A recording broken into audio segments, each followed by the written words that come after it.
The scene shifts to a barren wasteland in the immortal world's fossil desert of Genhesha, where a lone lizard notices something unusual in a land otherwise devoid of life. A group of people sprints forward in a panic, shouting for everyone to run as they are pursued by a pack of vicious wild wolves. The system identifies the pursuers as common desert ghost wolves, level 3 creatures with 80 health, 20 attack, 3 defense, and a tearing skill. The 3 desperate individuals flee from the ghost wolves, crying out for someone to save them from their impending doom. Among the group is a pink-haired level 3 mage and a level 3 priest who laments their terrible misfortune in this situation.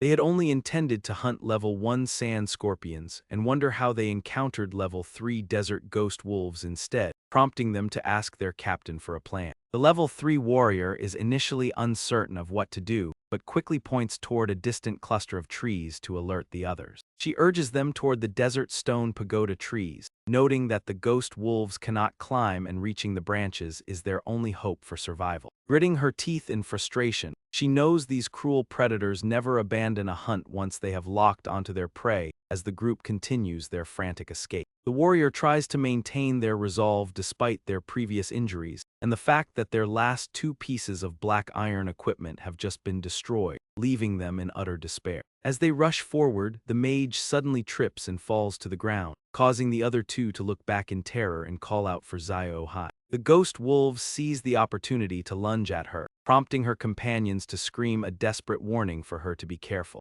Looking back, Zio-Hai is met with the sight of the famished wolves and feels completely helpless, having never faced such a terrifying situation before. Just as it seems Zio-Hai is about to perish, an unexpected attack suddenly strikes from out of nowhere. The strike kills a ghost wolf instantly, leaving a sword embedded in its head as blood begins to pool on the cold ground. A man wearing tattered robes slowly approaches Zio-Hai, catching her completely off guard. Zio-Hai finds it hard to believe this man saved her, and quickly uses her system to analyze his identity. She is stunned to discover that the system identifies the man as only being level 1, which leaves her deeply confused. Sensing that something is amiss, she watches as the newcomer, Lin Yuan, removes his hood and stares at the wolves gathered before him. He mocks the creatures, remarking that level 3 monsters are unimpressive, while the wolves charge at him to satisfy their hunger. Without a hint of fear, he grips his weapon tightly and takes a long, deep breath. He leaps high into the air to finish off the demon wolves, who remain unaware that their lives are ending as they spring forward to attack, only to be met with fatal sword strikes. Lin Yuan slashes through the demon wolves with ease, a display of power that leaves Zio-Hai and his 2 companions frozen in shock. In less than a minute, he completely wipes out the wolves before their eyes, leaving even the nearby warrior in a state of utter bewilderment. The warrior struggles to understand how a novice iron sword could slay 4 desert demon wolves in succession, but her thoughts are interrupted when Zio-Hai points ahead to a new threat. The previous skirmish has attracted a massive pack of demon wolves that now swarms toward them, forming a wave of monsters ready to strike the group of 4. Terrified by the sight of the approaching wolf pack, the priest retreats in a panic, unable to comprehend how so many of the creatures could have appeared at once. Zio-Hai stares in disbelief at the horrifying scene, realizing that the nearby desert demon wolves must have been drawn in by the scent of their fallen pack mate's blood. Sensing the imminent danger, the warrior turns to flee while shouting a warning to Lin Yuan that this pack is large enough to massacre an entire novice village. Despite the warning that he will be torn to pieces, Lin Yuan only laughs without a trace of fear as he calmly summons his system card. The system interface prompts Lin Yuan to confirm if he wishes to proceed with summoning the withered bone soldier. After a focused nod of confirmation, Lin Yuan takes the card in his hand and flings it toward the approaching pack of demon wolves. As the cards embed themselves into the ground to initiate his plan, a glowing magic circle manifests in the air above the battlefield. Skeletal hands suddenly burst from the barren desert sand as the withered bone soldiers emerge, reaching out toward the oncoming demon wolves. The system displays the stats for the level 3 withered bone soldiers, noting their 100 health, 35 attack, 5 defense, and their specialized slaughter skill. Undeterred by the summons, the demon wolves continue their relentless charge, rushing toward their prey with savage determination. Lin Yuan wears a satisfied smile as the real battle begins, wondering which side will be the one to be torn to pieces first. The withered bone soldiers clash fiercely with the demon wolves, while Lin Yuan seizes the opportunity to easily strike down the distracted beasts from the shadow. 15 minutes later, the battle concludes as Lin Yuan drives his sword into the neck of the final demon wolf, successfully wiping out the entire pack. As he calmly withdraws his blade, the withered bone soldiers vanish, and the system issues a notification congratulating him on slaying 16 desert demon wolves. Lamb Iron receives 160 experience points along with 16 teeth and 16 pelts from the defeated desert demon wolf. The dropped items float into the air and are absorbed by Lamb Iron, who stands calmly as he collects the spoils of his victory. Watching from the side, the priest asks the captain if it is a dream, stunned that Lamb Iron single-handedly wiped out 12 desert demon wolves. Zairohai hesitantly approaches him with a smile, asking if he is a mage and if the skill he just used was a form of summoning magic.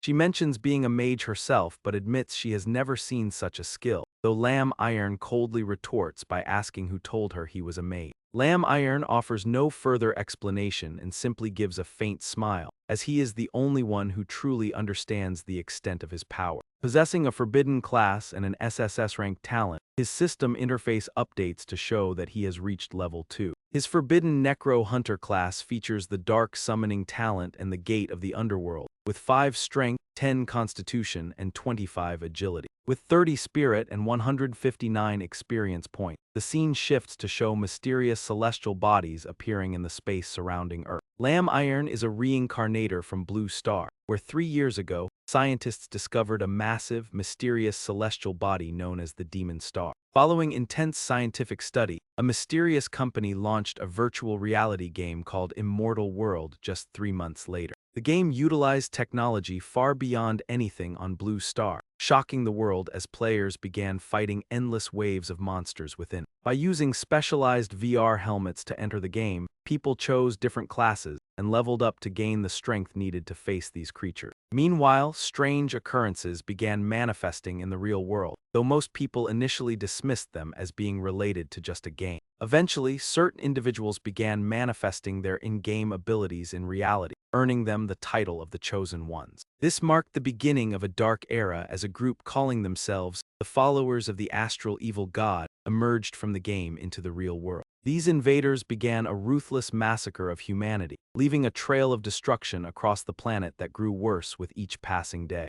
Countless innocents perished in the conflict, including Lamb Iron's parents, as a global purge began to reshape the fate of the world. Humanity united all the Chosen Ones for a massive counteroffensive, but they were repeatedly defeated by the followers of the astral evil god. Forced into a desperate retreat, Lamb Iron ultimately sacrificed his life during the final decisive battle against the monstrous hordes of his past life. Lamb Iron opens his eyes to find himself transmigrated into another world, having been reborn just 1 hour ago to the moment he first entered the immortal realm. He gazes at the power in his hands with disbelief, noting that the system has granted him a forbidden class with SSS-ranked talents as a new notification appears. The system congratulates him on obtaining the unique forbidden class of Necromancer Hunter, along with the SSS-ranked talents Dark Summoning and Underworld Gate. Witnessing his own rebirth strengthens his resolve to quickly increase his level and power to protect both his family and Blue Star. Returning to the present, Lamb Iron drives his blade into the ground and reaches his hands toward the fallen carcasses of the desert wolves. As he extends his hand, strange green vapors begin to rise from the corpses of the monsters scattered across the area. A system prompt asks if he wishes to use dark summoning on the desert wolf remains, and he immediately signals his agreement. The moment he consents, the wolves seem to regain a spark of life as one of them slowly sits up under his direct command. The defining feature of this class provides him with the physical constitution of a warrior as he continues to subjugate the emerging monster. Everything proceeds according to his calculations, as he uses dark summoning to transform monster corpses into undead thralls that will fight on his behalf. These undead creatures inherit the levels and skills they possessed in life, and the system provides detailed information regarding their new form. The level 3 undead desert wolf possesses 80 health, 20 attack, and 3 defense, with a tier skill that deals 200% attack damage to its target. Its undead body trait grants immunity to fear, toxins, blindness, pain, and bleeding, while Lamb Iron stands within a magic circle to plan his next move. The undead body skill negates various negative status effects in battle as the ground cracks, revealing his other talent known as the Underworld Gate. This talent allows him to store the monsters resurrected through dark summoning, with the storage capacity expanding as his level increases. Lamb Iron summons a massive portal leading to another realm, and as the gate swings open, a brilliant green light floods the surrounding. The desert wolves rise and march toward the gate, demonstrating the dangerous power he now holds over the undead. He envisions commanding an invincible undead legion once he reaches a high enough level, while a nearby warrior watches the resurrection in stunned confusion. Ignoring the warrior's bewilderment, Lamb Iron looks toward the horizon and sighs, realizing that his time is growing short. A system-wide announcement warns that the world boss, the Great Death Wolf, is about to spawn in the broken stone desert, prompting an expectant smile from Lamb Iron. The time for the boss battle has arrived as lightning flashes across the sky, signaling a dangerous presence to the warriors hiding nearby. A spatial rift gradually forms in the air, growing larger and striking fear into the hearts of everyone watching. Warriors retreat in search of safety as the Death Wolf arrives, causing total chaos while people flee to save their lives. Recalling that the official site listed the creature's attack range at 50 meters, the panicked crowd urges everyone to run as far as possible. Everyone is consumed by their own survival, but some unfortunate individuals are unable to escape in time. Those caught in the boss's path scream in agony, a sight that leaves 2 observing warriors trembling with fear. The Death Wolf tears into the helpless martial artists and devours them, leaving many dead beneath its massive paws. The system displays the stats for the level 6 Lord-class Death Wolf, showing 2400 health, 360 attack, 48 defense, and the Howl of the Evil Wolf skill. Its other skills include Heart of the Great Beast and Death Claws, while the scene turns chaotic as a lone warrior steps forward to challenge it. Bystanders try to stop him, warning that he is insane to think a single player could ever defeat the Death Wolf and that attacking it is suicide. The sight of the massive creature makes everyone tremble, wondering if this truly is the legendary world boss known as the Death Wolf. They question if anyone could possibly slay such a terrifying monster, while they continue to discuss the dire situation. One warrior notices something unusual and points toward the distance, where Lin Yuan is slowly approaching with his sword drawn. Deep in thought and fully prepared for battle, he glares at the giant beast with a fierce intensity, as if he intends to tear it to pieces. His intimidating expression surprises the onlookers, who begin to wonder if the man with that sword is actually a newcomer. Another observer agrees, noting that the Death Wolf is a level 6 Lord boss and that without help, even their combined strength would be insignificant. In the world of Immortal, monsters are ranked from common to elite: Leader, Lord, King, Overlord, and finally, the God tier.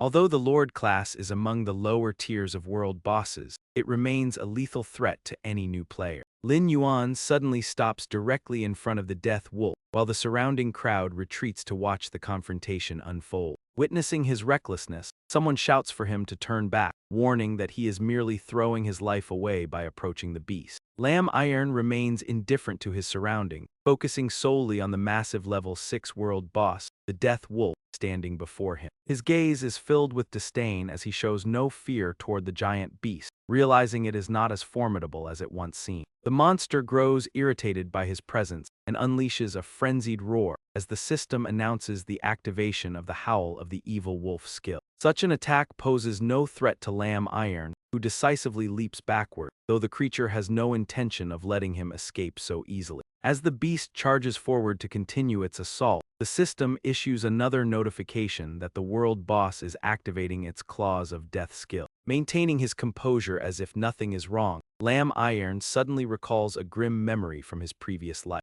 He remembers the giant monster appearing before everyone while his past self had hidden cowardly to the side, watching it attack. Enhanced by its boss status, this level 6 Death Wolf possessed 3,400 health points and an attack power of 510. The creature relentlessly devastated the area, and since the highest level explorers in the Broken Stone Desert were only level 3, they could only survive through a massive group effort. Though he was weak back then, he had been happy to fight alongside the others, nearly losing his life in that battle before the giant claws of the present-day monster snap him back to reality. However, having been forged through countless life-and-death battles in this current life, he is no longer the same person he used to be. The massive paws of the beast shatter the ground in an instant, but the creature is left stunned when it realizes Lamb Iron has effortlessly dodged the strike. The onlookers are left in awe of his incredible speed, while the frustrated Death Wolf roars again, triggering a system warning that the boss has entered a berserk state.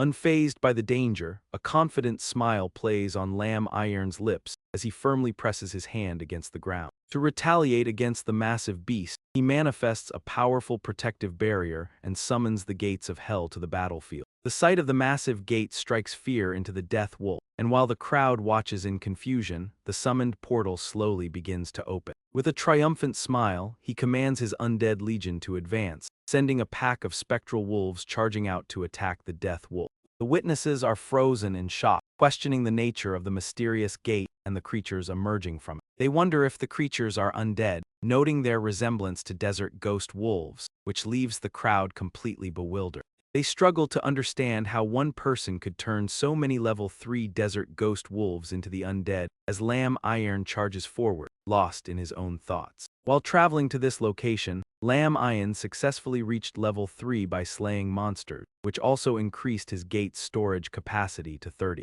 Although the leveling process caused a slight delay, the results proved effective as he unleashed a series of rapid sword strikes against the massive wolf. He carefully calculated his moves based on the aggro mechanics of the Eternal Footprint, where a boss prioritizes the summoner if they are stronger than their summon. The monster would only shift its focus away from the summoner if the summoned creatures initiated a direct and proactive assault. Overwhelmed by the number of enemies, the death giant wolf struggled to choose a target while its subordinates howled in defiance before it prepared to crush the attackers. Seeing the perfect opening, Lamb Iron leaped high into the air to exploit the aggro mechanics and draw the beast's attention. By distracting the boss just as it prepared to strike his summon, he prevented heavy casualties while landing a barrage of blows that signaled the monster's imminent defeat. Writhing in agony, the death giant wolf roared frantically and attempted to pursue Lamb Iron, yet he effortlessly evaded every one of its desperate lunges. Once the boss was fully focused on him, he commanded his summons to strike again, effectively cycling the monster's hatred back and forth according to his plan. His strategy relied on the sheer volume of attacks, knowing that even if each ghoul only dealt 15 damage, their collective strength would eventually overwhelm the beast. Given the death giant wolf's remaining 3,400 health points, its constant roaring indicated that it would not be able to hold out much longer. The surrounding spectators stood frozen in shock, amazed that he could single-handedly dominate a Lord-level world boss with such ease. Meanwhile, 3 individuals in the back exchanged subtle glances and began coordinating a treacherous plan as the minutes ticked by. Lamb Iron leaped from the ground once more, closing the distance to strike the death giant wolf directly with his blade. Even as the system displayed the boss's health at 500, his expression remained cold while he delivered a decisive blow to the creature's head. A series of critical hits dropped the boss's health from 500 down to 80, leaving the monster to howl in a state of absolute despair. After a final, brief struggle, the massive beast collapsed onto the ground, and Lamb Iron began walking calmly toward his fallen foe. The system confirmed the boss was in a dying state, and he looked down at the creature with cold indifference, viewing it as a weakling unable to match his power. At that moment, the 3 thieves seized their opportunity and sprinted toward Lamb Iron to launch a surprise attack from behind. Believing his undead army had been completely wiped out, they sought to kill him and seize the world boss's treasure for themselves. Lin Yuan maintains a cold gaze, showing no fear toward the incoming attacks as the situation grows increasingly dire. A hunter shouts a warning for the young man to be careful, but his words fall on deaf ears as Lin Yuan remains focused. Prepared for the next phase of combat, he delivers a single, effortless sword strike that sends the 3 looters flying backward. As they collapse, blood drips from his blade onto the cold earth while he sighs, criticizing them for overestimating their own ability. The surrounding hunters are left in a state of shock and terror after witnessing the sudden turn of events. With a single move, he instantly kills the 3 level 3 bandits, leaving the weakened giant wolf unable to resist any further. As the creature trembles while trying to stand, Lin Yuan seizes the opportunity to deliver several fatal strikes that end its life. The system announces a critical hit and the death of the world boss, awarding him 480 experience points and a soul jade. Bathed in a golden light, Lin Yuan wonders what kind of rewards the very first world boss in the game will provide him. While he contemplates, 2 unusual rewards appear before him, including a strangely shaped crystal known as a soul jade. This jade holds soul power and can be traded at the Eternal Council for legendary gear once players reach level 60 and meet the elves. Although it is still early, the Soul Jade is the simplest way to obtain legendary equipment and can be used to craft various swords. In the world of Immortal, equipment is ranked from common, black iron, and bronze to silver, gold, dark gold, epic, legendary, and mythical.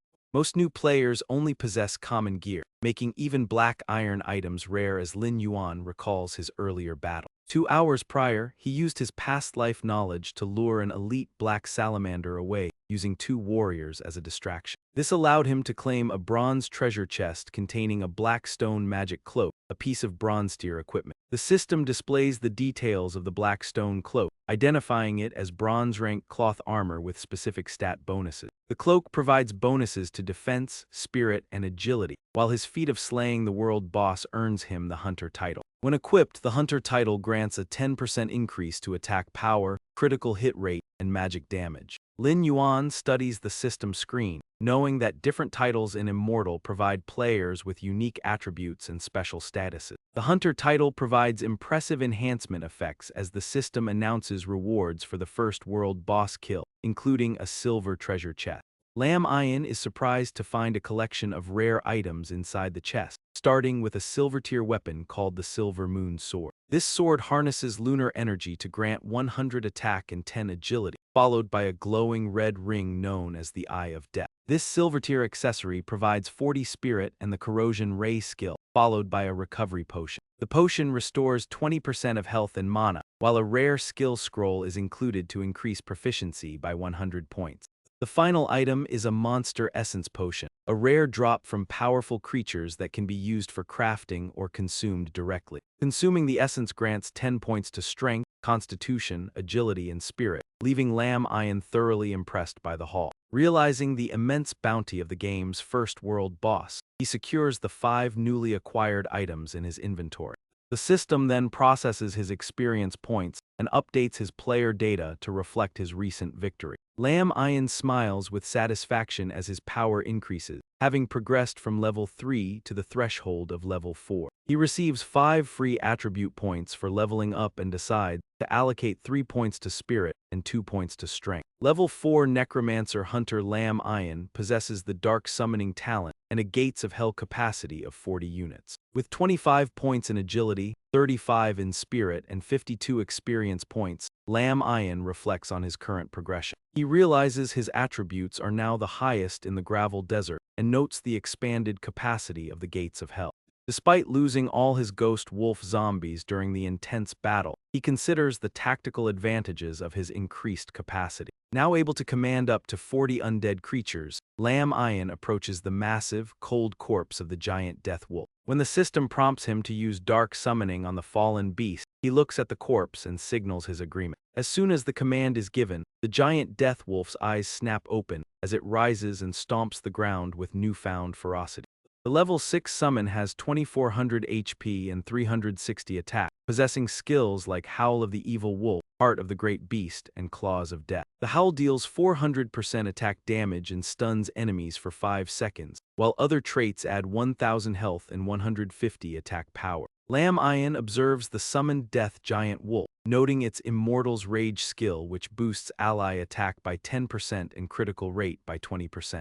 He acknowledges that the creature is truly worthy of being a world boss, possessing both massive area of effect damage and impressive crowd control abilities. Upon being resurrected as an undead, the wolf retains its necrotic body skill while gaining the new immortal's rage ability. Lam Ian watches the undead giant wolf approach the gate he summoned, realizing how much this creature will assist him. He plans to use the wolf to quickly replenish his undead forces within the underworld gate, while the nearby hunters discuss the situation in hushed, excited tone. The hunters are terrified that Lam Ian turned a world boss into his own undead servant, and conclude that he is far more frightening than the monster itself. Annoyed by their constant chatter, Lam Ian turns to look at them, causing the group to realize he is displeased. The hunters quickly flee or hide behind large rocks, and Lam Ian is somewhat surprised to see that they managed to survive the encounter.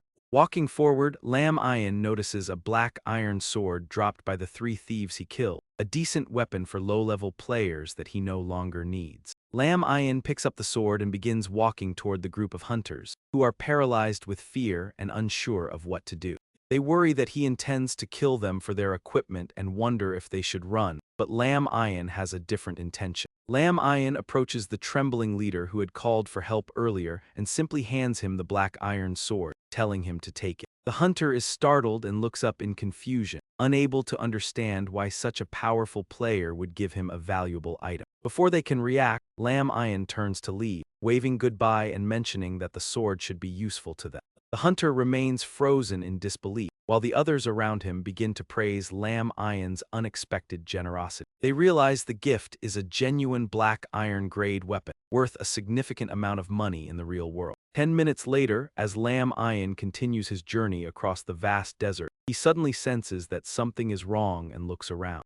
He feels an ominous sensation as his gaming equipment begins to malfunction in the real world, with his VR helmet emitting strange warning signals. Lam Ian removes the helmet and realizes with a laugh that the battery has simply run out, forcing him to return to reality with a tired sigh. Despite the exhaustion from his long session, he remains determined to earn enough money to purchase a proper high-end gaming pod. The words "immortal world" remain on the screen, prompting him to reflect on the various data programmed into the game. This hyperrealistic game is divided into login regions by country, with each region offering various in-game nations for players to choose from. Taking the El Pa region as an example, there are 4 nations, starting with an ancient town known as the Western Desert Ancient Kingdom. Next is the Southern Return Empire, a land of green hope, followed by the frigid, snow-covered realm of the Northern Dark Empire. Finally, there is the tide-connecting archipelago, a vast and isolated island chain. Upon logging into the game, Lin Yuan is prompted by the system to choose his starting location.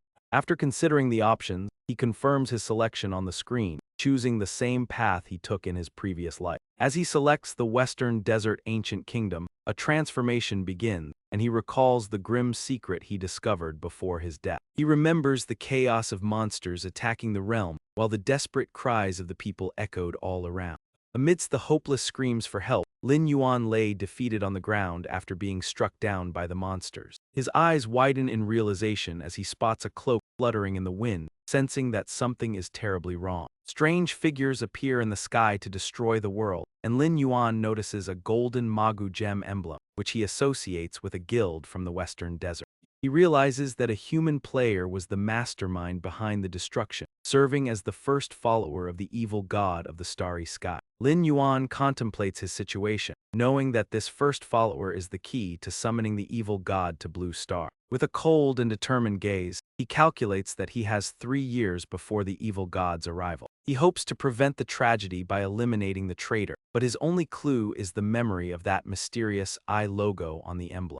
Feeling momentarily stuck, he recalls that only guilds in the Western Desert main city wear yellow gemstones. Since reaching the main city requires being level 10, he realizes he must level up quickly to expose the traitor. A spark of realization hits him, and he immediately summons several Skeleton Knight cards into his hand. Despite his initial disbelief at successfully summoning the skeleton, Lin Yuan wastes no time and prepares for action. He grips the cards, remembering that certain players in the world of Immortal, known as the Chosen, can manifest their powers in reality. These individuals, also called the Children of Destiny, are remembered as the world's legendary heroes. Possessing powerful hidden classes and immense luck, the Chosen serve as the primary defense against the evil god in the final stages. Lamb Iron reflects on his past life, remembering how game abilities only manifested during the global disaster on Blue Star, unlike this time where they appeared much earlier. With a newfound sense of determination in his eyes, he realizes that the forbidden necromancer hunter class possesses truly extraordinary potential. While wondering how he compares to chosen ones with hidden classes, a knock at the door prompts him to step out of his room. His parents have just returned home, and his father is stunned to see a table full of delicious food waiting for them. Lamb Iron smiles warmly as he presents the meal to his parents and invites them to sit down and eat together. His mother is delighted and praises him, telling her husband that this rare gesture is a sign of their son's deep affection. She urges her husband to start eating, and he quickly agrees while Lamb Iron watches them enjoy the meal with a heavy heart. He feels a pang of sadness, reflecting on how people often fail to appreciate the value of what they have until it is gone. In his previous life, he had been foolishly obsessed with games, ignoring these peaceful moments and staying locked away in his room. His father had felt completely helpless at the time, fearing that his son's addiction would eventually lead to his ruin. His mother had always defended him, telling his father to be patient so as not to make their son unhappy. By the time he realized his mistakes, it was too late, as he was forced to witness his parents' deaths when the disaster took everything. Though he once wept in despair, he now cherishes this warm family meal and asks if his sister, Zio Dan, will be joining them for dinner. His mother explains that the girl is busy studying for her exams at school and had to take a packed lunch instead. She suggests that he bring her a fresh meal when he has time, expressing her immense happiness that her son has finally learned how to cook. She praises the delicious chicken wings and jokingly warns her husband not to take them all, to which he laughingly agrees.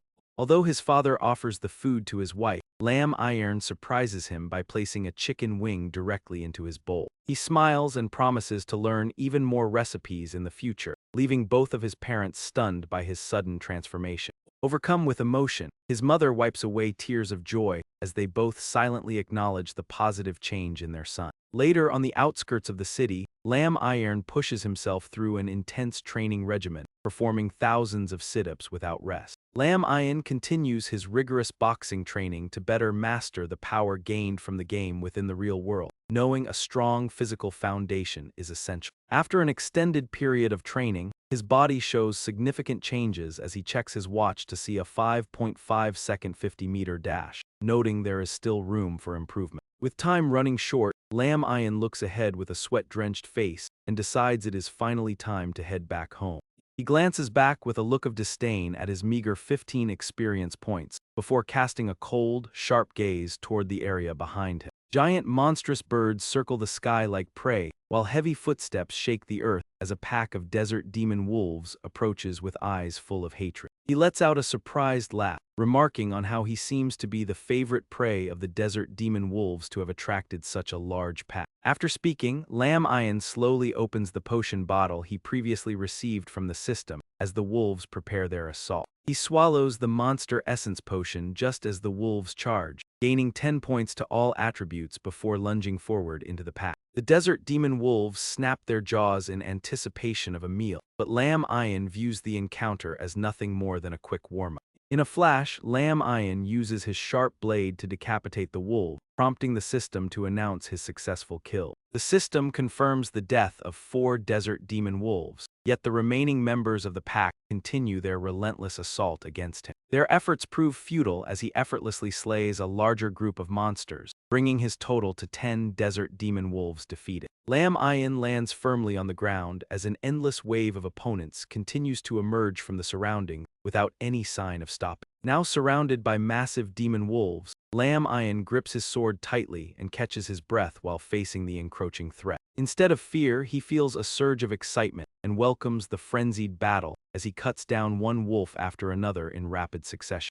After he kills dozens of monsters in a wild display of combat, the system continuously issues notifications to congratulate him on his progress. His kill count rises from 20 to 30 as he determinedly eliminates every monster in sight, causing the system logs to update rapidly. Upon defeating 40 desert demon wolves, Lamb Iron reaches level 5 and immediately summons his spatial portal into the area. The carcasses of the fallen demon wolves are drawn into the portal, as Lamb Iron quietly reflects on the results of the engagement. With his underworld gate replenished with souls, the system displays his status as a level 5 necromancer hunter with the dark summoning talent. Lin Yuan's stats show he is level 50 with 22 strength, 20 constitution, 45 agility, 48 spirit, and 38 out of 1,252 experience points. He calmly observes his surroundings while calculating the attribute bonuses he gained from consuming monster essence. Confident that his current combat power is sufficient to solo elite monsters, Lin Yuan continues toward the empire ahead.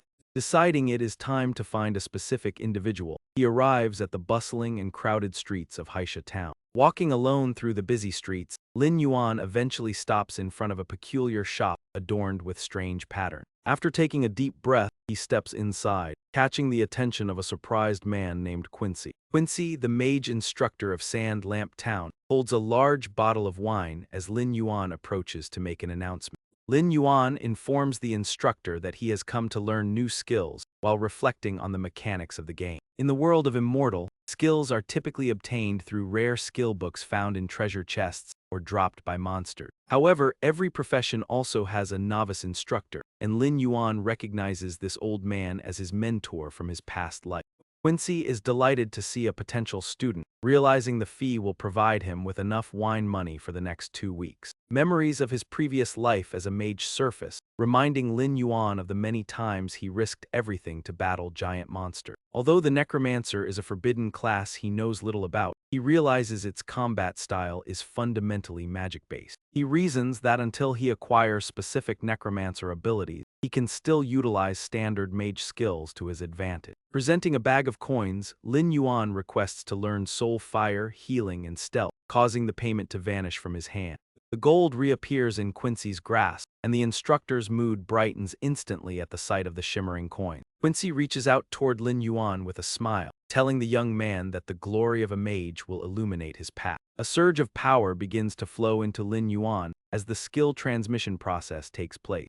System notifications confirm he has acquired 3 skills, including level 1 Soul Fire, which deals 100% magic damage for 10 mana. With a 10-second cooldown and 0 proficiency, he also gains level 1 Healing, which restores 10% of a target's health. The skill requires 10 mana with a 3-minute cooldown and currently has 0 proficiency, alongside several other skills listed by the system. The Black Iron rank stealth skill is at level 1, providing 5 seconds of invisibility for 10 mana with a 3-minute cooldown. Lin Yuan calmly reviews the information on the system interface as he begins to formulate his next strategic moves. While Soul Fire provides ranged offensive power and healing can restore health, Lin Yuan recognizes these are merely basic techniques. Realizing that advanced skills require more resources, he decides to set out once again to continue grinding for experience. The scene shifts to the rugged terrain of Black Rock Mountain, located to the east of Black Sand Town. As Lin Yuan approaches a pitch-black tunnel, the system notifies him that he has discovered the Kobold Mine. Upon entering, he is met by armed kobolds who appear to welcome their next victim with sinister grins. These level 5 monsters dwell in underground caves and possess a keen sense of smell that allows them to track enemies in the dark. Known for their cunning ambushes and large packs, Lin Yuan remains determined to conquer these creatures despite their overwhelming presence. He concludes that the kobolds are the ideal targets for training his undead army and increasing his overall level. Lin Yuan drinks a night vision potion he purchased from an NPC merchant earlier to prepare for the darkness ahead. The potion provides a 3-meter vision radius for 30 minutes, allowing Lin Yuan to see the massive ghost wolves as he enters the dark tunnel. Beyond gaining experience, he plans to use this encounter to master his stealth and soul fire skills while searching for treasure chests. After being defeated and brought under his control, the ghost wolves move toward the dark tunnel as Lin Yuan signals them to proceed. He commands them to lead the way while using a standard torch that provides a 5-meter visibility range as the wolves scout the area. 15 minutes later, Lin Yuan continues deeper into the mine with his torch in hand, maintaining a high state of alertness for any sudden threats. Detecting a strange sound in the distance, Lin Yuan wastes no time and hurls his torch forward to illuminate the source of the movement. The light reveals the dark chamber and exposes several pairs of glowing red eyes as the kobolds are fully awakened from their slumber. The kobold miners roar as they charge, with the system identifying them as level 5 creatures with 120 health and 30 attack power.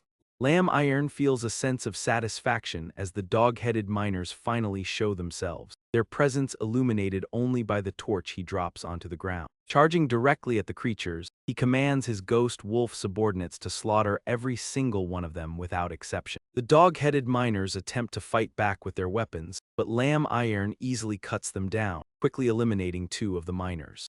He continues his relentless assault by activating his smash skill, systematically taking their lives as the system efficiently records each kill. Upon seeing the notification for the slain miners, he realizes that their individual combat strength is not particularly formidable. He concludes that the primary challenge is simply avoiding their axes, just as a large group of the monsters rushes in to attack him. A calculated smile crosses his face as he activates his stealth skill, a move immediately confirmed by the system's analysis. The monsters are startled when he vanishes from sight, only for him to reappear behind them and mock their lack of intelligence. His relentless strikes leave the monsters howling in agony and despair, as the system provides another update on the battle. In a very short time, he successfully wipes out 20 dog-headed miners, leaving their lifeless bodies strewn across the floor. The system issues a congratulatory message regarding his level 1 Black Iron stealth skill, which allows him to enter an invisible state. With a duration of 5 seconds, a 10 mana cost, and a 3-minute cooldown, he smiles with satisfaction at his 5% proficiency. He confirms that his stealth proficiency has indeed been refreshed, though he still finds the unfolding events somewhat unusual. As more dog-headed miners approach to serve as his new minions, he notes that their common tier attributes are too weak for fast leveling. The system identifies them as level 5 dog-headed miner living, dead with 120 health and 30 attack, possessing skills like mining and smash.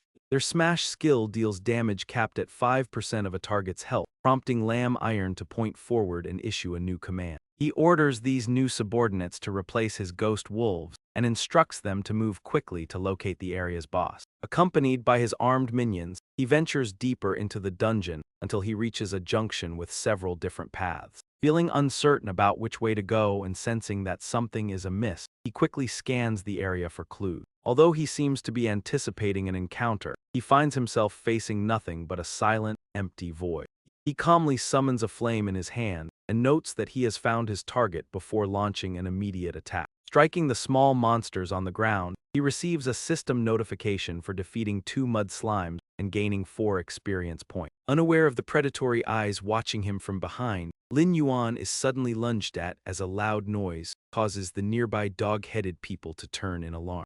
Lin Yuan remains calm, having anticipated the arrival of the level 6 elite dog-headed overseer, which has 350 health, 100 attack, and 10 defense. Despite the creature's mining and whip strike skills, he shows no fear, reflecting on how the strong have always preyed upon the weak. Survival of the fittest is an immutable law of nature, where every predator is also a potential prey within the food chain. As images of battling animals flash by, a giant snake seizes the chance to strike smaller creatures, illustrating the constant danger lurking in every corner. The elite dog-headed overseer relentlessly attacks Lin Yuan with murderous intent as the surrounding dust begins to settle over the chaotic scene. Just as a small beast might counterattack at the brink of death, Lin Yuan looks forward with a cold gaze, ready for his own move. He swiftly catches the weapon used by the elite dog-headed overseer, appearing as though he has been waiting for this exact moment for a long time. A strange smile plays on his lips as he secures his grip and forcefully jerks the whip forward without a moment's delay. The force sends the elite dog-headed overseer flying forward, and within seconds, it is slammed violently onto the ground by his counterattack. The impact shatters the ground, and though the creature tries to recover and roars in fury, Lin Yuan's speed is far too great for it to handle. Startled to find him standing right beside it, the creature is unable to react before he strikes through its body with his weapon. The system confirms the death of the dog-headed overseer, which succumbed instantly despite appearing to have only sustained minor injury. With a loud thud, the creature collapses to the ground, exactly as Lin Yuan had calculated from the beginning. Strange noises echoing from deep within the cave catch his attention, revealing that many more ordinary dog-headed creatures are charging toward him with weapons. The elite overseers use their whips to command their subordinates, as the system announces that the overseer has activated the whip skill. The worksite enters a bloodlust state, increasing ambush speed by 40% and movement speed by 25% for 60 seconds. Lin Yuan calmly assesses the situation and estimates that there are over 50 enemies, a number he finds quite favorable for his purposes. Lin Yuan's forces are equally formidable, as he summons the jackal-headed monsters he previously defeated to join the fray. Finding the hunt more intriguing than expected, Lin Yuan smiles and signals the official start of the slaughter as his summons charge forward. The two sides clash head-on without hesitation, marking the beginning of what promises to be a brutal and relentless struggle. The elite jackalhead easily dispatches common enemies with basic strikes before unleashing a powerful shockwave known as the evil wolf's howl. The disorienting howl leaves the enemy warriors stunned and weakened, prompting Lin Yuan to announce that the perfect moment to strike has arrived. Following his command, the wolves and jackal-heads tear through the enemy, resulting in the successful elimination of dozens of jackal-headed foremen. After slaughtering waves of enemy foremen, Lin Yuan receives a system notification confirming he has successfully reached level 6. Lin Yuan absorbs the energy of the fallen monsters and summons even more powerful jackal-headed entities as the system analyzes their stats. The elite zombie jackal-headed foreman is a level 6 undead with high health and specialized skills like digging and whipping.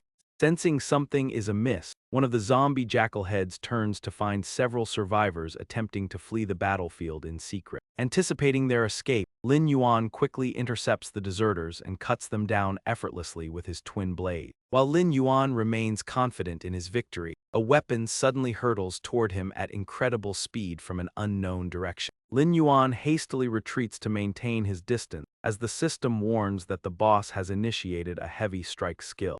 A massive and terrifying jackal-headed leader emerges, boasting 1,000 health points and devastating physical power at level 7. Unfazed by the boss's appearance, Lin Yuan steps back and notes that he has been waiting for this specific opponent for a long time. Amidst the chaotic and smoke-filled battlefield, the jackal-headed leader relentlessly swings its weapon at Lin Yuan. The creature's heavy hammer smashes everything in its path until it becomes firmly wedged inside a stone wall. Seizing the opportunity while the monster is vulnerable, Lin Yuan lunges forward to deliver a decisive blow. He strikes the leader's chest repeatedly, but his blades fail to penetrate the creature's thick hide and reinforced armor.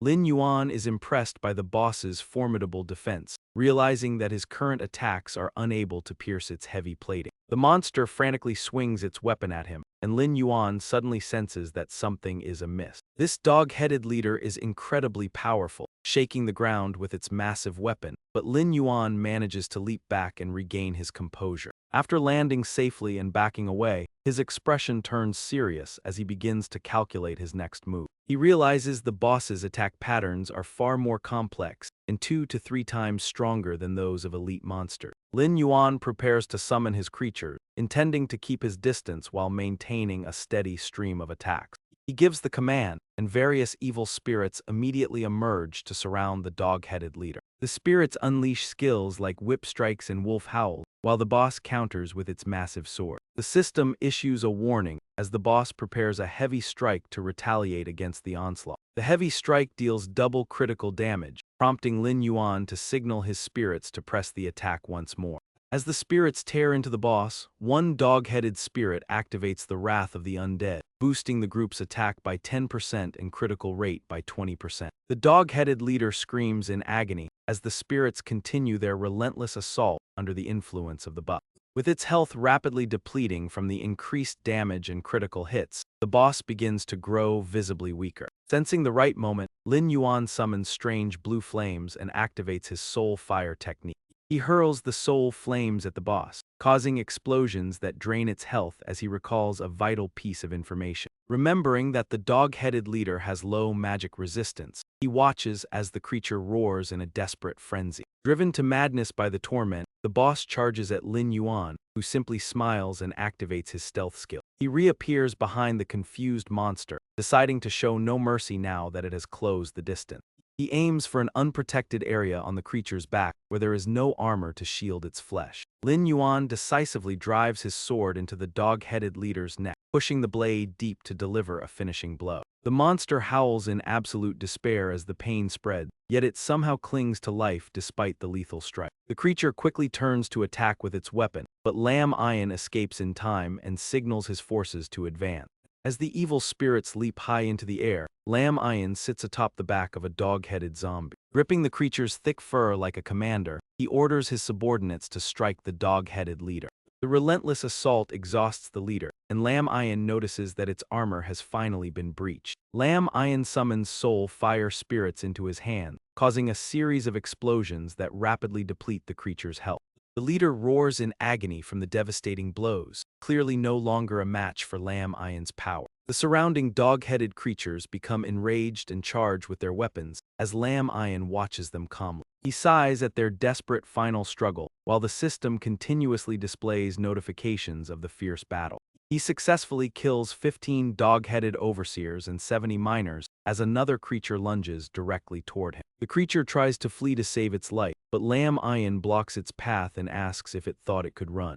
Lam Iron leaps into the air and strikes with his sword, deciding to take the creature's life before it can react. A moment later, the creature's head is severed from its body, and its massive frame collapses to the ground. Lam Iron smiles as the system confirms the kill of a dog-headed leader and grants him 50 experience points. A new notification appears on the screen, congratulating Lam Iron on reaching level 7. He is pleased to reach level 7, reviewing his status as an undead hunter with a forbidden talent. His underworld gate capacity is 20 of 70, with 27 strength, 73 constitution, 45 agility, 50 spirit, and 68 experience points. He reflects on being closer to level 10 and the Western Desert City, noting his stealth and soul fire skills have reached level 2. His level 2 Black Iron stealth now doubles in effectiveness, allowing him to remain invisible for 10 seconds. The skill consumes 10 mana with a 3-minute cooldown as his proficiency level continues to rise. The level 2 Black Iron skill Soul Fire Magic has 10 proficiency points, dealing 200% magic damage with a 10-second cooldown and mana cost. After his proficiency increases to 20, Cooldown Yuan realizes something is wrong and looks again in surprise. He reaches out with his slender fingers to open the precious bronze chest dropped by the kobold leader, releasing a blinding golden light. The screen displays several items including a dog skin bag, an eternal candle, and the shadow gauntlets as he opens the bag. Lin Yuan is pleased to find 20 gold coins, knowing they will be worth 200,000 once global banks enable real-world currency exchange. He curiously examines the eternal candle, which provides a 3-meter radius of vision in the dark with no time limit. He also finds a bronze-grade skull mask that reduces physical damage by 5% and adds 10 points to strength and constitution. Lin Yuan is amazed by the strangely glowing gloves as the system provides a detailed analysis of the precious equipment. The silver-grade shadow gauntlets match the physical intensity of a kobold's skull and provide 30 points to attack and defense. Lin Yuan immediately equips the gauntlets, feeling lucky to have found a silver-grade weapon inside a bronze chest. Eager to test the power of gauntlets that rival a kobold's skull, the scene shifts to the area near the kobold cave. Numerous wolf carcasses are scattered outside the cave, all killed by the leader of the Bloodstained Guild. Hein Fai Long, a level 8 warrior, smiles and tells his team that their recent training has been very effective. They killed 30 desert ghost wolves in 1 minute, prompting the blonde man below to laugh and nod in agreement. This blonde man is the vice leader of the Blood-Stained Guild, and he remarks that they are unstoppable when working together. Hein Fai Ho is a level 5 rogue, and the guild members admire how their leaders can kill so many wolves at once. Their strength is truly extraordinary, and the members agree that they could easily wipe out the useless Thunder Guild. Fai Ho arrogantly and angrily tells the group that they would have succeeded if not for the sudden appearance of Lin Yuan. He claims they would have secured the world boss first kill, but a server-wide announcement suddenly appears with important news. The news that Lin Yuan has slain the death giant wolf leaves everyone present completely stunned and speechless for several seconds. Lin Yuan easily defeats the giant monsters, fueling Flying Tiger's rage at having his prey stolen. Flying Tiger curses Lin Yuan's luck and vows to teach him a lesson, but Flying Dragon quickly intervenes with an order. Flying Dragon warns Flying Tiger against acting rashly, noting that Lin Yuan possesses extraordinary strength. He suggests recruiting Lin Yuan instead of making an enemy of him before ordering the group to move forward. Flying Dragon decides to scout the nearby Knoll dungeon alone, while instructing the others to rest and recover their strength. Flying Tiger seethes with resentment, gritting his teeth because his leader has scolded him 3 times over that outsider. Unable to contain his fury, he points ahead and vows to one day knock out all of Lin Yuan's teeth. He dreams of crushing Lin Yuan to prove his own superiority just as a subordinate urgently calls out to him. The subordinate tells him not to be angry over nothing and points toward the silhouette of a beautiful young female mage. The young mage explores the game world with excitement, unaware that she has caught the predatory eyes of Flying Tiger and his men. Lin Yuan reviews the data for the undead Knoll leader, a level 7 elite with 1,000 health and high offensive capabilities. Its abilities include Burrow and a heavy strike that deals double damage with a 10% chance of landing a critical hit. He reflects on his growing strength, having added a leader-class summon to his army of 70 undead creatures. As he continues his solitary walk, the silence is broken by a woman's scream telling someone to stay away. A blonde girl holds her weapon with trembling hands, desperately warning her attackers that she will fight back. She finds herself surrounded by Flying Tiger and his 7 lackeys, who mock her while admiring her beauty. Flying Tiger approaches with a sinister smile, suggesting she stop resisting and simply enjoy herself with them. His subordinate adds that she will be well rewarded if she manages to satisfy their vice leader's desire. Trembling with fear as the men close in, the girl screams another warning for them to keep their distance. Flying Tiger scoffs at her defiance and kicks her weapon away, intending to show her exactly how helpless she is. He grabs her hair and mocks the useless mage for thinking she could ever harm them. After pinning the blonde girl to the ground, he mockingly tells her not to be naive and challenges her to keep resisting if she refuses to give up. As he brings his disgusting tongue closer, he claims her resistance only excites him more, leaving the blonde girl paralyzed with fear. He begins tearing at her clothes as she screams in despair, but just as Fi Ho thinks he has won, a sudden punch strikes him square in the face. The powerful and authoritative blow sends Fi Ho reeling backward in intense pain from just a single strike. His panicked subordinates cry out for their vice leader as he crashes heavily at the base of the cliff, causing the ground to tremble. Fi Ho sits motionless and dazed while Lin Yuan admires the power of his gauntlets, noting that they are even more effective and comfortable than he imagined.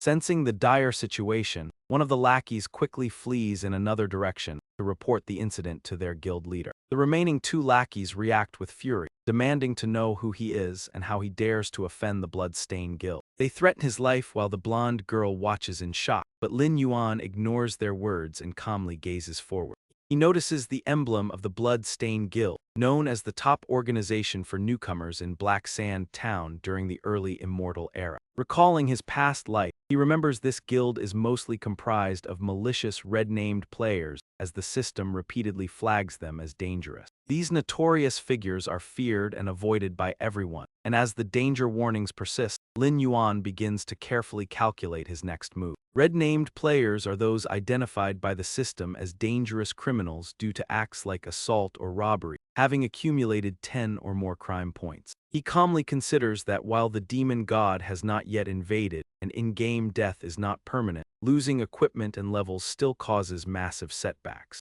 Lin Yuan asks if they belong to the Blood-Stained Guild, feeling a surge of irritation as he recalls his past encounters with them. These vermin caused him significant trouble in his previous life, and the lackeys realize he is already familiar with their guild. The 2 lackeys glance back before one of them boastfully points to himself to introduce their group. He confirms they are the top guild in Black Sand Town and asks if Lin Yuan is finally afraid after offending their vice leader. Rolling up his sleeves for a fight, he warns that it is too late for regrets unless Lin Yuan wants to suffer a truly miserable death. He and his accomplices approach with cruel smiles, demanding that the boy break his own arms and kneel like a dog to beg for mercy. Before they can finish their threats, Lam Ian lunges forward and strikes them down, severing their arms as he ends their lives. The 2 men scream in agony over their lost limbs, while the blonde-haired bystander watches in shock as Fi Ho slowly regains his strength. Still reeling from Lam Ian's previous attack, Fi Ho's hands tremble with fear as he reaches for a nearby recovery potion. A system message confirms that the potion restored 20% of his vitals, fueling his rage and desperate desire to kill the boy. While Lam Ian checks on the injured mage, one of the subordinates leads the guild leader toward their location. The guild leader arrives with an aggressive air, demanding to see the person bold enough to challenge their authority. Lam Ayan and the mage immediately grow alert as the subordinate points out the youth who nearly killed the vice leader. Hein Fai Long draws his axe and charges with murderous intent, but he suddenly hesitates as he begins to analyze his opponent. He notices the boy's cold and imposing gaze, which carries a legendary pressure as sharp and piercing as a blade of moonlight. Observing the powerful sword and the suffocating aura surrounding Lam Ayan, Bai Long realizes the true strength of the man standing before him. The subordinate continues to shout insults, urging his leader to teach the boy a lesson for daring to provoke their guild. Lam Ayan remains composed while the subordinate rants, but Hein Fai Long feels increasingly uneasy about the oppressive atmosphere. Suspecting the sword is a boss drop, and the man is indeed Lam Ayan, Fai Long grows frustrated with his loud and foolish subordinate. As the subordinate continues to issue death threats, Fai Long curses his underlings for picking a fight with such a dangerous adversary. Lam Ayan asks if he is the leader of the Blood Crow Guild, but Hein Fai Long remains silent while contemplating his next move. Realizing he cannot back down without losing face, Fai Long prepares for battle just as an attacker lunges at Lam Ayan from behind. The mage shouts a warning as Hein Fai Ho launches a cowardly sneak attack, screaming in a fit of vengeful rage. Hein Fai Ho grins with malicious delight while Hein Fai Long seizes the opening to charge, claiming that opposing their guild is a fatal mistake. Lam Ayan and the mage find themselves pressured by the simultaneous assault from the two dishonorable opponents. A mysterious light emerges from the notes as Lam Ayan summons a powerful werewolf spirit beast that smirks at the charging Hein Fai Ho. The werewolf swings its massive hammer, sending Hein Fai Ho flying 20 meters away with a single devastating blow before he can react. The guild leader realizes his mistake too late as Lam Ayan approaches with a sharp gaze, raising his sword to mark him as the next target. Pale with terror and unable to speak, the guild leader is struck down by Lam Ayan's fatal slash before he can even attempt to respond. Hein Fai Long dies miserably in a corner as a result of his arrogance, while Lam Ayan remarks that the top guild was not worth his serious effort. A system notification warns Lam Ayan that killing human players has added 2 points to his crime index, which he observes with a calm expression. Lam Ayan reasons the points will fade if he avoids trouble for a week, while the mage asks if they should pursue the fleeing subordinates. Dismissing the survivors as mere small fry, Lam Ayan approaches the fading bodies of his defeated opponents to collect their dropped equipment. He acquires the Silver-tier explosive battle axe, which deals area damage through explosions and grants 40 attack and 30 strength. He also loots the Silver-tier dragon tooth cross blade, which release clinging flames upon impact to deal continuous burn damage to targets. These blades provide 30 speed and 40 strength, along with a bronze-tier thorn dagger that adds 15 attack and 20 speed. Lam Ayan notes that while the attributes are decent, the items will fetch a high price even if he chooses not to use them himself.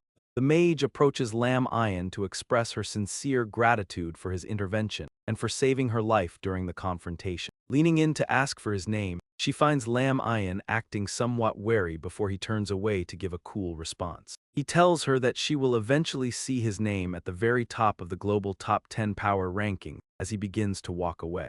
Surprised by his ambition for the top 10, the mage ignores the rankings and chases after him, begging to be taken on as his disciple. Standing alone in the vast howling desert, Lam Ayan senses a creature moving beneath the sand as it rapidly approaches him from behind. A swarm of level 16 howling scorpions with 400 health and high attack power emerges from the dunes to launch an assault. Facing their paralyzing thunder strikes, Lam Ayan takes a stand and begins swiftly slicing through the giant scorpions with his sword. After using his skills to eliminate 60 howling scorpions in the area, the system notifies Lam Ayan that he has reached level 8. Wiping the sweat from his face, Lin Yuan notes that he has reached level 8 and considers the collection of paralyzing grass a tedious but rewarding task. Lin Yuan recalls meeting the alchemist AI Mo 2 days ago, who had looked at him with a cold gaze and claimed to have been waiting for the hero. At that moment, the system prompted him to accept a quest from AI Mo, leading Lin Yuan to stroke his chin as he reviewed the detail. The quest, titled AI Mo's Request, required him to collect 100 stalks of black iron grade, paralyzing grass from the howling desert within 1 day. Knowing that paralyzing grass is a lightning attribute herb, he remembers that a high-difficulty dungeon is scheduled to open soon in the main city. Since that dungeon is filled with lightning-based monsters, he calculates that players will need exceptionally high lightning resistance to succeed. Lin Yuan deduces that potent anti-electric potions capable of resisting lightning will soon become incredibly rare and valuable. Recalling how someone in his past life made a fortune this way, he realizes completing this quest will grant him the recipe for high-efficiency anti-electric potion.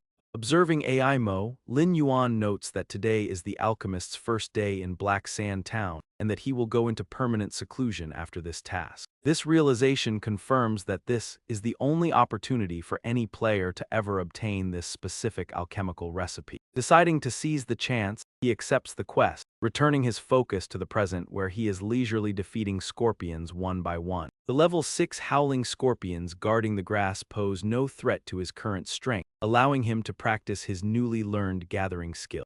As he harvests a patch of desert herbs, the system notifies him that his black iron gathering skill has reached level 2, increasing his efficiency. The upgraded skill offers a 5% chance for rare herbs with a 3-second cooldown, and his proficiency has reached 120 out of 200. After the system collects the materials, Lin Yuan stands amidst the desert winds and decides to venture further into the dune.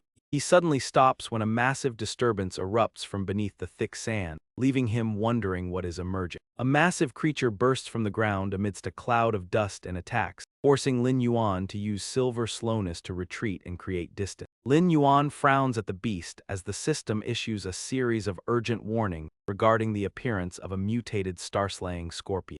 As the system continues to flash danger alerts, Lin Yuan cautiously moves back, surprised to encounter a mutated monster in this location. The level 10 star-slaying scorpion possesses 2800 health and 400 attack power, utilizing deadly skills like paralyzing lightning strike and venomous piercing. Smiling with interest at the challenge, Lin Yuan notes that the enemy is a bit difficult before charging forward with renewed energy. Intending to use the beast to officially sharpen his silver slash technique, Lin Yuan strikes a direct blow against the Stardust Scorpion's torso. His blade fails to pierce the thick armor, and as he stands atop the creature, he realizes its seamless shell offers no openings to exploit. The Stardust Scorpion suddenly unleashes a surge of electricity as the system announces the boss skill, Paralyzing Thunder Strike. Lin Yuan braces himself with his sword, surprised by the lightning, as the scorpion prepares to strike him with its venomous stinger. The system warns of the penetrating venom skill, prompting Lin Yuan to quickly leap away from the beast to evade the incoming attack. The agile scorpion fires another lightning bolt which he blocks with his sword, leading him to reassess the creature's power with surprise.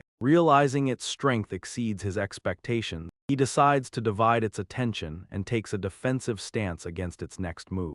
Lin Yuan quietly summons his pack of kobolds, who immediately appear and surround the area at his command. Chapter 16. The summoned kobolds engage the scorpion in fierce combat while Lin Yuan wonders why double critical hasn't triggered yet. The kobolds are sent flying as the ground shatters into a cloud of dust, just as several fireballs streak toward the monster.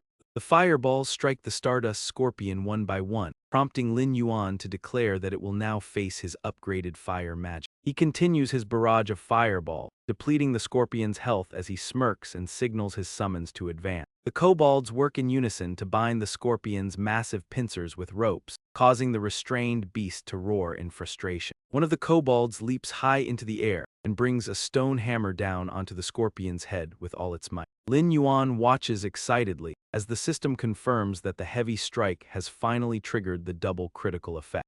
Following a massive explosion that sends desert sand flying, Lin Yuan leaps into the air to finish off the weakened Stardust Scorpion. Clenching his fist, he notes the lack of openings as the system activates his Slayer title, boosting his attack, critical rate, and magic damage. With a murderous gaze and a powerful fist, Lin Yuan coldly declares his intent to smash the creature into a pile of scrap. He delivers a devastating punch to the scorpion's head, causing its thick armor to shatter into pieces as the beast screams in agony.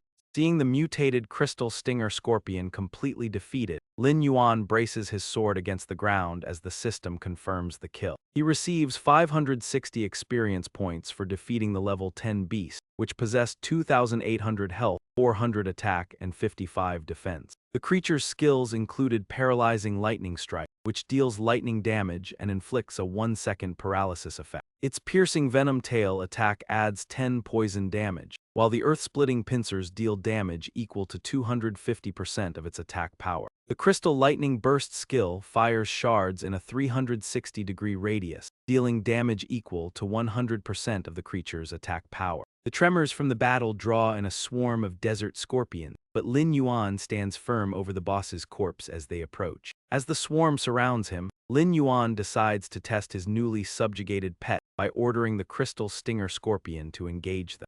The system activates Crystal Lightning Burst, electrocuting the desert scorpions while Lin Yuan seizes the moment to strike with his sword. Lin Yuan systematically eliminates the monsters, with the system repeatedly notifying him of successful hits on their weak point. His sharp blade easily pierces their thick shell, and upon clearing the swarm, the system announces that he has reached level 10.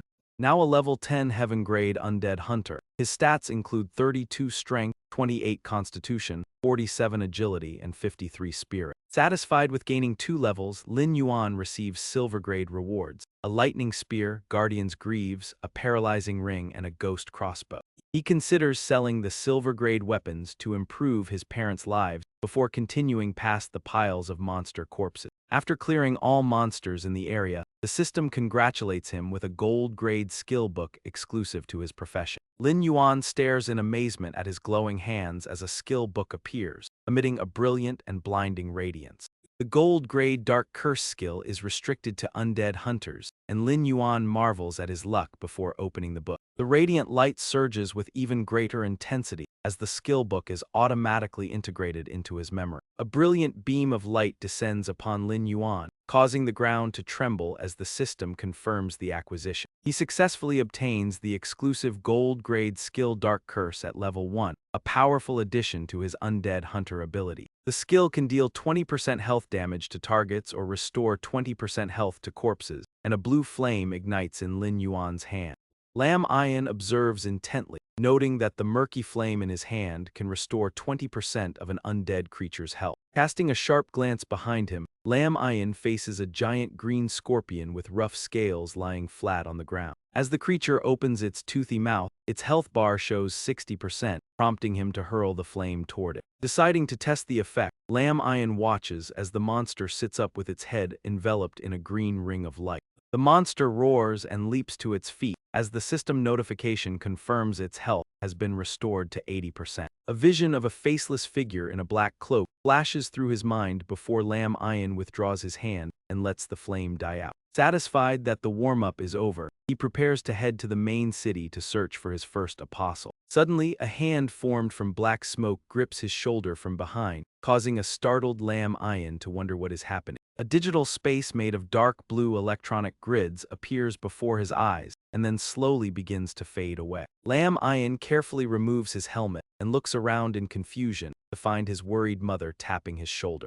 His mother urgently explains that his father has injured his back, so Lam Ian quickly helps the man sit down and tells him to move slowly. As his father lies pale on the chair, his mother massages his back while nagging him for trying to fix the air conditioner himself. She argues that he should have called a professional instead of getting hurt, but the exhausted man still tries to defend his actions.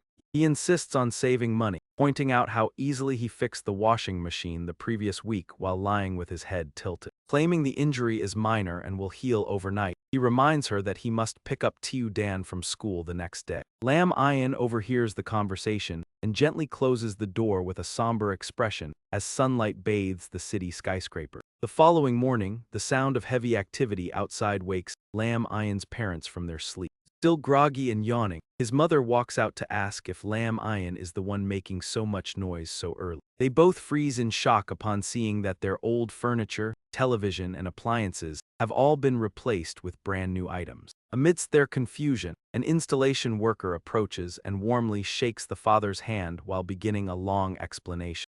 Delivery workers arrive at the residence of Mr. and Mrs. Lin to install new products ordered by Lin Yuan. The lead worker asks the couple to inspect the items as he directs his team to proceed with the installation. Lin Yuan's mother calls her husband in disbelief, while Lin Yuan focuses on an intense workout at the gym. A polite female staff member approaches Lin Yuan as he transitions from sit-ups to the treadmill. She asks if he would like to sign up for a VIP membership requiring a yearly deposit, and he hands her his bank card. Having sold his old gear and renovated the house, Lin Yuan decides to get a family membership for his parents and sister. He believes his family should begin physical training early to better adapt once they eventually achieve immortality. The staff member is impressed by his incredible stamina and physique, noting he shows no signs of exhaustion.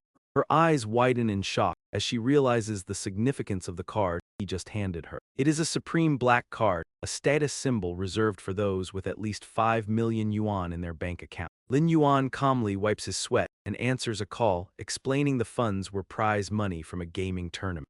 He tells his parents to rest while he takes care of Lin Dan, leaving the staff member blushing in admiration. At Ziashui No. 1 High School, the final bell rings and students begin pouring out of the building. Groups of friends head toward the nearby internet cafe to play games together after school. Lin Dan, a girl with golden orange eyes, who resembles her brother, walks down the stairs alone. She holds her backpack straps tightly and remains lost in thought as her classmates chat behind her. One of her friends excitedly invites the group over for a birthday party. The friend mentions her brother bought her a strawberry cake, prompting another girl to express her envy. Lin Dan listens to them and wonders if having an older brother is truly something worth being jealous of. Recalling Lin Yuan's messy habits and gaming addiction, she walks faster, convinced she is better off without him.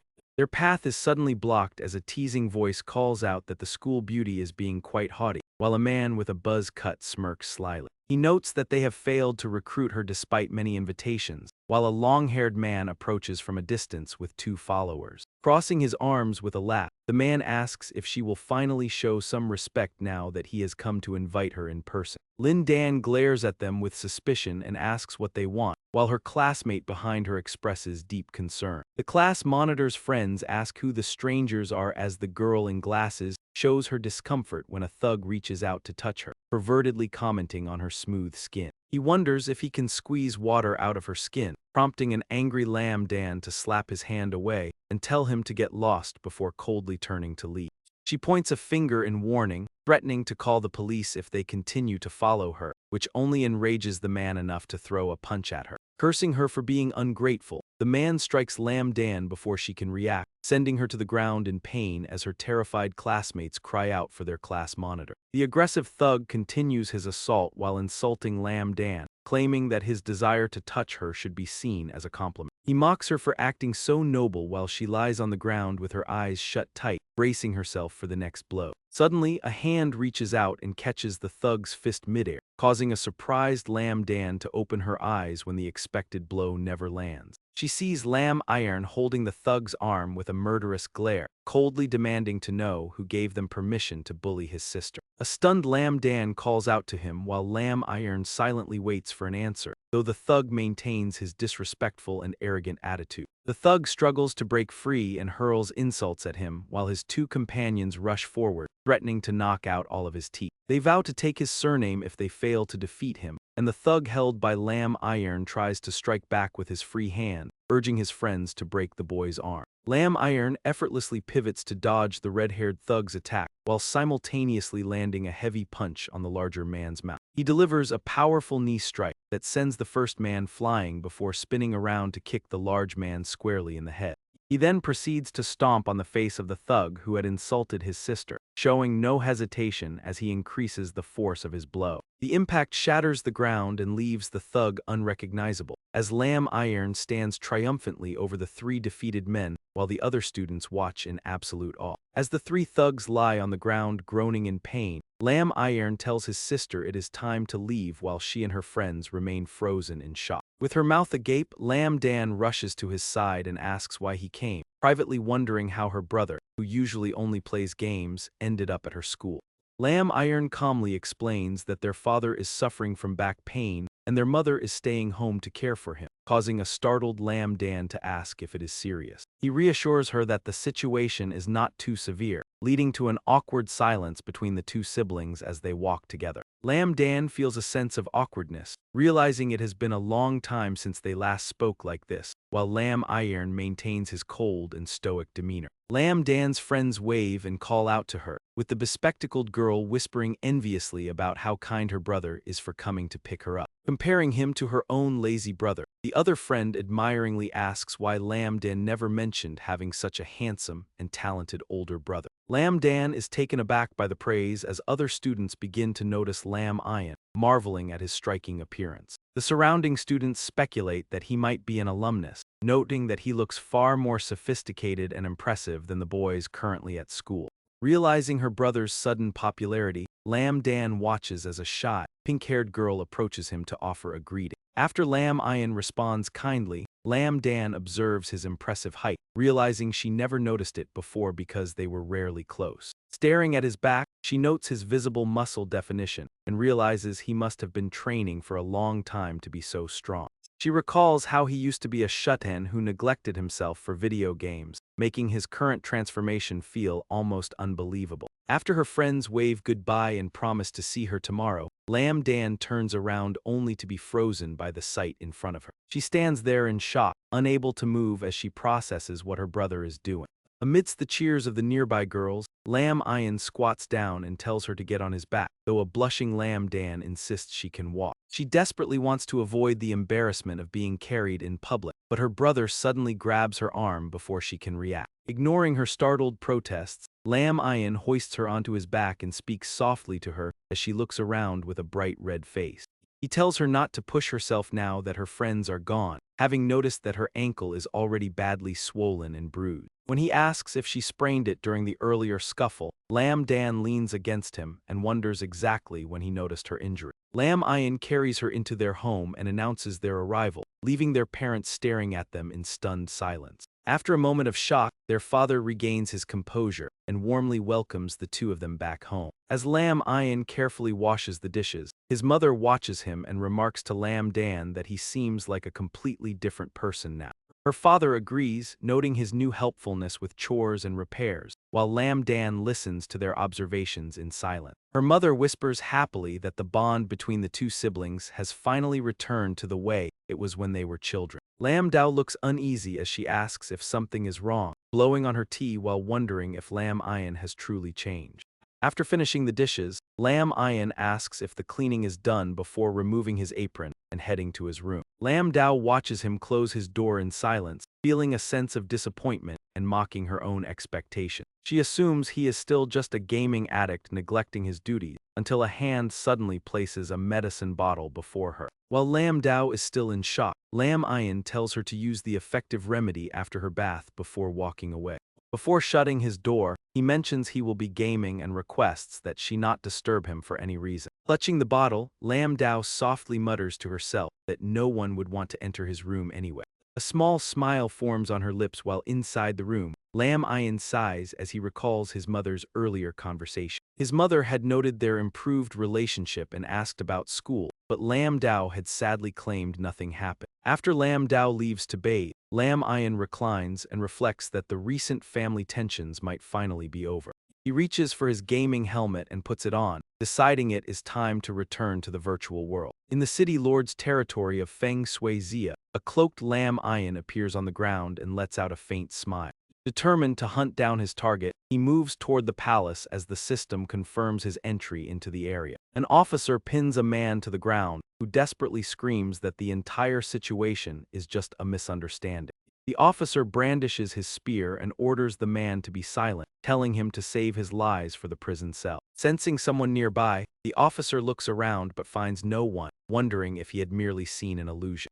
From behind a wall, Lam Iron watches the officer escort the prisoner away while demanding the man cooperate. He realizes the patrols are highly sensitive to criminals and begins calculating his next move with focused intensity. Estimating it will take 3 days for his crime points to reset, Lam Iron clenches his fist and steps out into the open. As the wind catches his cloak, he prepares to retrieve an item and meet an old friend as the scene shifts to the cathedral. Inside a magnificent cathedral, a priest performs his daily duties, cleansing the shadows of the past in the name of the Lord. He declares that Father Lauren's soul will be as pure as fresh snow, and guided by holy light as he begins the baptism. A familiar figure interrupts the ceremony, identifying himself as a member of the infirmary, which irritates Father Lauren despite his obligation to listen.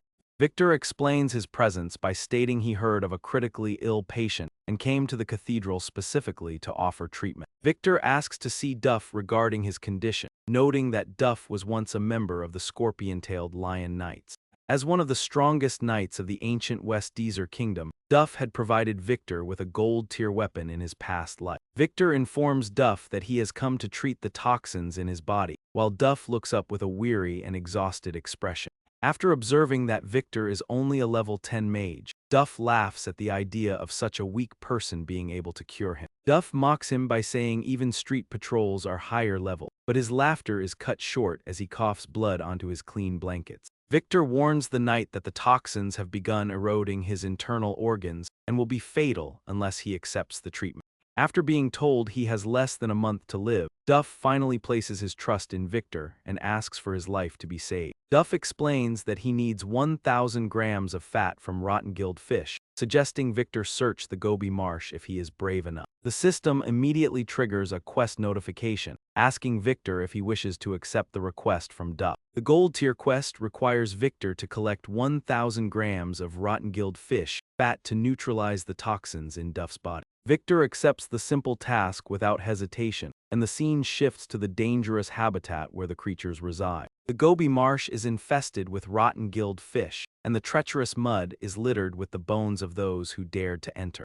These elite level 15 creatures possess 3,500 health and 500 attack power, utilizing skills like wave-splitting tail. While several people struggle to defeat the massive creatures, a group of guards and soldiers arrives just in time to provide backup. The commander orders his men to hold their ground and stay alert, warning them to avoid the sharp teeth of the beasts at all costs. As the soldiers charge forward, some are caught off guard and injured, while the fish begin their aggressive counterattack. The rotten-gill fish's attack strikes the group, scattering everyone in all directions except for 2 exceptionally lucky survivors. Some soldiers are even less fortunate, falling into the mud where the rotten-gill fish corner them as they cry out for help. The rotten-gill fish activates its wave-leaping tail skill, and though the blonde man thinks he has evaded it, danger remains imminent. A giant rotten-gill fish lunges forward with its massive jaws wide open to swallow him whole, leaving the young man unable to maintain his defensive stance. Refusing to let its delicious prey escape, the monster opens its enormous mouth wide to consume him entirely. In this critical moment, the young man freezes in terror, certain that his life is about to come to a violent end. Just as he resigns himself to death, Lin Yuan suddenly appears behind him at the perfect moment. Lin Yuan grabs the man's collar and pulls him back forcefully, only to coldly toss the blonde soldier aside as he focuses on the threat. Warning the man not to get in his way, Lin Yuan holds him with one hand while unleashing his power against the giant fish with the other. In its final moments, the ill-fated rotten-gill fish only sees a faint glimmer of light before it can even attempt to counterattack. The strike hits the monster directly, causing it immense pain before its death, while Lin Yuan lands gracefully as the stunned sergeant watches. Having narrowly escaped being eaten thanks to Lin Yuan's timely intervention, the blonde soldier gasps in relief at his survival. Without saying a word, Lin Yuan marches toward the monsters, while the blonde soldier tries in vain to call him back. Lin Yuan charges into battle alone to end the fight quickly, leaving a profound and lasting impression on the blonde soldier. Recognizing him as the powerful figure from before, the soldier watches as Lin Yuan moves with lethal agility and launches a sharp forward strike. Lin Yuan's technique decimates the majority of the rotten-gill fish, who find themselves utterly powerless against his overwhelming strength. Realizing many of their kind have fallen, the remaining fish coordinate a massive leap to swarm their opponent with overwhelming numbers. Lin Yuan quickly leaps away to make the monsters miss their mark, while the blonde soldier shouts a desperate warning for his safety. 2 rotten-gill fish launch a simultaneous assault, but their efforts are futile as Lin Yuan calmly prepares his counterattack. After effortlessly dodging the monsters and landing safely, Lin Yuan draws a powerful sword to finish off the persistent creature. Before delivering the finishing blow, Lin Yuan taunts the monsters, remarking that even in a swarm, they are nothing more than trash fish. With swift and precise movements, he carves through the massive creatures like a master chef, achieving a continuous chain of lethal strikes. The group following the blonde knight is stunned by the surreal sight, wondering where such a powerful expert came from after he easily killed 5 monsters. Despite his strength, the group worries that fighting alone won't be enough to defeat the rotgill fish once they unleash their deadly area of effect skill. The blonde warrior watches in horror as the monsters swarm Lin Yuan in a coordinated counterattack after seeing their kin slaughtered. The creatures unleash their most powerful techniques to corner him, but Lin Yuan remains perfectly calm as he has been waiting for this moment. The monsters' energy quickly spreads across the battlefield as they activate their collective area of effect ability. Their resonant curse fills the area with toxic mist, inflicting negative status effects such as confusion and auditory hallucinations on their enemy. Lin Yuan remains completely unfazed by the mental assault, confident that he will not fall for such primitive tricks in this world. He summons his powerful spirit beast, the zombie giant wolf, declaring that he will not leave until every last rotgill fish is eradicated. At his command, the zombie giant wolf unleashes a hungry wolf's roar that echoes through the air, leaving the monsters in a stunned and comatose state. Proceeding with his plan, Lin Yuan summons a single-use sobriety mask to protect himself from the toxic environment. Now fully prepared for the encounter, Lin Yuan charges directly into the heart of the monster swarm to begin his hunt. He tracks down each creature one by one, striking their vital points and sending the first rotgill fish to its grave. He continues to exploit their weaknesses with surgical precision before delivering a final, lethal thrust directly into the head of a massive fish. The monster screams in agony as it dies, while the blonde commander rescued by Lin Yuan watches the display in total disbelief. The commander retreats behind his guard in awe of Lin Yuan's power, though the guard warns him that it is still too early to celebrate. Just as predicted, a group of elite rotgill fish resembling various types of catfish begins to emerge from the distance. Lin Yuan stares coldly at the approaching hybrids and commands his Thunder Seed Scorpion to intercept the new threat. The Thunder Seed Scorpion moves into position before the monsters and prepares to unleash its devastating Crystal Thunder Blast skill. Thousands of purple light beams erupt from the creature's head, striking every single rotten gill fish in the vicinity with unerring accuracy. As some fish scream and others dive for cover, a relentless carpet bombing of spirit thunder explosions kicks up thick clouds of dust and smoke. Those unable to escape are struck down while baring their sharp teeth in agony, leaving a nearby bodyguard to watch the overwhelming display with profound respect. Realizing that a simple net could never capture such a massive swarm, Lam Ian prepares to escalate the battle beyond just summoning his beast. Lam Ian leaps from the rocky peak where the defeated fish have gathered, landing gracefully near his companions to prepare for his next move. Donning his hat with a confident air, Lam Ian dismisses the idea that the swarm cannot be wiped out entirely, leaving the others puzzled by his intent. The group's attention shifts to the scorpion, which appears to be systematically targeting the underbellies of the female fish. As the female fish perish, the males succumb to their primal instincts, causing the onlookers to watch in shock as the swarm begins to turn on itself.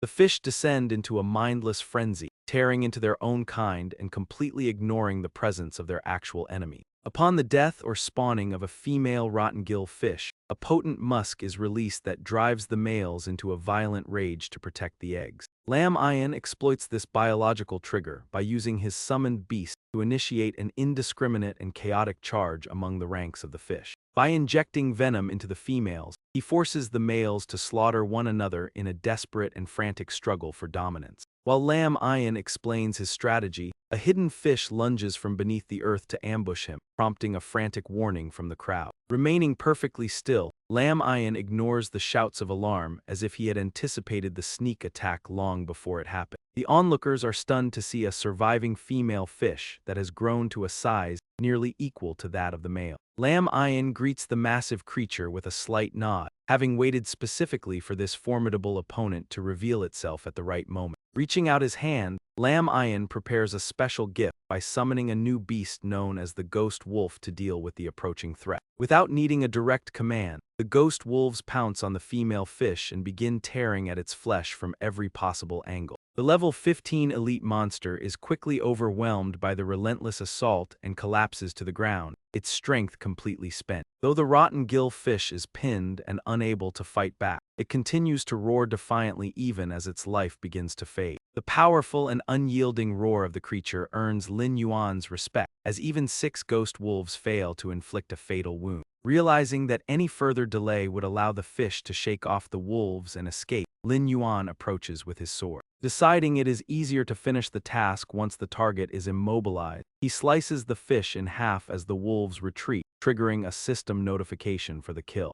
Having waited for the notification, he strikes the fish once more, causing thousands of purple pearls to spill out from within. Lin Yuan approaches the carcass to collect the purple pearls, but he ignores the ones scattered on the ground. He moves directly to the head of the fish to gather the pearls while the blonde bodyguard and his companions watch his every move.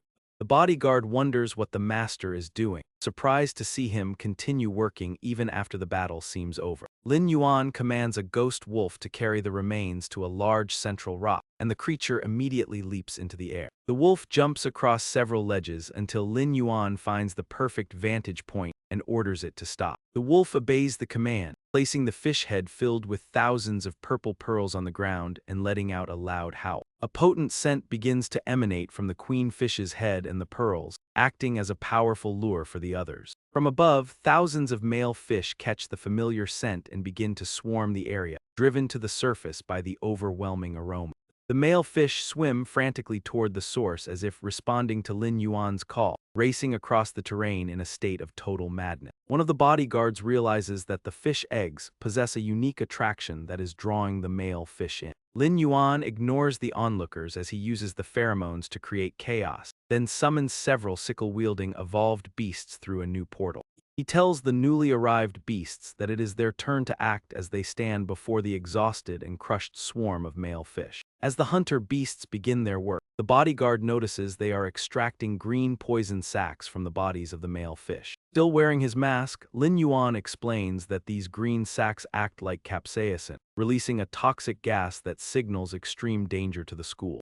The surrounding fish grow weak and struggle to stay at least 5 meters away from the spreading toxin. Since they are not immune to their own poison, the creatures are left completely vulnerable to being slaughtered once exposed. The group feels a heavy burden lifted, particularly the flashy soldier who leaps with joy now that the fish swarm has truly vanished.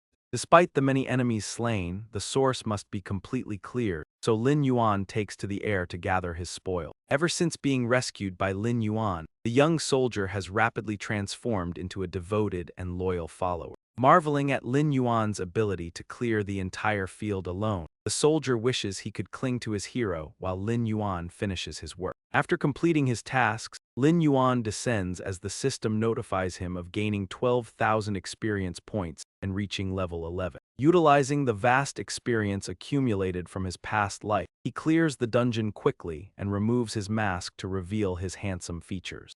The mask proved invaluable during the fight, and Lin Yuan now produces a mysterious bottle to siphon up the remaining material. Though the single-use bottle cost 5 gold coins, he deems it a worthwhile investment for collecting the essence of the rotgill fish. He harvests 1,000 grams of rotgill fish head fat, a premium medicinal ingredient from the Gobi marshes used to treat severe decay and necrosis. This rare substance can regenerate dead tissue into healthy flesh, but Lin Yuan suddenly realizes he nearly forgot one crucial task. He pulls out a red clown-like nose made from rotgill fish skin, an elastic spherical tool known as the Silver Joker's nose. The device clicks when squeezed and can vibrate or glow while emitting pheromones that mimic the scent of a rotgill fish. While it strikes fear into small and medium aquatic creatures, Lin Yuan stares at the ridiculous object with a look of pure contempt. He feels humiliated imagining himself wearing it with his grandmother's scarf and questions the bizarre tastes of the game's designer. The blonde knight approaches to praise Lin Yuan's style, becoming even more excited when the red nose begins to glow and wobble. Fascinated by the moving object, the knight is thrilled when Lin Yuan offers to part with the item. Desperate to own the unique accessory, the knight tells the great god that he is willing to pay whatever price is asked. Fortunately, a more grounded companion steps in to apologize for the knight's consistently eccentric and over-the-top behavior. After a moment of thought, Lin Yuan decides to give the silly item away for free, leaving the knight feeling guilty for not paying. Lin Yuan ignores the knight's protests and takes flight, leaving the group to view him as a truly divine figure. It seems hard to believe anyone would pay for such an item, but the scene shifts to the cathedral where he completes the quest for his idol. Approaching Duffway, the man consumes the medicine made from the rotten-gilled fish and recovers his strength, though he is visibly stunned. Duffway sits up to confirm Lin Yuan's identity, amazed that he actually gathered the ingredients just as a system notification sound. Upon completing Dark's gold quest, Lin Yuan receives the soul-cleansing blade, the first gold-tier weapon he obtained in his past life. The blade grants 150 attack and magic damage, 100 spirit points, and a skill range of up to 150. The soul-cleansing seal consumes mana and deals 150% spirit damage with no cooldown, though the base attributes are ordinary. This skill possesses a hidden effect and combat properties that will prove to be highly effective and useful in his future battle. Each strike accumulates soul-cleansing chi in the enemy, and after 3 stacks, it deals an additional 250% spirit damage. Lin Yuan envisions his past glory when this blade helped him defeat all rivals and become the #1 mage in the Western Desert. Admiring the blade's intricate carvings outside the Grand Cathedral, Lin Yuan notes his reward of 1,000 reputation points in the main city.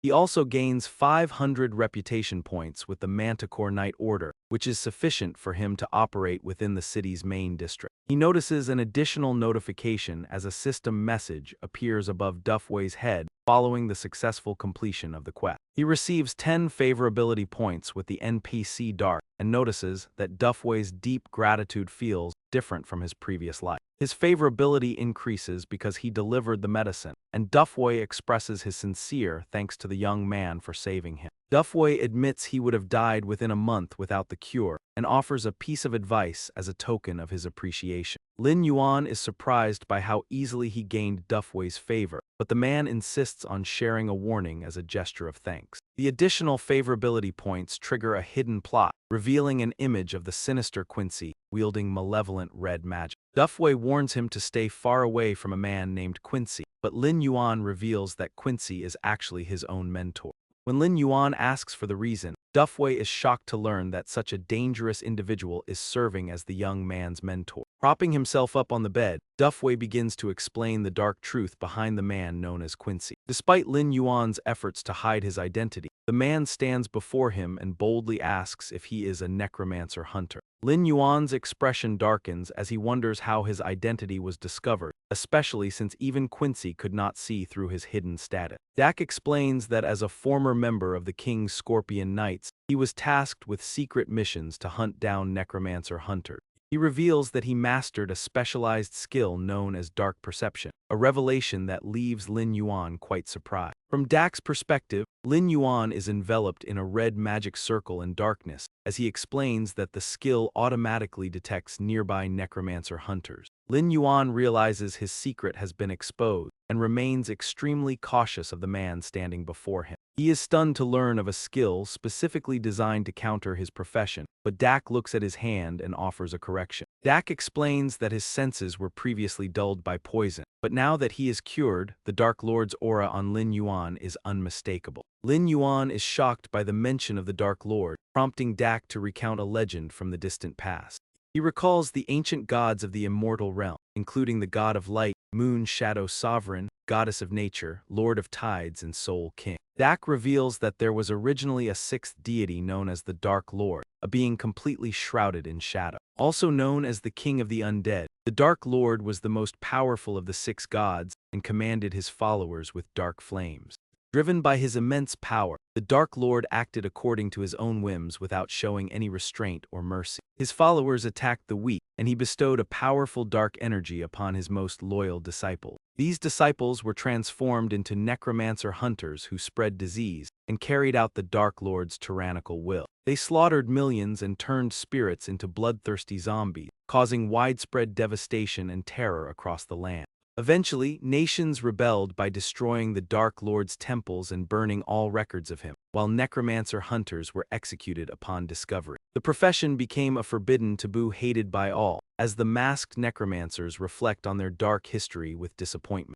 Dak reveals that he was struck by a necromancer hunter's poison during an old battle, causing him to suffer for 10 long years. He had expected to die from the affliction until Lin Yuan appeared, leading Lin Yuan to reconsider his own unique attributes. Lin Yuan's status screen displays his level 11 status as a forbidden necromancer hunter with the shadow summoning talent and 35 of 100 underworld gates open. The realization dawns on him that while he was merely a mage in his past life, the legends he once heard actually concealed a profound secret. Understanding why his profession is considered forbidden, Lin Yuan feels fortunate to have remained hidden as he raises his hand in deep thought. The situation is becoming complicated, as he originally planned to investigate the main city's badge clues once his crime points were clear. He frowns while considering his options, realizing that his identity will be exposed immediately unless he finds a way to mask the Dark Lord's aura. Lin Yuan asks Dak for a way to bypass the Scorpion Knight Order's dark perception, prompting the man to clench his fist and speak with urgency. Dak warns that only Quincy can help, but he would surely kill Lin Yuan upon discovering his true identity as a necromancer hunter.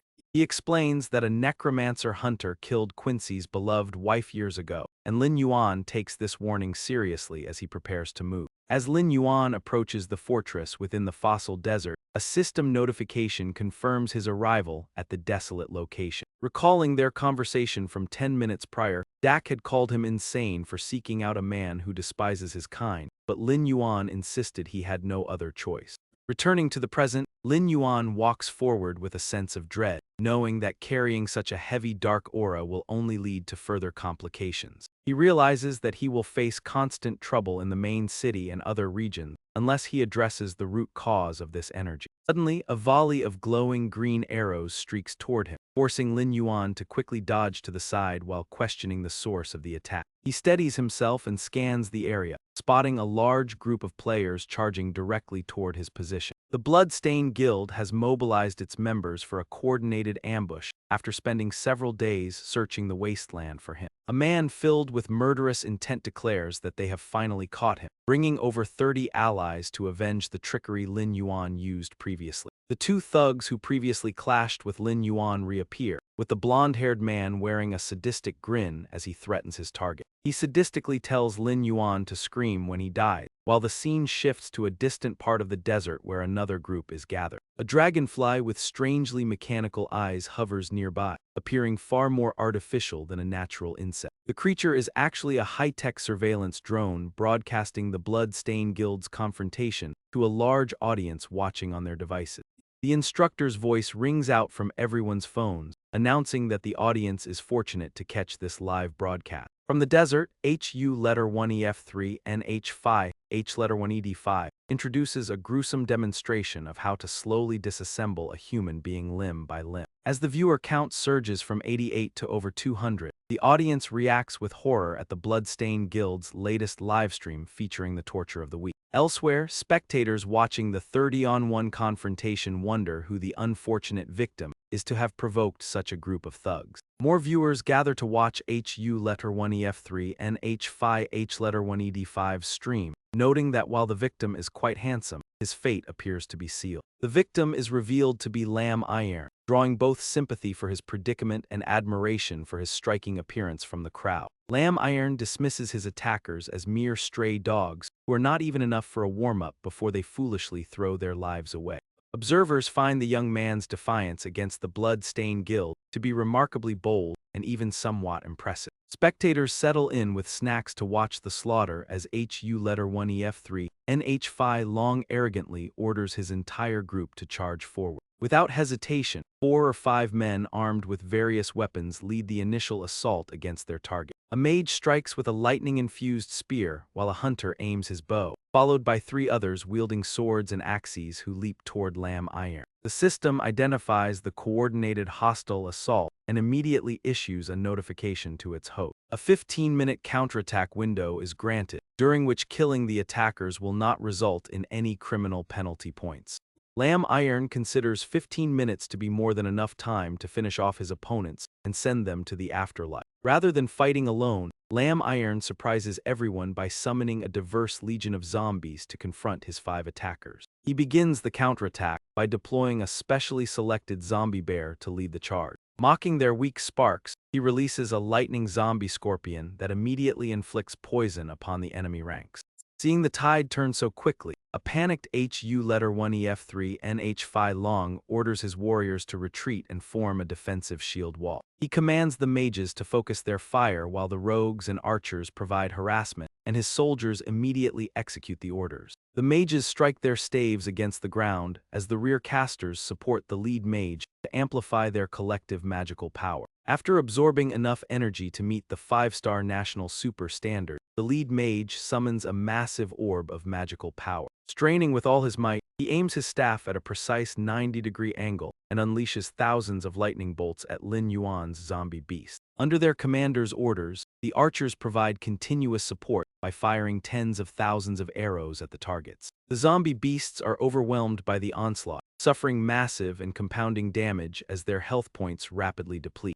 The system completes its statistical analysis and reports that the number of online viewers has dropped from 212 down to 168. Many viewers comment that these summoned creatures are nothing more than easy targets for an elite level 7 or 8 team. The audience begins to lose interest, calling the boy a fraud and placing bets on how many minutes he can survive. The Hein brothers grow arrogant and dismissive, concluding that his summoned zombies are no match for their power.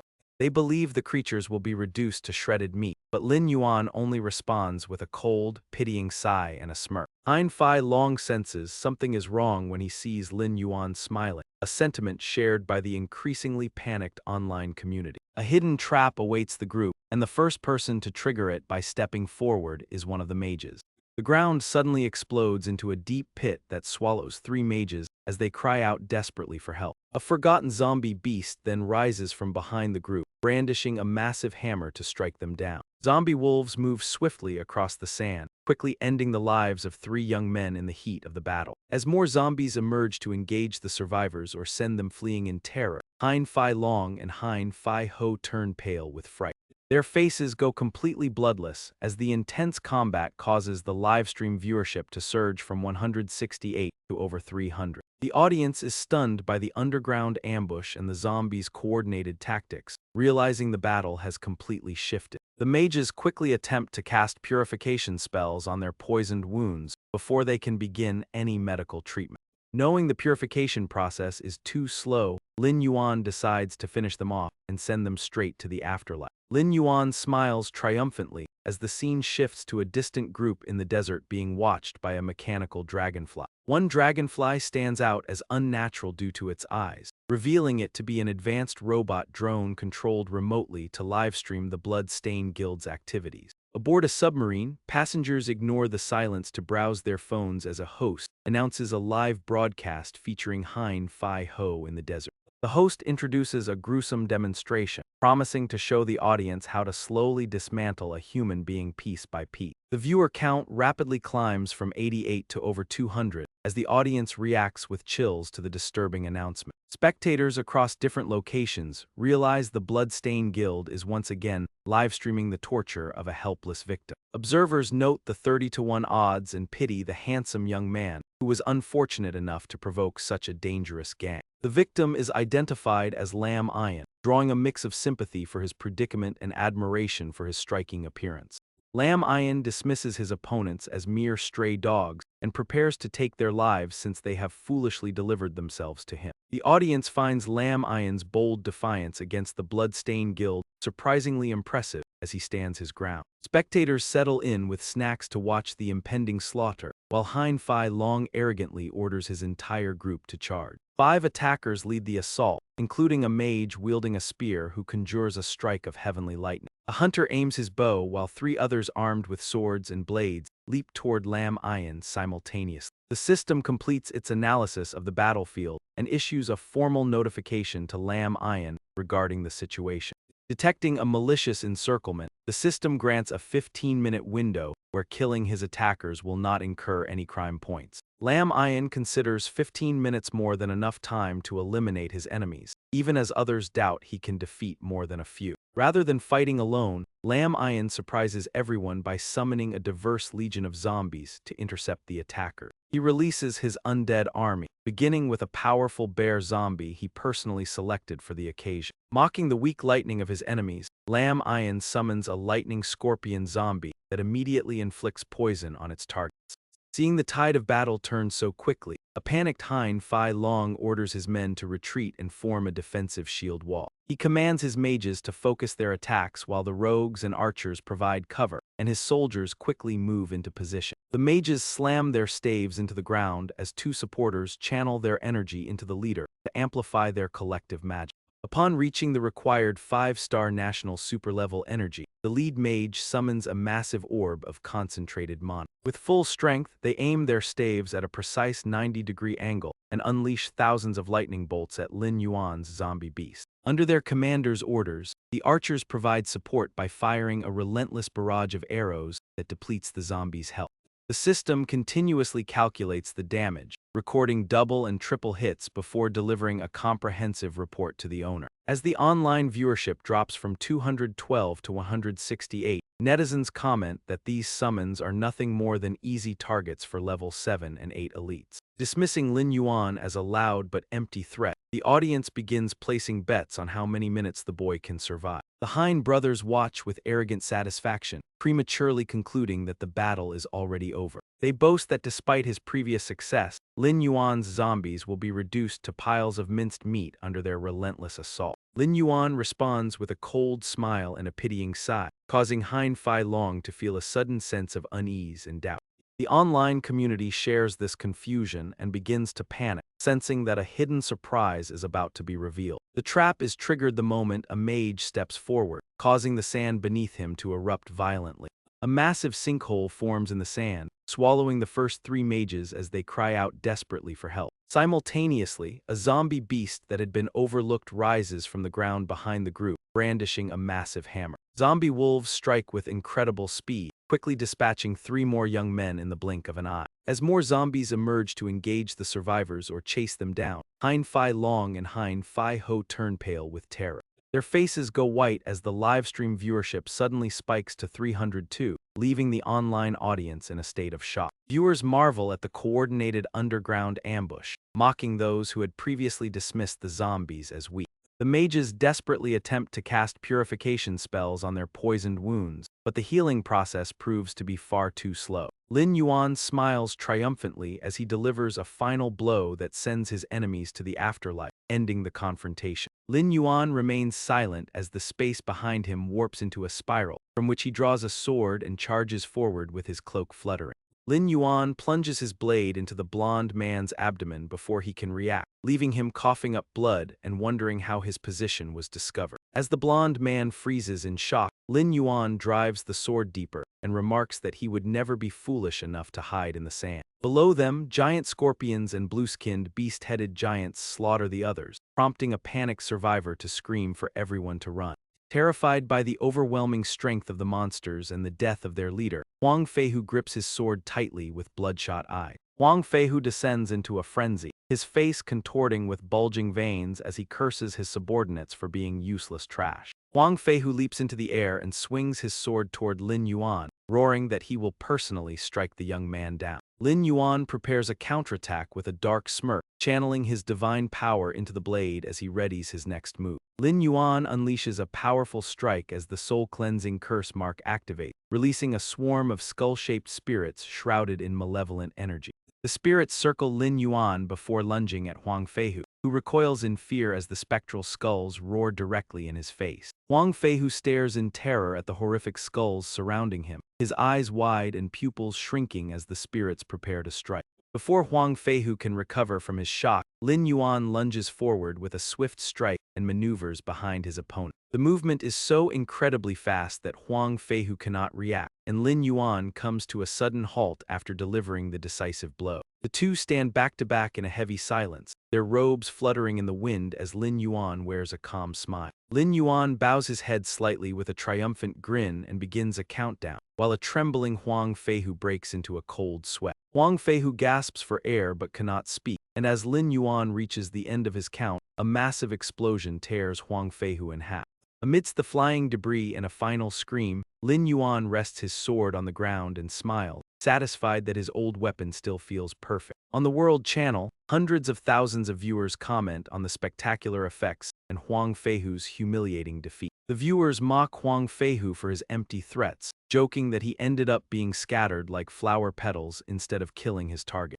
Fans cheer for the master's peak performance, while the system announces that Huang Feihu has been physically disconnected from the live stream. The others are cut down simultaneously as their weapons shatter, leaving the sole survivor to watch their agonizing deaths in horror. Hein Fai Long stands agape and drenched in sweat, unable to believe his eyes after not seeing the youth for only a few days. Lin Yuan stands amidst a field of corpses with his cloak fluttering, his overwhelming aura and power crushing the man who watches him hold a comrade's head.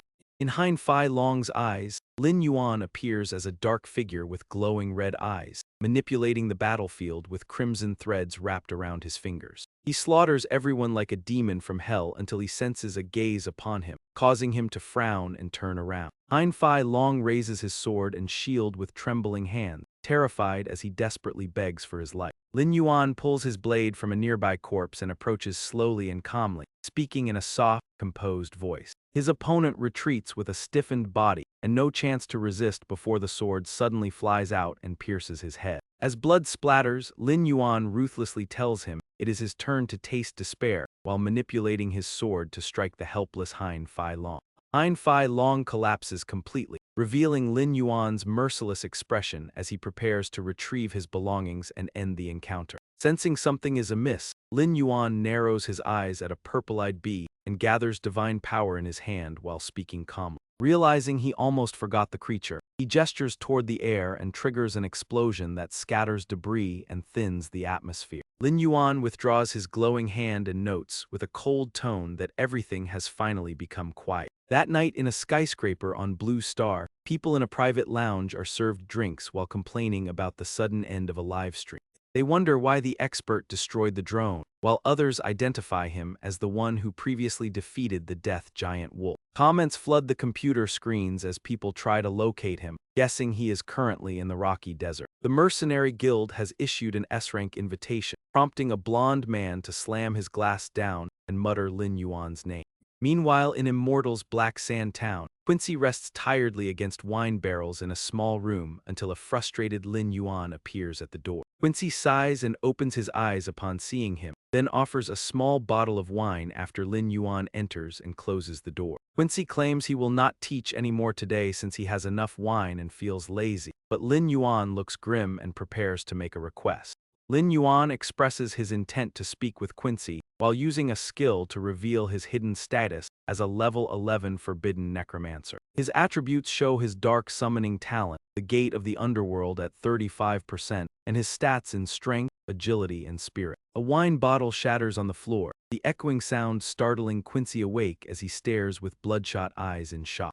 The atmosphere grows tense as Quincy realizes Lin Yuan is a necromancer and stands up to confront him after many years. Quincy angrily grips a source of lightning and mutters about necromancers before his body becomes enveloped in electrical energy. Losing his composure, Quincy roars and unleashes his power, sending shards of glass flying toward Lin Yuan and the wine barrel.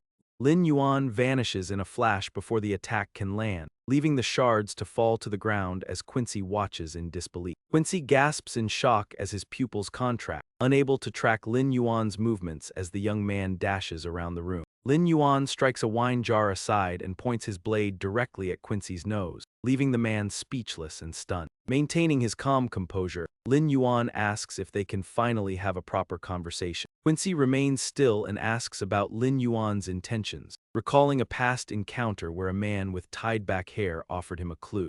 He remembers a time when witches, mages, and swordsmen fought relentlessly on a devastated battlefield without mercy. Long ago, under the Dark Lord's shadow, Quincy and his wife fought against the necromancers who served as the Dark Lord's henchmen. During the bloody struggle for justice, a witch screamed as dark energy radiated from her, leading to the eventual defeat of the necromancers. Quincy's wife saved him but was struck by a death curse that corrupted her soul, turning her into a creature without memories or peace. Her comrades watched in despair as she transformed into a monster with green scales, long curved horns, and a skeletal tail. A blond man clutched his paralyzed arm, trembling with the realization that he lacked the strength to hold a sword and save his wife. The only way to break the curse was to destroy her corrupted soul, but Quincy's injuries prevented him from even gripping a blade. While many believed Quincy would spend his life drowning his sorrows in alcohol, he eventually announced a mysterious quest. Standing on the tavern's second floor, he catches the crowd's attention by offering his life's treasures to anyone who can save his wife.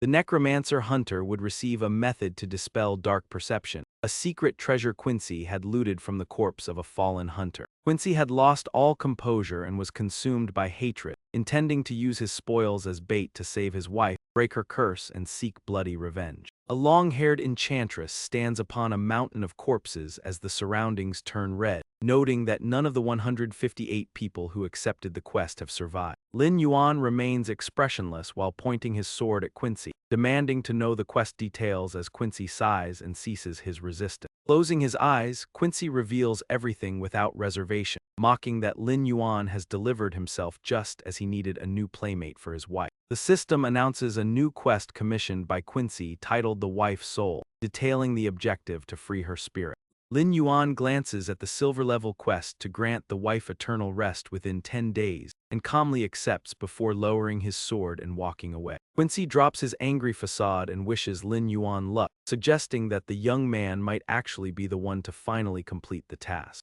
As Lin Yuan disappears from view, Quincy wears a cunning and wide grin, thinking that his well wishes only matter if the boy returns with his body intact. Night falls as Lin Yuan enters the memorial sanctuary for the deceased north of Black Sand Town, moving through the corridors with ease. Walking at a steady pace with his hair partially veiling his gaze, Lin Yuan looks straight ahead as the system confirms the activation of a night vision potion. He arrives at a secret chamber where beast-headed monsters hold torches, and a giant scorpion follows him past various coffins. Glancing at a coffin tucked into a corner, he silently observes that the memorial sanctuary for the deceased is comprised of 5 distinct levels. All the deceased NPCs from Black Sand Town are interred here, but a small purple monster with jagged teeth suddenly bursts from a coffin to attack him. The scorpion's tail impales the creature before a final blow ends its life in a spray of blood, leaving Lin Yuan completely unfazed by the encounter. As the monster falls and the scorpion's tail remains embedded, Lin Yuan notes that undead creatures like zombies, skeletons, and spirits frequently haunt this place. Twisted corpses begin to emerge from the darkness, their power increasing on each floor, though the first level only contains zombies ranging from level 1 to 3.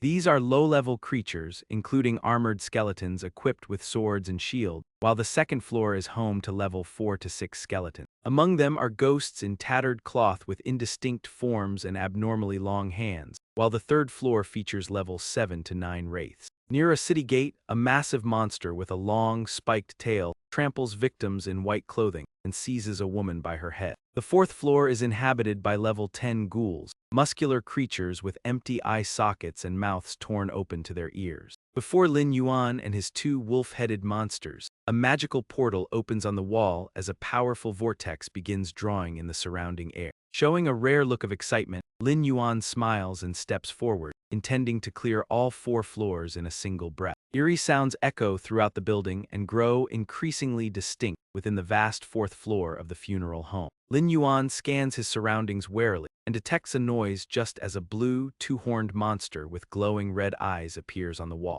The system announces the activation of the wall walking skill, followed immediately by the activation of the upside-down shredding skill. A pack of level 10 elite ghouls crawls out from the dark corners of the funeral home as their status information is displayed. They possess 2,000 health, 400 attack, and 40 defense, utilizing skills like poisonous bite, wall walking, and upside-down tearing.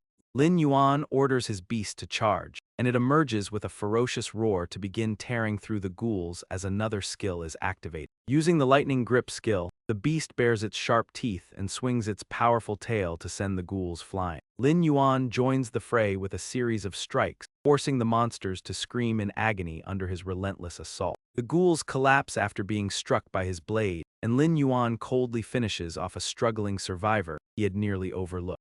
The system congratulates Lin Yuan on reaching level 12, a milestone he achieved much faster than he had originally anticipated. He reflects with some regret that while his dark corpse manipulation can control zombies, it has no effect on these undead monsters. A strange dark aura suddenly manifests behind Lin Yuan, and he looks back just as an unknown force launches a sneak attack. Lin Yuan attempts to counter the mysterious strike, but is overwhelmed by the immense pressure and sent flying backward into the quiet fifth floor. After finally regaining his footing, Lin Yuan looks behind him to discover a large coffin bound tightly by heavy iron chains. Lam Iron observes the change in environment as the lord within the coffin begins to stir and laughs with delight.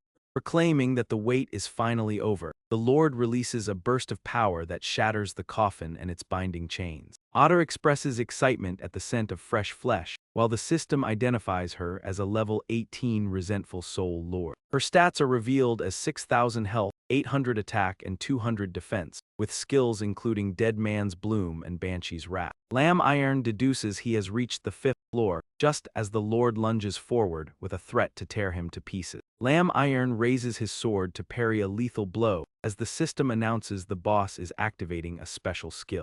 The Lord unleashes Dead Man's Bloom, but Lam Iron quickly maneuvers away to avoid her strike and the venom she spits. He observes the corrosive nature of the venom on the environment, while the Lord's powerful strikes send debris flying everywhere. Assessing the intensity of the assault, Lam Iron grips his sword tightly and decisively severs the Lord's tentacle.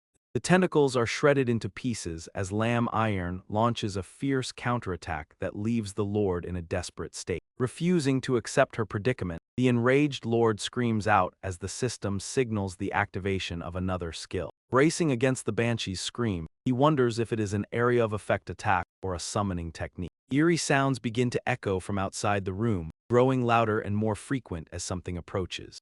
Sensing the imminent threat, Lam Iron watches a skeletal hand emerge from a gap and prepares himself for combat. He realizes the approaching skeletons are the remains of the NPCs from Hxa town who were buried there. He notices the remains include failed challengers of the Kungsi mission and realizes the boss intends to resurrect them all. Recognizing the overwhelming number of enemies behind the door, he is surprised by the boss's ability to revive the dead. Lam Iron summons a group of wolf-headed warriors and commands them to move forward and block the entrance. As a wolf-headed warrior engages the skeleton, he decides to use his zombie army as a shield to hold the line. While a skeleton crawls through an opening, Lam Iron activates Bloodlust and directs his roaring warriors into the fray. In an instant, the creature launches fatal strikes against the giant monsters, as the system indicates it has entered a bloodthirsty state. Its bloodshot eyes make it appear truly terrifying, while Lin Yuan continues to command the Knoll leader and the elite Lightning Scorpion. As Lin Yuan shouts his command, the Knoll charges forward while his beast burrows underground, triggering a system notification for a skill activation. The earth-splitting pincer skill is unleashed, followed by the Knoll's heavy strike against the Lord, forcing her to leap away as rocks begin to crumble from above. She watches in shock as massive boulders rain down from the ceiling, causing the entire area to vibrate violently. Despite the destruction, the Lord remains completely unharmed and laughs, leaving Lin Yuan surprised that she suffered no injuries at all. Lin Yuan observes the Lord and realizes she is a ghost-type wraith capable of phasing through solid objects and possessing a 50% immunity to physical attacks. Gripping his sword to perform a martial technique, he notes that such creatures take double magic damage and launches soul-cleansing seals in the form of flying skulls. The Lord agilely evades every single attack, causing Lin Yuan to wonder why her speed has suddenly increased as he glances toward the other side of the battlefield. The Knoll leader holds back the skeletons trying to break through, prompting a determined smile from Lin Yuan as he considers the NPCs within the tomb. Knowing the tomb's guardians could breach his zombie army's defense at any moment, he decides to end the fight quickly and summons a special ring. Intending to restrict her movements first, Lin Yuan grips the ring tightly as small currents of electricity begin to crackle around his hand. As he charges into battle, the system confirms he has equipped the Silver Tier Paralysis Ring, which boosts his health, mana, agility, and spirit while providing a bonus skill. The ring grants the Paralysis Toxin skill, giving him a 5% chance to paralyze his enemy for 3 seconds upon landing a successful strike. The ring on Lin Yuan's finger proves its power, just as the system announces the activation of the Paralysis Toxin skill. The Lord screams in agony as she is tormented by the purple lightning emanating from Lin Yuan's hand. leaving her with no chance to struggle or escape. While the Lord's face contorts with pain and ferocity, the system's mechanical voice confirms that the target has been hit and the paralysis toxin has been triggered. Lin Yuan charges forward with his sword as cold spiritual energy radiates around him, launching another skull toward his enemy to ensure the job is finished. The Lord is struck head-on by the flying skull and sent flying backward into a massive rock, which shatters upon impact as her face twists in excruciating pain. With a cold expression, Lin Yuan lands firmly on the vibrating ground while his sword emits an overbearing aura near the large crater left in the rock. She crashes heavily to the ground while Lin Yan watches calmly, standing tall and expressionless as he remarks on his good fortune. He realizes that her speed has significantly decreased after being struck by the soul-suppressing curse. Maintaining his composure, he prepares a technique as a ferocious beast appears behind him, baring its teeth and roaring alongside a mechanical voice. A massive wolf emerges, darkening the atmosphere as lightning strikes, and he activates the howl of the evil wolf skill. The Lord is struck and cries out in pain, now completely stunned, while Lin Yan gazes at his sword with a resolute will to fight. He tells himself that 5 seconds of stun time is more than enough before unleashing a series of swift and powerful sword strikes. He provocatively wonders how many hits she can endure as a relentless barrage of sword strikes rains down on her wounded and weakened body. The system reports a continuous drop in her health points as her face bleeds and contorts with extreme rage. The system notifications continue to flash, showing repeated damage values of 50 and 60 points. The Lord screams with intense resentment as black lightning surrounds her, and the system coldly announces she has activated the corpse explosion skill. A massive explosion erupts, sending dust and debris flying as the Lord unleashes the last of her strength from the center of the blast. Purple lightning sweeps through the area, obliterating nearby monsters and leaving the scene in a chaotic, ruinous state filled with the scent of death. Lin Yan emerges unharmed from the debris, having narrowly escaped by using his zombies as a protective shield. He stands up and uses his sword for support as he walks through the wreckage, shocked that she utilized the corpse explosion technique. She has detonated the NPC zombies and the entire tomb, leaving Lin Yan to stand with his 3 remaining minions before the dying Lord.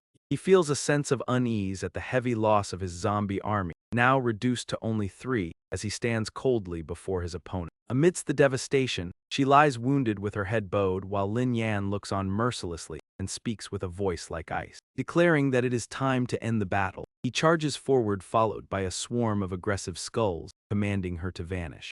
He strikes the Lord directly with blue spiritual energy and lethal skulls, and she is unable to dodge in her exhausted state, letting out a final cry of protest. Her voice fades into nothingness as the system coldly announces that the boss has entered a near-death state with only 300 health points remaining. Amidst a blinding light, the Lord's body begins to dissolve, as the system reports the boss entering a dying state with only 200 health remaining. The boss's health drops to 100, and then 30 before the system finally congratulates Lin Yuan for slaying the vengeful soul. After gaining 800 experience points, Lin Yuan lands heavily on the ground and mutters that the battle is over while his beast watches from behind.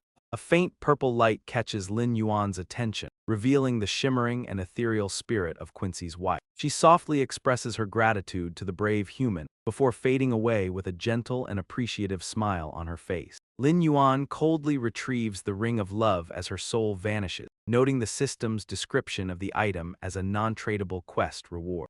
Though the ring symbolizes the love between Quincy and his wife, Lin Yuan's expression darkens as he feels dissatisfied with the meager loot. Just as he begins to complain, a mysterious red book marked with a skull appears and radiates an ominous, unusual aura. Intrigued, Lin Yuan approaches and opens the book, the red light casting a dangerous glow over his face as he examines the item. He realizes with great interest that the corpse explosion technique used by the vengeful soul is actually an exclusive skill for necromancer.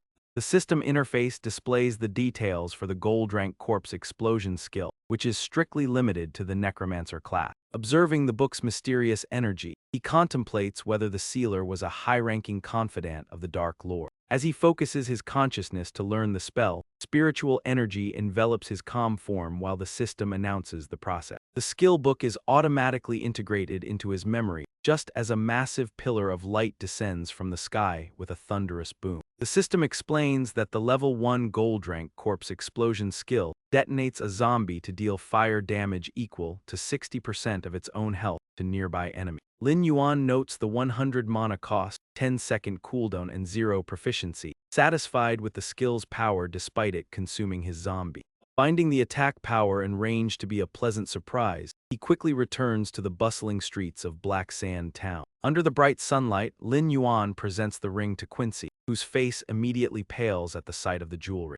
Quincy stands frozen and trembling as he recognizes the engagement ring he had given to his wife so long ago. His hands shake uncontrollably as memories flood back, leaving him in shock because sealed souls are not supposed to retain any memory. Quincy's voice fades as he explains that only through liberation can a spirit regain its memories and leave behind its most cherished possession. Filled with sorrow, he hesitantly asks if his wife was at peace when she passed, and Lin Yuan gently confirms that she was.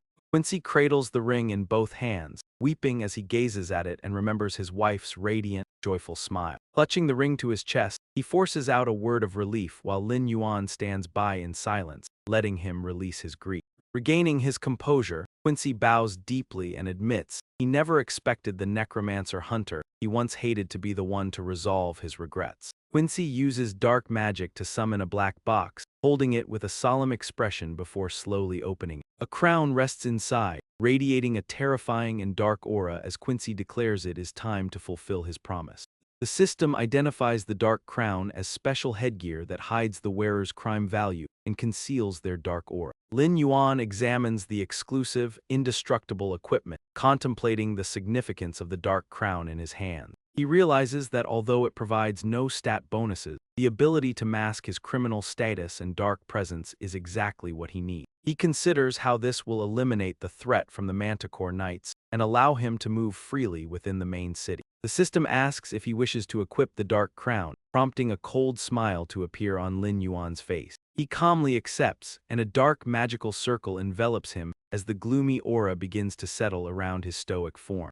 Once the crown is equipped, Lin Yuan smiles darkly, feeling that he has finally moved one step closer to the truth. He arrives in a bustling new city where various guilds are noisily competing to recruit new members with different promises. Walking through the crowd, Lin Yuan reflects that among the countless groups in Fengshuisha, only a few truly hold significant power. The system displays the top rankings, including Berserk Rage, Mirror Flower Water Moon, Wolfstar, Sacred Hymn, Eternal, and Black Tree. Observing the list, he notes that there are only 10 major guilds that truly matter in this world. A faint memory of a mysterious cloaked man surfaces, making Lin Yuan wonder if his target is hiding within one of those organizations. He acknowledges that as a newcomer to Fengshuisha, finding a way to approach these powerful guilds will be a difficult challenge. Lamb Iron's expression turns cold, and his gaze sharpens as he senses someone in the crowd secretly monitoring his every move.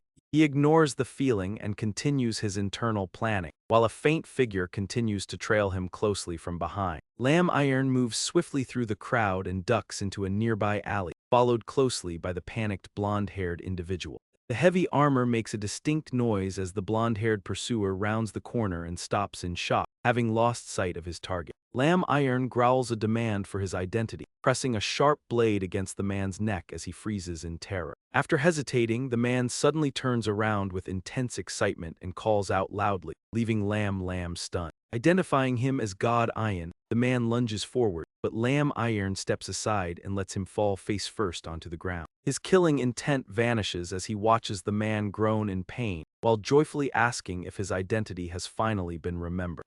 Lamb Iron remains on high alert and coldly asks how the man knows his name, but the youth just proudly beats his chest in response. He explains that he recognized Lamb Iron while watching a livestream from a certain guild, and recalls his shock at seeing him on screen. With a boastful tone, he claims he went through tens of thousands of comments just to find a single trace of the legendary God Iron. He arrogantly mentions spending $2 million to upgrade the Han Group's facial recognition system, just to confirm the match, and asks for praise. Lamb Iron stands there in speechless frustration, internally cursing while trying to remain calm as he asks if $2 million was spent just to find him. The Iron youth scratches his head awkwardly, noting that the Han group regularly spends millions on simple system maintenance.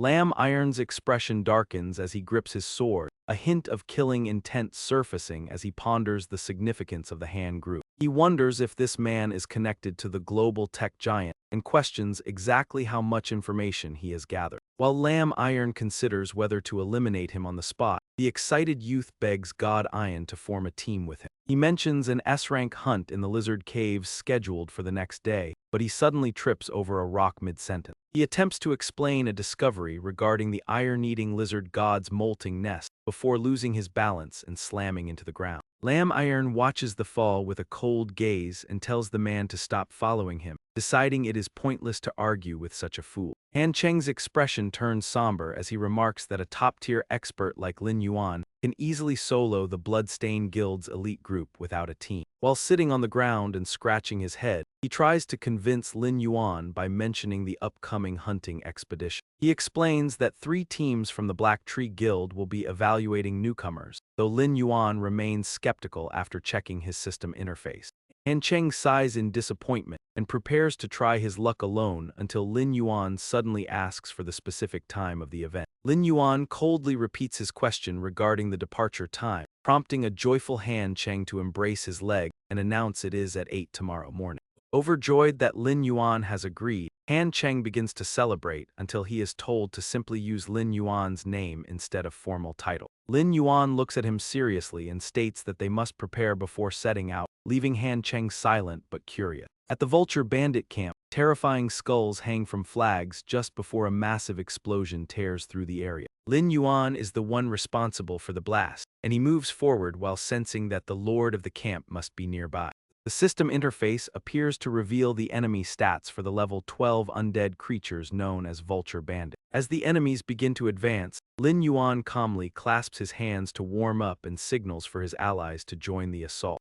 The bloodthirsty bandits swing their blades toward him, while their leader screams out unintelligible commands to the others. The bandit leader orders his subordinates to charge, and Lin Yuan gives the signal for his own side to engage in a fierce melee. One of the bandits activates a curved dagger skill and hurls a blade directly at Lin Yuan, who watches it approach with total composure. He leaps away at the last second and reappears behind the shocked bandit to deliver a lethal strike, claiming their lives as his own. Within moments, the entire group of bandits is wiped out, and the system confirms the successful elimination of the targets. The kill count rapidly climbs from 3 to 10 as Lin Yuan finishes off the remaining bandits and returns to the ground. He calmly sheathes his sword but grows suspicious upon seeing an empty chair, realizing that his target has vanished. The Vulture Bandit Lord suddenly appears behind him, a level 19 boss with high health and attack power who immediately activates his backstab skill.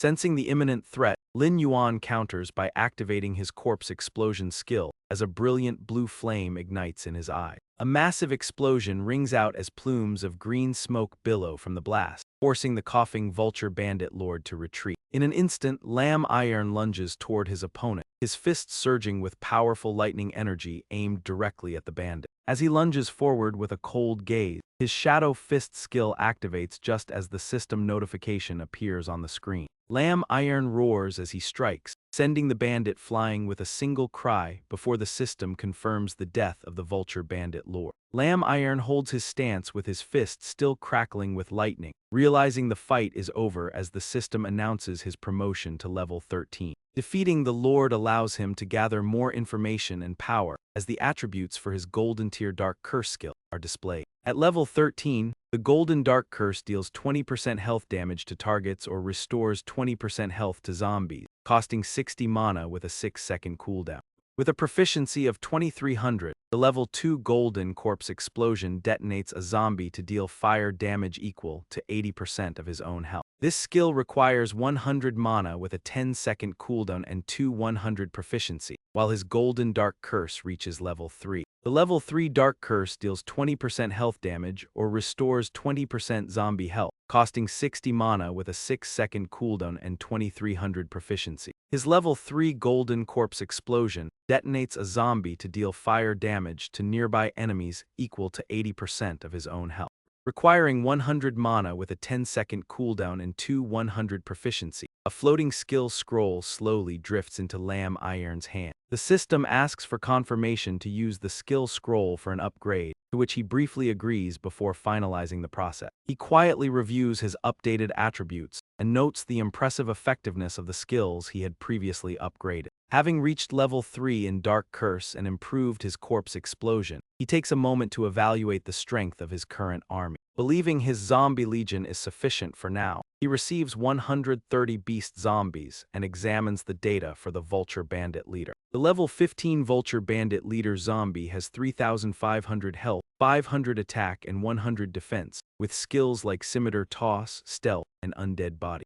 A level 19 version of the leader possesses 6,200 health, 820 attack, and 220 defense, utilizing Scimitar Toss, Stealth, and Backstab. While reviewing the Undead Body and Toxic Touch skills, which add 20 poison damage, he happens to notice a special ability called Scimitar Toss. He examines the details of Stealth, Backstab, Undead Body, and Toxic Touch, which inflicts an additional 20 points of poison damage. After reading the description, Lin Yuan wonders why the Vulture Bandit Lord gained an extra skill after being resurrected as a zombie. He recalls that the Wolf King also received new skills upon its resurrection, as the system interface appears clearly in his mind. The skills include Wrath of the Undead, Howl of the Evil Wolf, which deals 400% damage and stuns enemies, and Heart of the Great Beast. These skills enhance the owner's health and attack power via Tide of Death, while Wrath of the Undead gains a 20% critical hit bonus. Lin Yuan hypothesizes that resurrecting Lord-level monsters might grant them an additional skill beyond their standard ability. He finds the possibility intriguing, but a system notification regarding the upcoming hunt suddenly interrupts his thoughts. The hunting event is set to begin in 2 hours, causing Lin Yuan to smile with eager anticipation.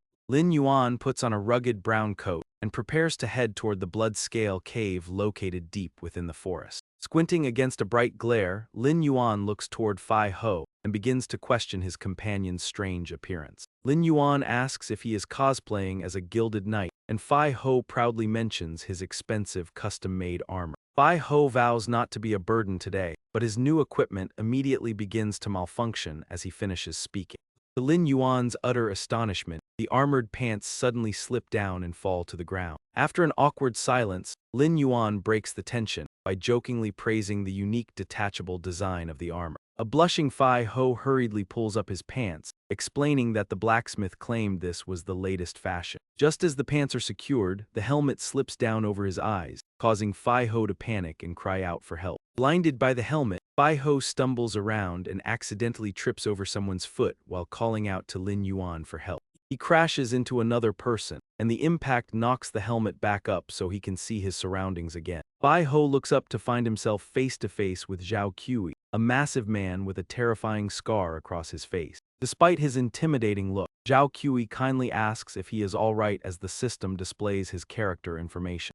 Zhao Qi is a level 15 warrior and the captain of the Black Tree Guild's 3rd team, though his face reminds Han Cheng of a monster. He wonders why the person's smile feels like a venomous snake's bite and questions if it is an illusion before a hand suddenly grabs his collar from behind. Standing behind Han Cheng, Lin Yan tells him to remove his foolish outfit, prompting an embarrassed look from the boy while Zhao Qi watches them with a dark expression. Lin Yan happens to meet Zhao Qi's gaze but does not look away, instead meeting it with an even sharper stare that causes the other man to grit his teeth in anger. Infuriated by Lin Yuan's defiant attitude, the man finds the boy's direct gaze incredibly irritating. A voice calls out to the group as a man in brown armor demands to know which of them is the swordsman named Han Cheng while cross-referencing a profile sheet.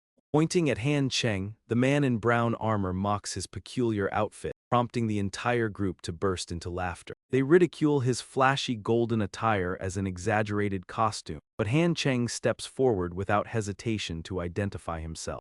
Confirming his identity, Han Cheng asks if the 3 men are the leaders of the Black Tree Guild before a sword is suddenly pointed toward him. The man in brown armor aims his blade at Han Cheng, stating that they have no interest in learning the names of mere rookies. He explains they were only accepted because of the captain's mercy rather than the double registration fee, while Lin Yuan remains silently observant. Zhao Kui intervenes and tells his teammate to be more welcoming to their new companions, though the man in brown armor is slow to lower his weapon. Claiming it was just a joke, the man sheathes his sword but warns Han Cheng not to become arrogant just because their captain is lenient. He demands they show gratitude for the opportunity, to which Han Cheng eagerly nods and promises that they will do their absolute best. The man in blue orders everyone to stand at attention for roll call as Han Cheng removes his hat, feeling nervous about working with a major guild. Lin Yuan observes the group and wonders if these are truly the players meant for an S-rank hunt, while the man in brown armor looks on with suspicion. The man questions if their gear will hold up during the mission, while Lin Yuan closes his eyes and reflects in silence.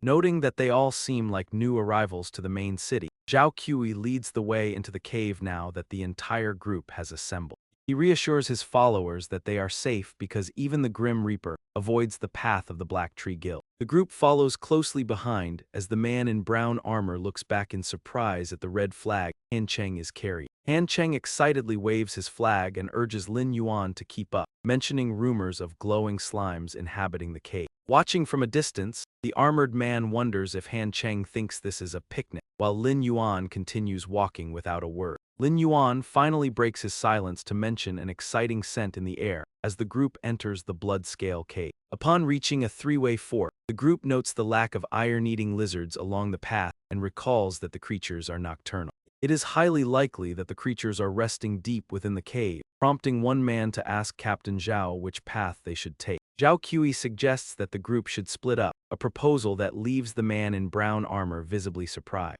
Han Cheng's eyes widen at the suggestion of splitting up, questioning the safety of the plan while the man beside him voices similar concern. They worry about encountering a level 16 elite, but a man in a robe calls for silence to calm the group down. He explains that their captain had already scouted the area to ensure safety, and they were just finishing their reconnaissance when the groups met. Having just completed their scouting mission, they were resting before the meeting, much to the surprise of a bearded man who had not realized Captain Zhao had already explored ahead. Zhao Kui smiles confidently at the group, confirming that based on their scouting mission earlier that morning, they have assessed the three paths. He notes that the middle path is thick with iron-eating lizard pheromones and poses a high risk of ambush, while the other two paths are relatively safe. As he begins assigning tasks, he remarks that the most dangerous areas are often where the most valuable discoveries are hidden. To balance efficiency and safety, he decides that the Black Tree Guild will take the middle path while the others split between the two side paths. He smirks while asking for their thoughts, prompting the robed man to praise the large guild for their meticulous planning. A brown-haired man adds that as the captain of the Black Tree Guild and the highest-ranking senior among them, Zhao's leadership is expected. Lin Yuan tells Han Cheng they will take the left path, and Zhao Kui looks back, agreeing that their choice is perfectly fine. When Zhao asks if anyone wants to join them, the others look at the pair with skepticism, finding them to be quite strange. They judge the pair as unreliable, closely observing Lin Yuan and labeling him a poker-faced freak. They speculate that he hides his level and class out of embarrassment, though one person finds his mysterious aura somewhat impressive. Zhao Kui feigns regret, noting that the two do not seem very popular, and though he is the captain, he cannot force anyone to join them. Lin Yuan signals for Han Cheng to follow, and the two of them proceed into the cave on the left. Zhao Kui watches them leave with a sinister expression, calling them fools as water drips steadily onto the cave floor. As Lin Yuan and Han Cheng venture deeper into the cave, Han Cheng slows down and remarks on the strange, rapid drop in temperature. Han Than grows pale with anxiety as the sensation of being watched becomes increasingly intense. Lam Ayan calmly asks if he finally noticed the presence in the area, leaving Han Than shocked and questioning him. Han Than is confused since the captain claimed the path was safe, but Lam Ayan admits he never trusted Zhao Kui. Lam Ayan explains that bringing rookies on an S-rank hunt is a clear tactic to use them as live bait for the pack. When asked why he did not expose the lie sooner, Lam Ayan simply grabs a round creature clinging to the wall. He tosses the creature aside and tells Han Than he wanted to see what kind of prey they would ultimately lure out. Terrifying red eyes emerge from the darkness, revealing level 16 elite carrion lizards with 3,300 health points. These monsters possess 440 attack and 100 defense, utilizing skills like Iron Tail Sweep and Corrosive Wall Break. A powerful impact hits the ground as a hunter uses a burning skill to incinerate the struggling lizard. A man in brown armor cleaves a lizard in two, mocking their stupidity while reporting to Zhao Qi. He tells the captain that using the others as decoys to draw aggro has made their battle much easier. They mock the rookies for believing the lies about the scouted path, while Zhao Qi readies his spiked flail. Zhao Qi intends to wait until the decoys are dead and the lizards are weakened before claiming the final kills. As more monsters charge, Zhao Qi grows increasingly aggressive and taunts the creatures to attack him all at once. Zhao Qi strikes the lizards with his spiked flail, laughing as he calls them useless bottom feeders of the food chain. Han Qi watches the scene in utter shock, while a lizard retaliates by swinging its massive tail.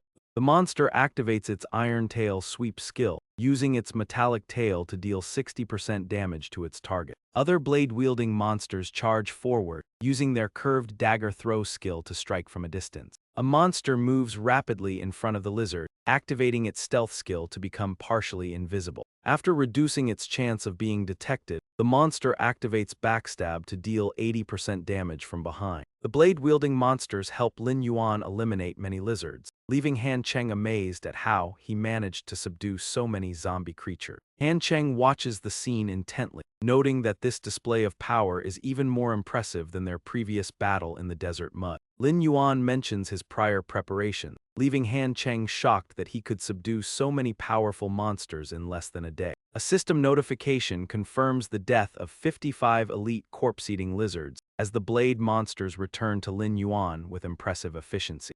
Han Cheng wishes he possessed such strength, but he soon notices Lin Yuan has vanished just as the ground begins to tremble like an earthquake. Han Cheng starts to call out but stops when he sees Lin Yuan performing a blue magical right over the remains of the fallen lizards. Realizing Lin Yuan is occupied, Han Cheng decides to investigate the situation on his own to prove his worth instead of relying on his friend. Han Cheng traces the source of the vibration to his feet, but as the shaking stops, a massive, snake-like tongue suddenly strikes him. He falls to the ground in terror as the massive tongue erupts from beneath the earth, leaving him paralyzed with fear.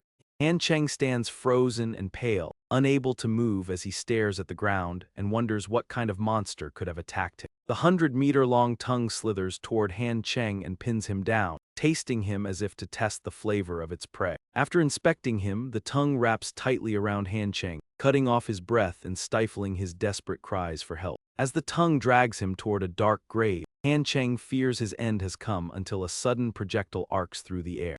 Lin Yuan arrives just in time to sever the monster's tongue with a swift strike, landing gracefully in a heroic pose. Lin Yuan taunts the beast for hiding in the mud as dark red blood sprays from its severed appendage. Lin Yuan grabs Han Cheng by the collar and quickly flies away to put as much distance as possible between them and the creature. Once they reach a safe distance, Lin Yuan sets Han Cheng down, who gasps for air and coughs after his near-death experience. Han Cheng warns that the creature is a giant and urges a quick escape, but the monster reappears before he can finish his sentence.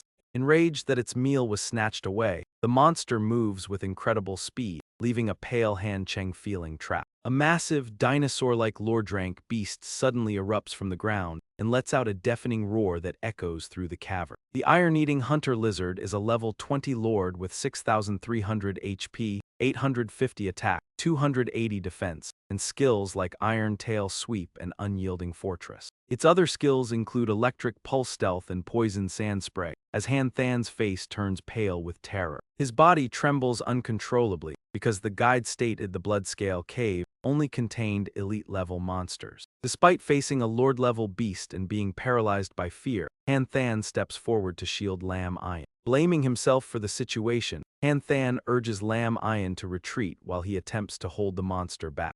Instead of fleeing, Lam Iron smiles with mysterious interest at the mention of such a terrifying creature. Lam Ion's sudden change in demeanor leaves Han Than stunned as he decides the beast is worthy of being his prey. As the monster charges, Lam Iron draws his sword and rushes past Han Than to challenge the beast head-on.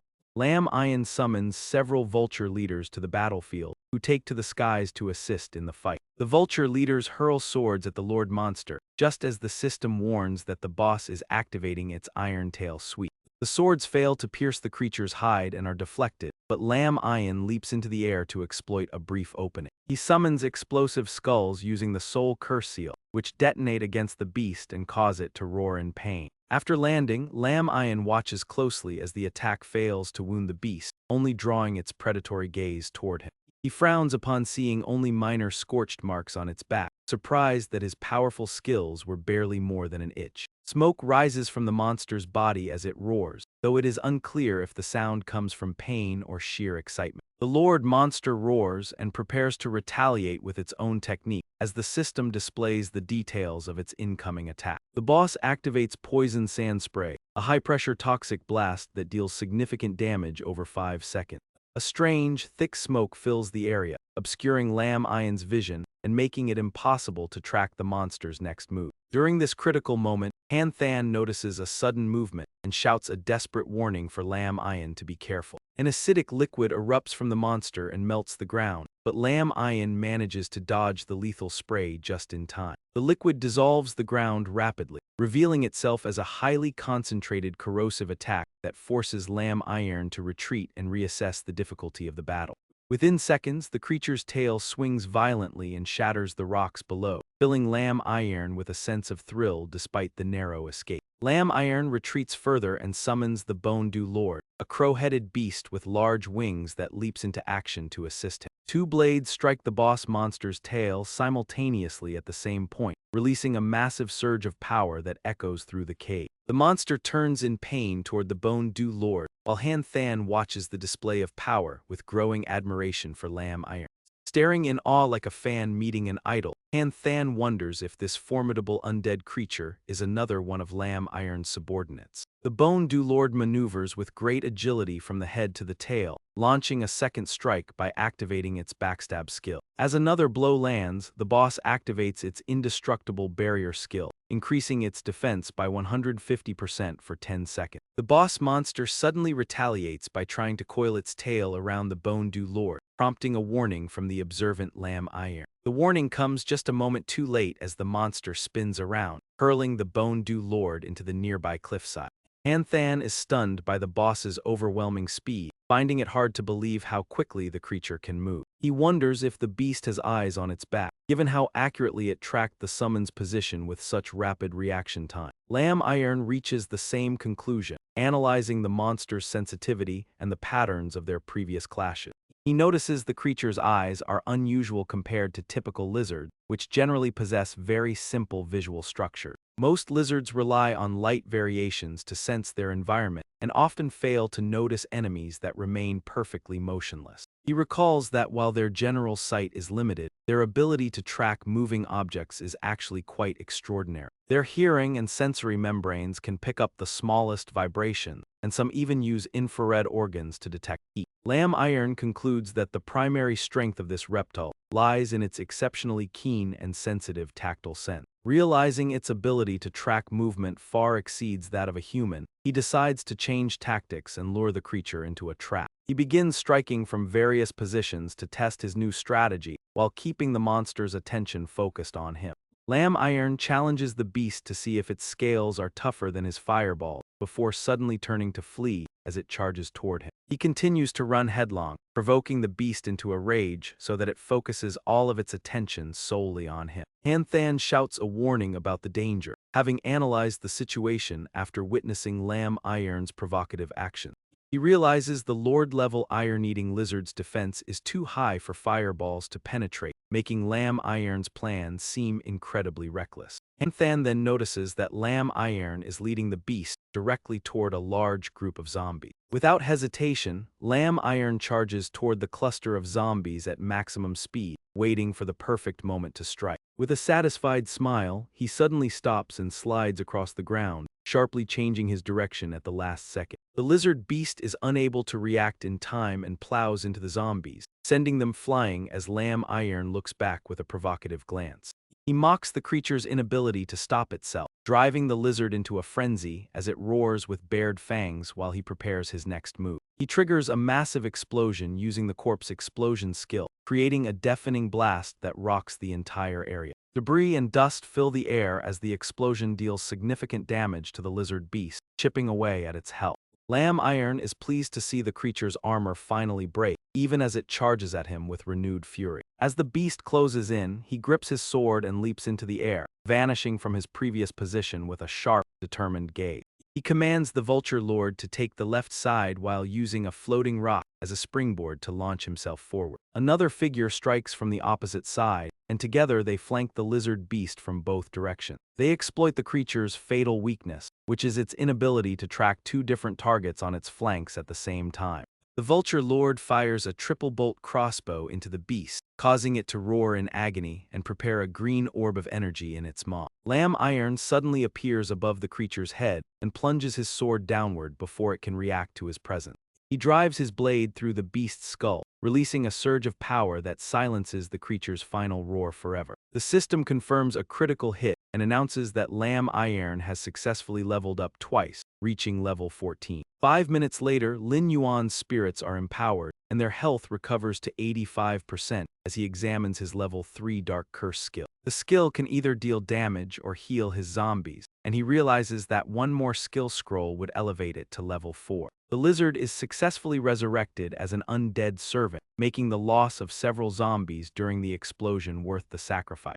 The level 20 carrion-eating Lizard Lord possesses over 6,000 health points and an attack power of 850. Its diverse skill set includes an Iron Tail attack, a defensive shield, earth-based stealth, poisonous breath, and an undead constitution. Lin Yuan decides the creature will serve as his primary meat shield before returning to Han Than with a massive haul of loot. Han Than is amazed by the sheer amount of treasure they have gathered and eagerly suggests that they begin counting their spoil.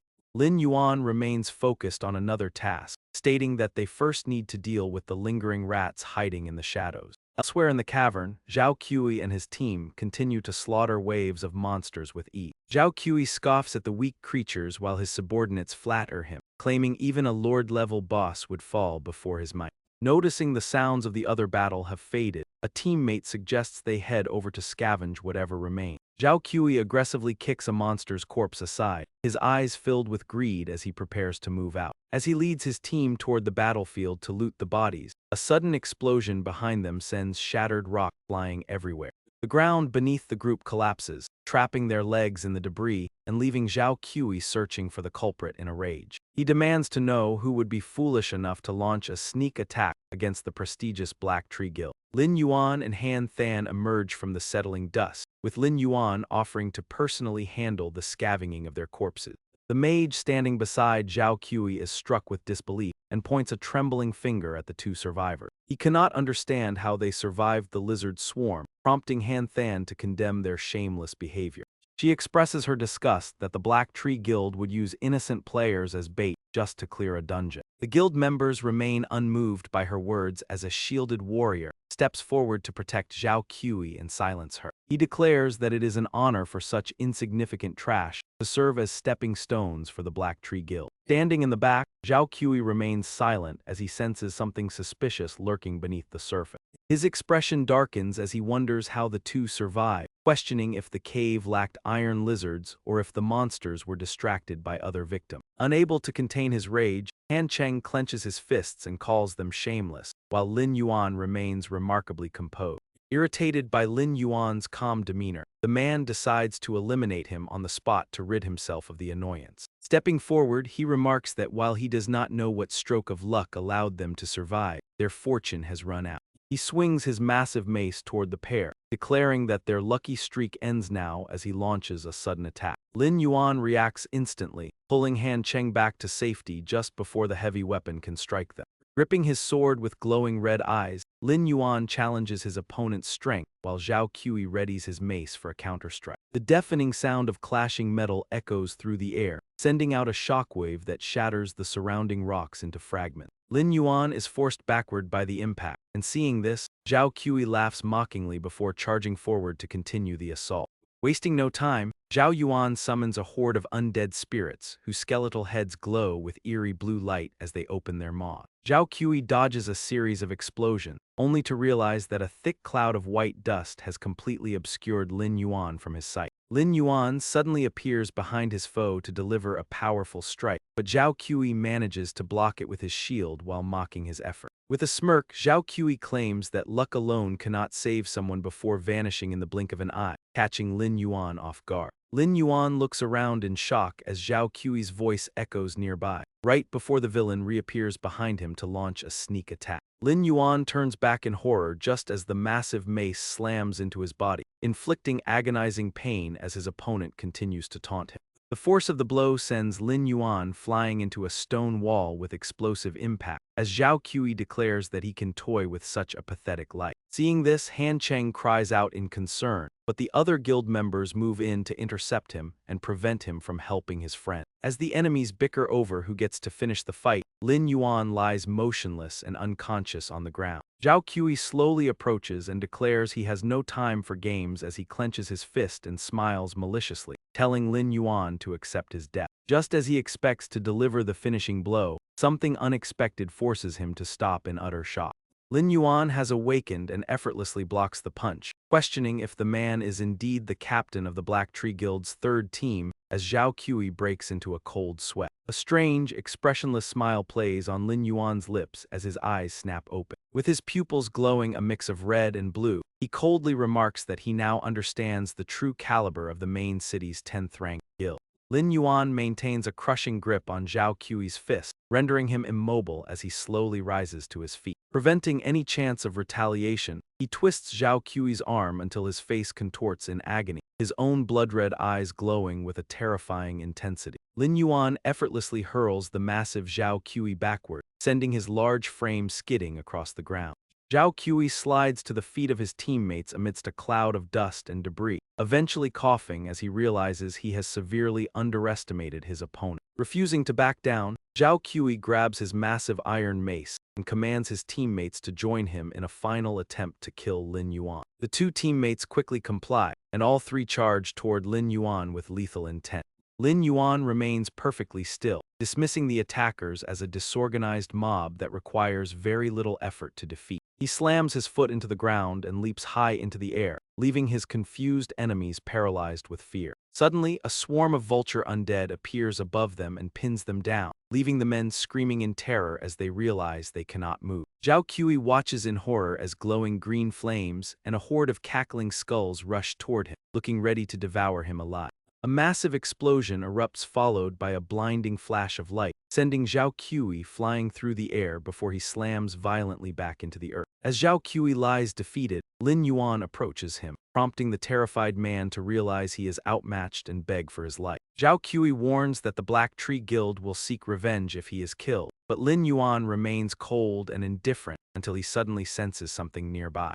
He pauses and looks down to see Han Cheng rushing over with an admiring gaze, tightly grabbing onto his leg. Han Cheng excitedly expresses how worried he was and his unwavering faith in Lin Yuan's victory, but Lin Yuan abruptly kicks him away with a shout. After telling the other person to step aside, he returns to the main matter and points his sword directly at Zhao Qi. He notes that the Black Tree Guild is not only arrogant toward outsiders, but also extremely cruel to its own members, especially if someone loses guild equipment due to a death-induced level drop. Since such a loss would be unacceptable, the guild would surely hold him accountable, and he asks if Zhao Qi has considered how he will explain the situation to them. Realizing he has been cornered, the man offers a compromise by admitting defeat and asking what it will take for Lin Yuan to spare his life. Having anticipated this, Lin Yuan demands a list of the Black Tree Guild's high-level managers, including their classes, levels, and traits from the previous life. The skill used by the first apostle was completely unknown, leading Lin Yuan to believe the man possessed an extremely rare hidden class that remained a secret to everyone. A worried Zhao Qi asks why such a list is needed, but Lin Yuan silences him by driving a sword through his palm, eliciting a scream of agony. Lin Yuan coldly demands to know if he will comply, and a terrified Zhao Qi quickly agrees, eventually producing a comprehensive list of the guild members. Lin Yuan reviews the names and notes that while many experts are listed, none of their specialized classes match the unique attributes of the first apostle. Zhao Qi and his subordinates nervously ask if they are free to go, and Lin Yuan smiles, giving them his word that he will let them leave. However, Lin Yuan has no intention of showing mercy and strikes the three of them down, declaring that they must pay for the innocent players they have harmed. Upon their deaths, Lin Yuan claims their dropped equipment, which includes a magic mace, a longsword, and a robe. The Crescent Moon magic mace is a silver-tier weapon that grants 45 attack power, 30 critical hit, 30 physical attack, and the burst strength skill. The burst strength skill increases attack speed by 20% on the first strike, while the bronze-tier martial longsword provides 30 attack power. The sword also grants 20 accuracy, and the bronze-tier blue light magic robe adds 20 magic damage and 20 spirit. As Lin Yuan examines the loot, he notices something just as Han Cheng approaches him while carrying a treasure chest. Han Cheng explains that the enemies had found a chest they hadn't yet inventoried, prompting Lin Yuan to step forward and open it. Lin Yuan suggests taking what he needs and giving the rest to Han Cheng, but the latter insists on paying rather than taking advantage of his friend. Lin Yuan sighs and agrees to the arrangement, but since none of the items suit him, he tells Han Cheng to take everything, much to the other man's delight. Han Cheng promises an immediate payment and transfers 54 gold coins as the two of them finally make their way out of the dungeon. Standing outside the blood scale cave in the daylight, Lin Yuan reflects on the rarity of gold-tier gear, while Han Cheng hesitantly asks to speak with him. With a look of genuine fear, Han Cheng warns that the Black Tree Guild is notorious for retaliating in the real world when they are defeated in game. Han Cheng offers to have his bodyguards protect him, but Lin Yuan is unconcerned and simply waves goodbye while thanking him for the warning. Dismissing them as mere pests, Lin Yuan makes his own plans as he returns to the real world where night has already fallen. As Lin Yuan removes his gaming helmet, he hears his mother calling him for dinner and responds that he will be there shortly. He quickly walks to the door and pulls the handle, only to be confronted by a startling and unexpected sight. Standing before him is a large figure wearing a helmet with glowing eyes, a terrifying sight that leaves Lin Yuan momentarily stunned. Frozen in place and unable to speak, Lin Yuan watches as the silent figure stands tall and stares directly at him. The man eventually removes the gaming helmet, and upon closer inspection, Lin Yuan is startled to realize it is actually his father. His father smiles and asks if this is the helmet he uses for gaming, wondering if the device might be broken. Relieved, Lin Yuan examines the helmet and notes that it still functions, then asks his father why he suddenly bought a gaming device. His father explains that he did not buy it, but rather his mother found it while she was cleaning Xiao Dan's room. This revelation reminds Lin Yuan that in his previous life, it was around this time that Xiao Dan awakened a hidden profession. Before they can continue their conversation, his mother arrives with a plate of food and tells them both to stop lingering and come to the table. As the sun sets over the city skyline, they sit down for dinner where his mother mentions how his father was trying to find common ground with him. She teases that he spent all afternoon just trying to turn the device on, causing his father to shyly tell Lin Yuan not to listen to her. His father claims he was only checking if anything was damaged during cleaning, while Lin Yuan considers introducing his parents to the immortal world. He believes this will help them protect themselves when the coming catastrophe arrives, so he smiles and offers to buy 2 more helmets for them to try. His mother tells him not to waste money, but Lin Yuan insists it is fine before asking if Xiao Dan has returned home yet. Realizing the time, his mother checks her phone and notes that since it is Friday, Xiao Dan is likely out with friends and promises to call her later. She tells him to eat first, but Lin Yuan decides to call her himself, only to receive the same automated response after several attempts. The automated voice informs him the subscriber is unavailable, filling him with dread as he sits in deep thought, knowing Xiao Dan would usually at least reply to a text. His mother urges him to eat, assuming Xiao Dan has already eaten elsewhere, but a nagging intuition compels Lin Yuan to go out and search for her. Lam Iron tells his parents to eat first while he goes out to buy some things before the shops close, prompting his mother to worry about the food getting cold. His father tells her to let him go, reflecting on how close the 2 siblings used to be before they eventually grew apart. The father suggests giving the children space to talk while the mother agrees, noting that although he struggles to express himself, he is still a good brother. As he steps back out into the hallway, the flickering light suddenly stabilizes and shines brightly. Lam Iron walks down the stairs with a heavy heart, recalling how in his past life, T-I-1-E-C-3 Dan returned home late at night covered in painful bruises. He remembers preparing a bowl of noodles when he saw her in that state and tried to ask what had happened. Before he could finish his sentence, she warned him to stay out of it and forbade him from telling their parents or the police. She slammed her door shut, leaving him standing there in silence with the bowl of noodles still in his hand. Returning to the present, he is certain something terrible happened to her that night after she began playing Immortal World in his previous life. She had quickly awakened a hidden class, but was forced to carry heavy burdens because of a mysterious organization that appeared in her life. The Order organization is a secretive group founded by 9 chosen ones, and only those with special potential are permitted to join. One of their members is a prophet who can sense other chosen ones in the real world and sends agents to recruit them. The organization eventually became an unstoppable force within the game and exerted a powerful, stabilizing influence over the real world. After joining them, T-I-1-E-C-3 Dan was frequently sent on dangerous missions that she kept hidden from her family. Thinking of this, Lam Iron desperately hopes that they are not the ones involved with her this time. As he opens the door, his eyes flash with a blood-red glint of anger as he resolves to face whoever is responsible. With newfound determination, he vows that he will not allow his sister to be blindly led into that life again. He walks down the street under the glow of the yellow lights, searching for any sign of his sister that night. It does not take long for him to spot a familiar figure sitting inside a nearby cafe. He decides to observe from a distance, hiding behind a stone pillar to watch his sister as she sits across from a strange man. Lin Yuan realizes that Xiao Dan has indeed met with them, but he is still too far away to hear and must avoid acting prematurely. To overhear their discussion, he decides to use his stealth skill, though it feels a bit unfamiliar after such a long time. Without wasting any more time, Lin Yuan steps through the door, noting that his level 3 stealth will last for 5 minutes. Once inside, he stands perfectly still and casts a sharp glance toward Xiao Dan, confident that he is now close enough.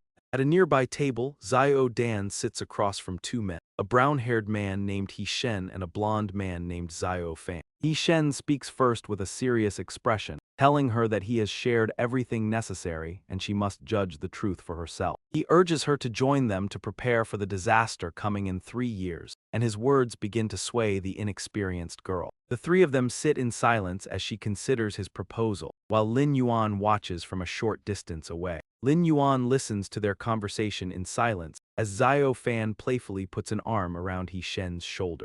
Xiao Fan jokingly tells He Shen that he is scaring the girl, but He Shen irritably explains he is only acting in her best interest. He Shen continues to explain the gravity of the situation until he suddenly senses something out of the ordinary. His eyes widen and he stops mid-sentence, leaving it unclear whether he has actually spotted someone. He appears to be looking directly at Lin Yuan, who watches with confusion as the man's expression slowly shifts.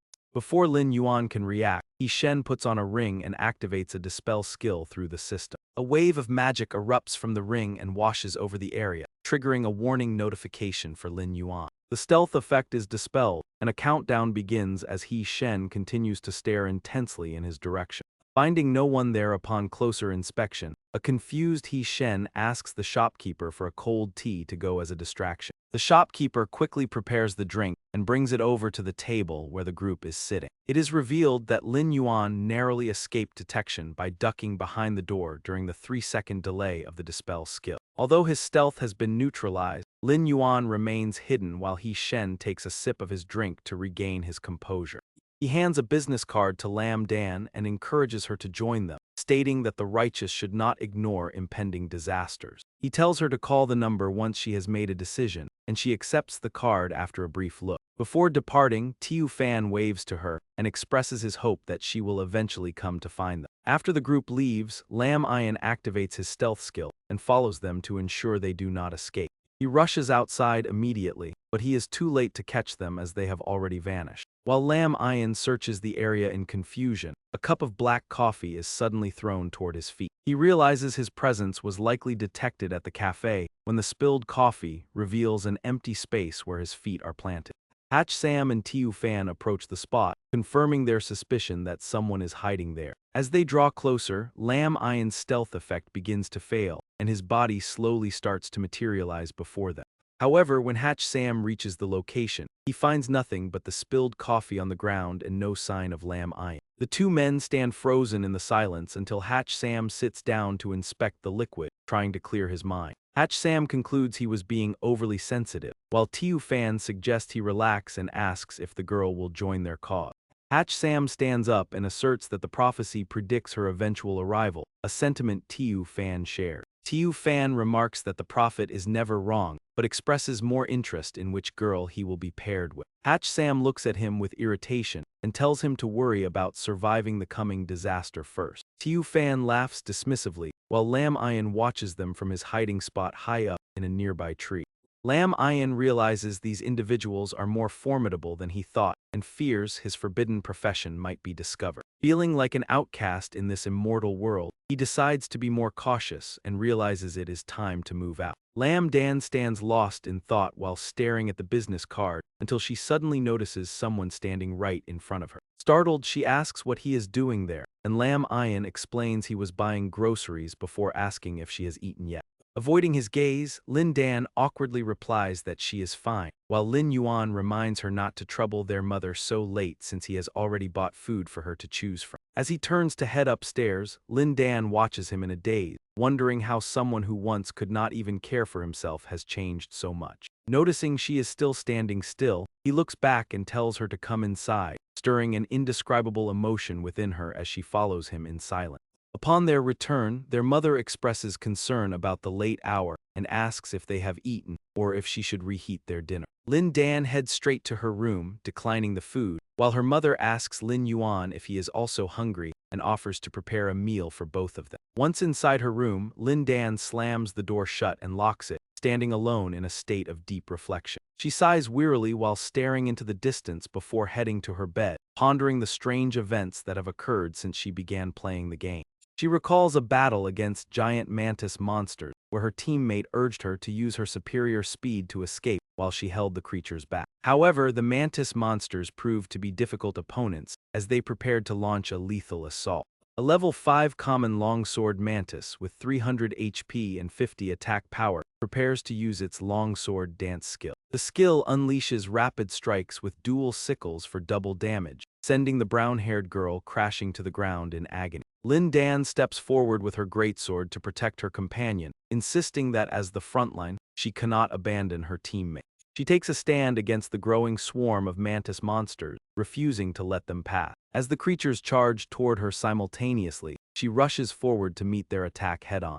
She raises her sword to block a powerful strike, the force of the impact causing the ground beneath her feet to crack and shatter. While she is occupied, another mantis ambushes her from behind, delivering a lightning-fast slash across her back that causes excruciating pain. Just as her life seems to be in peril, a system notification announces that she has successfully triggered a hidden class. Her strength is rapidly restored during the awakening process, and within seconds, she becomes incredibly powerful as she grips her sword tightly. She unleashes a series of devastating strikes that tear through the mantis monsters before they can even react, continuing her relentless assault.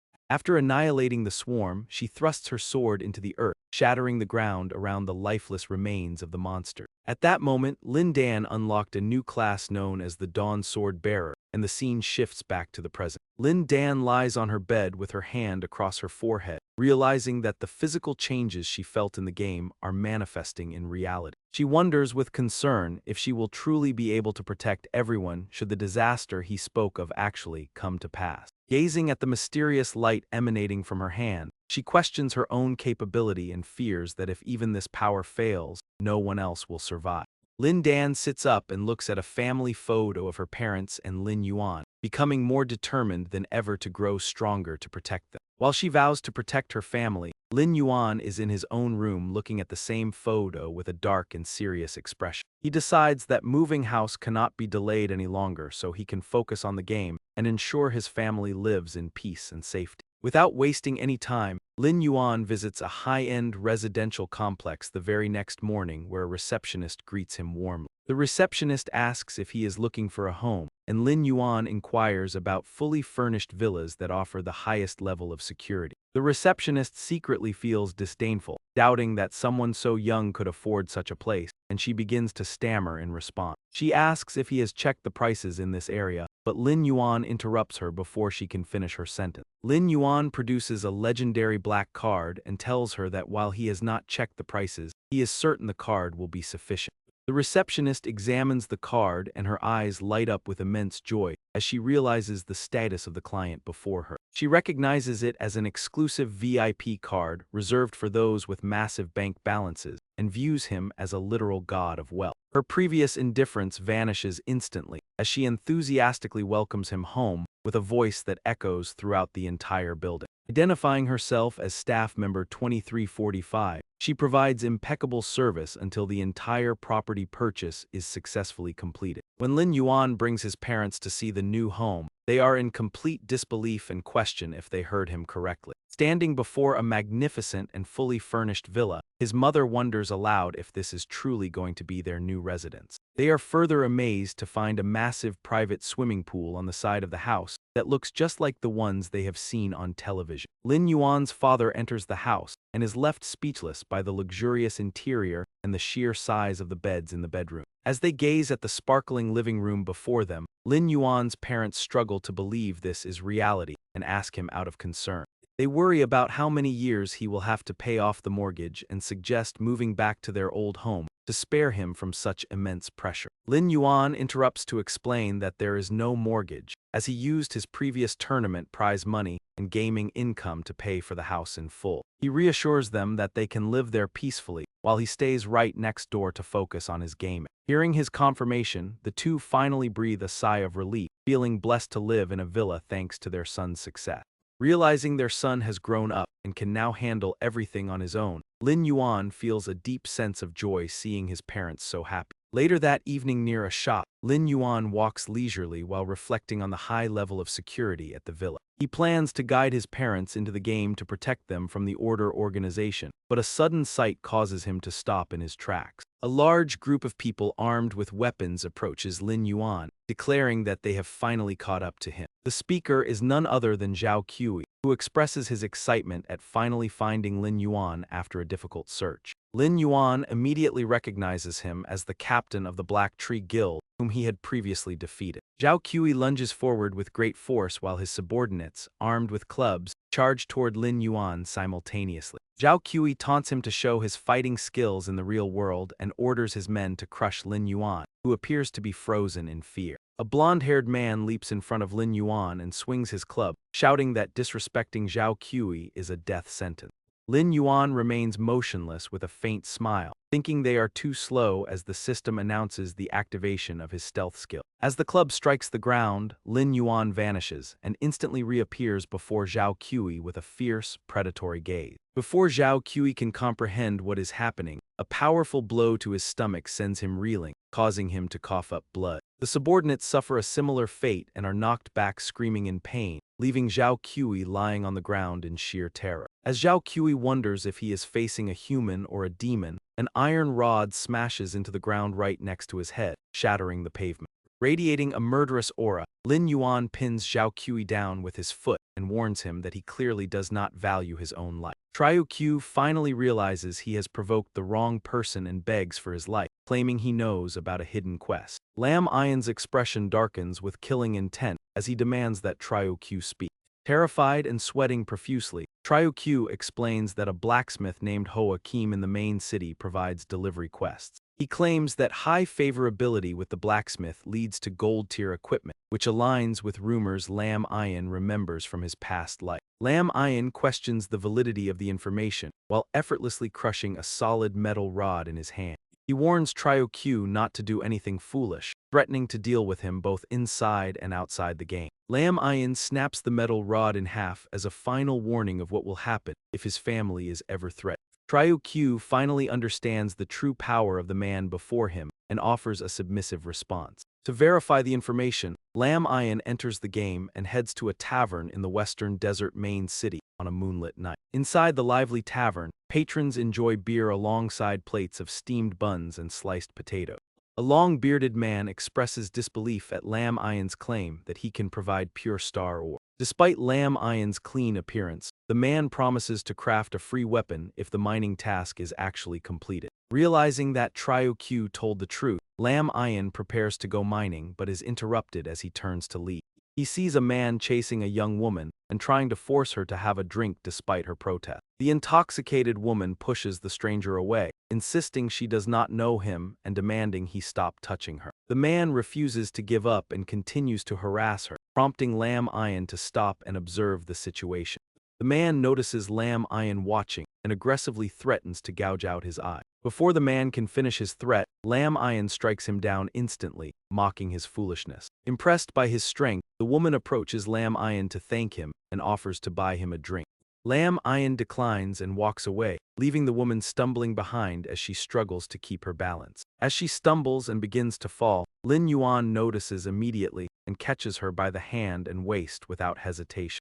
The girl becomes increasingly infatuated, giggling and teasing him about his love for dancing while mentioning that she enjoys it too. Before she can finish her sentence, she falls into a deep, snoring sleep, leaving Lin Yuan feeling helpless at the troublesome situation. To ensure her safety, Lin Yuan finds a nearby room and brings her inside, closing the door as he watches her sleep soundly on the bed. After leaving her, the night passes peacefully as Lin Yuan heads to the venomous snake mine to begin his mining operations without delay. Instead of doing the labor himself, Lin Yuan has his wolf-headed zombies work tirelessly with pickaxes to excavate the ore. While observing them, Lin Yuan calculates that having 12 canine-headed zombies from his underworld gate will allow for efficient mining. He expects to gather a significant amount of ore quickly, but a sudden explosion startles him as it blasts one of his wolf-headed zombies backward. A pack of red-eyed, horned, frenzied moles appears, identified as common level 10 monsters with 1,200 health points.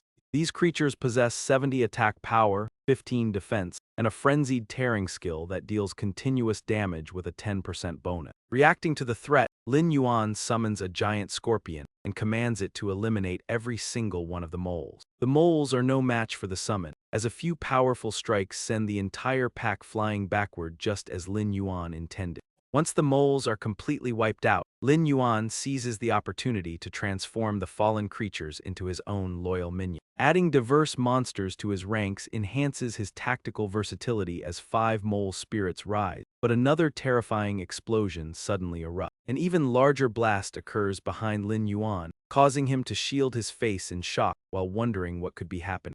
A giant brown-furred mole with glowing red eyes charges toward him, revealing itself as a level 16 frenzied mole lord with a person nearby. This boss monster has 3,800 health, 300 attack, 150 defense, and skills for frenzied pursuit and keen tracking. Lin Yuan draws his long sword and confronts the mole lord, realizing that someone is maliciously luring the mine's boss toward him. Confirming his suspicions, a figure holding a staff that radiates a brilliant golden light aims directly at Lin Yuan. A sphere of lightning erupts from the staff at high speed, forcing Lin Yuan to raise his sword in a block that still drives him backward. The ground beneath his feet shatters into fragments, and realizing he cannot block the strike, he leaps backward to evade the incoming blow.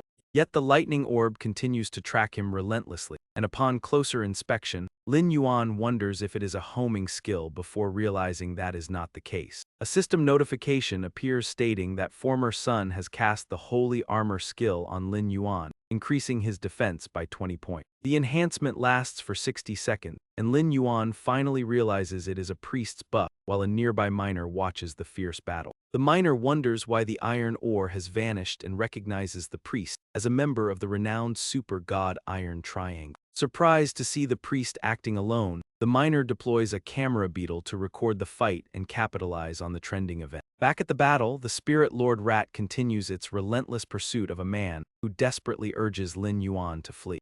The man offers to take full responsibility for the monster, as the camera beetle broadcasts the scene to 15 curious viewers. The audience marvels at the priest's assassin-like agility and wonders if all members of the Jing Hua Shui Yue Guild are this powerful. Although Lin Yuan does not know the man, he recognizes a golden opportunity and smiles at the prospect of the fight. Lin Yuan admires the man's integrity and decides to slay the boss since he needs to recoup the money spent on his new villa. Public interest shifts toward Lin Yuan as the live stream's viewership quickly surges from 15 to over 130 people. The viewers recognize Lin Yuan as the legendary player who soloed a world boss and eagerly prepare to watch the upcoming display of skill. As the audience waits for him to act, the frenzied spirit lord rat lunges at the defenseless priest with its razor-sharp claws. Lin Yuan intervenes just in time to block the attack, causing the ground to shatter into pieces from the sheer force of the impact. The priest is stunned to find himself still alive as dawn breaks, looking up at his savior in complete disbelief. Outside the mine, Zhao Qi monitors the situation and finds that witnessing Lin Yuan's terrifying power makes his own defeat feel less shameful. Zhao Qi mutters that losing to such a monster is no disgrace, just as a group of players passes by him. The passing players complain about the constant hype surrounding the mysterious expert, expressing their irritation at the online praise. They dismiss the expert's skills, claiming that no one can match the mechanical prowess of their own guild leader. Zhao Qi smirks at their arrogance, recognizing them as members of the Raging Fury Guild, whose leader has also been watching the stream. He approaches them and sighs, remarking that the expert only holds an advantage because of his guild's resources and character class. Regarding mechanical skill, no one has ever been able to match the great god, and hearing this claim infuriates Niu Yan. Niu Yan's face contorts with rage as he demands the statement be repeated, but Triu Q remains unfazed, pointing at the livestream and identifying him as a member of the Furious Guild. Triu Q notes that many viewers are praising the player, with some even suggesting that Mad God, the leader of the top-ranked Fong Sai Za Guild, should step down. Unable to contain his fury, Niu Yan draws a knife and holds it to Triu Q's throat, his face darkening with murderous intent as he demands to know who the man is.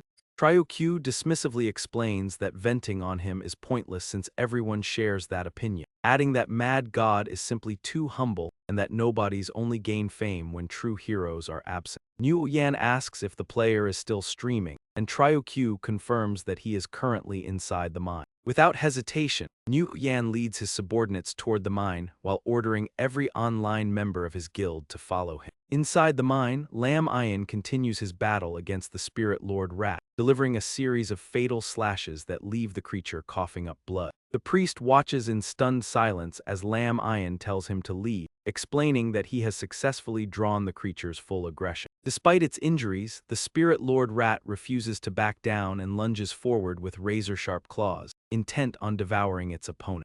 As the creature pounces, Lam Ian vanishes from his spot and reappears a safe distance away, having retreated with incredible speed. He then launches 3 blue orbs at the beast, which explode upon impact and leave the Spirit Lord Rat reeling in agony. The livestream audience continues to grow, reaching over 1,200 viewers who urge each other to study every frame of the battle. Viewers marvel at the great god's peak mechanics and stable aggro control, noting his incredible speed and highly strategic combat style. The Spirit Lord Rat quickly recovers and stomps the ground before charging once more toward Lam Ian. Instead of engaging directly, Lam Ian leads the creature away to create an opening for his wolf-head zombies.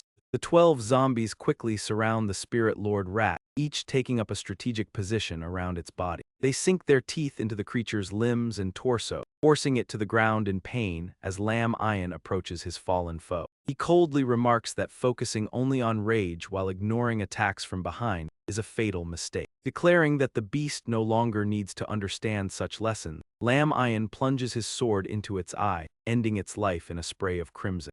Struck in the eye by a sword, the Spirit Lord Rat thrashes in agony and tosses the wolf-headed zombies aside. The leader of the wolf-headed zombies then leaps down from behind, wielding a massive weapon in his hands. A heavy hammer slams into the Spirit Lord Rat's head before it can react, causing blood to pour out profusely. Lin Yuan dons his gloves and gazes mercilessly at the creature, pulling back a clenched fist for the finishing blow. With a single strike, he kills the beast instantly, as viewers wonder who the real boss of the dungeon is. Fans flood the comments with praise and admiration for Lin Yuan as the Spirit Lord Rat finally perishes. The system announces the death of the violent mole overlord, promoting Lin Yuan to level 15 and awarding him new gear. He receives the Silver Tier Pursuit Dagger, which grants bonus attack, speed, and agility, along with the Pursuit Blade skill. The skill enhances every 6th attack and boosts speed, while the Silver Tier Boots of Agility provide further mobility. These boots increase agility and movement speed, featuring a passive skill that grants a speed boost when out of combat. A priest who had been watching the battle approaches Lin Yuan with admiration, asking if he is the hero who slew the giant Death Wolf. The priest offers to team up for world dominance, but Lin Yuan dismisses him and walks away, claiming to be someone else. The priest insists he recognizes Lin Yuan from videos, but their conversation is interrupted by a sudden threat from behind. A fireball streaks toward them at high speed, but Lin Yuan senses the sneak attack and slices the projectile in half. A large group of players emerges from the mine entrance, led by a laughing man who mocks the two. Raging Flame and his group approach, taunting the priest by threatening to turn Lin Yuan into literal ashes. His subordinates join in the mockery, questioning why such a large force is being used against a mere piece of trash. They decide to livestream the encounter to show the world the consequences of offending the Berserk Guild. They aim to prove that their leader, Mad God, is the strongest player in the Western region, while Lin Yuan remains unfazed. Lin Yuan realizes the Berserk Guild members have come to deliver free equipment to his doorstep as a system notification appears. The system identifies a malicious siege and grants a 15-minute counterattack window where killing attackers incurs no penalty. Before Lin Yuan can react, the priest steps forward with his staff, declaring his long-awaited desire to fight alongside a comrade in this hellish battle. Lin Yuan is left speechless by the priest's dramatic claim, wishing his self-proclaimed best friend would simply stay out of the way. Niu Yan points mockingly at Lin Yuan, calling him a failure and boasting that the Mad God is the only one who truly matters. Before the boast can finish, Lin Yuan closes the distance instantly and delivers a powerful slap that leaves Niu Yan dazed and silenced. The strike is so swift and sudden that Niu Yan is sent hurtling backward through the air before he can even process the impact. He crashes into a stone wall as the livestream audience grows to over 1,600 viewers, all mocking him for being hit so easily. The viewers ridicule the embarrassing display, questioning if the expert who just defeated the boss can now take down this entire group alone. Niu Yan struggles to his feet with a swollen face, cursing Lin Yuan as a guildless stray who dared to strike him. He mocks Lin Yuan's reputation and furiously orders his subordinates to charge, his face contorted with rage. With bloodshot eyes, he screams for Lin Yuan's death, prompting the group to unleash a coordinated barrage of skills at their target. Niu Yan commands the warriors to lead the charge while the mages and archers provide support from the rear, certain of their victory. Confident that Lin Yuan cannot withstand their numbers, the group closes in, while Lin Yuan notes their surprisingly decent coordination. Deciding to eliminate the backline first, Lin Yuan activates his stealth skill and vanishes just as the first wave of attacks reaches him. The mages attempt to cast a detection spell to reveal his location, but they are far too slow to counter his movements. Lin Yuan suddenly reappears behind the backline and swings his blade, cutting through the mages before they can even scream in terror.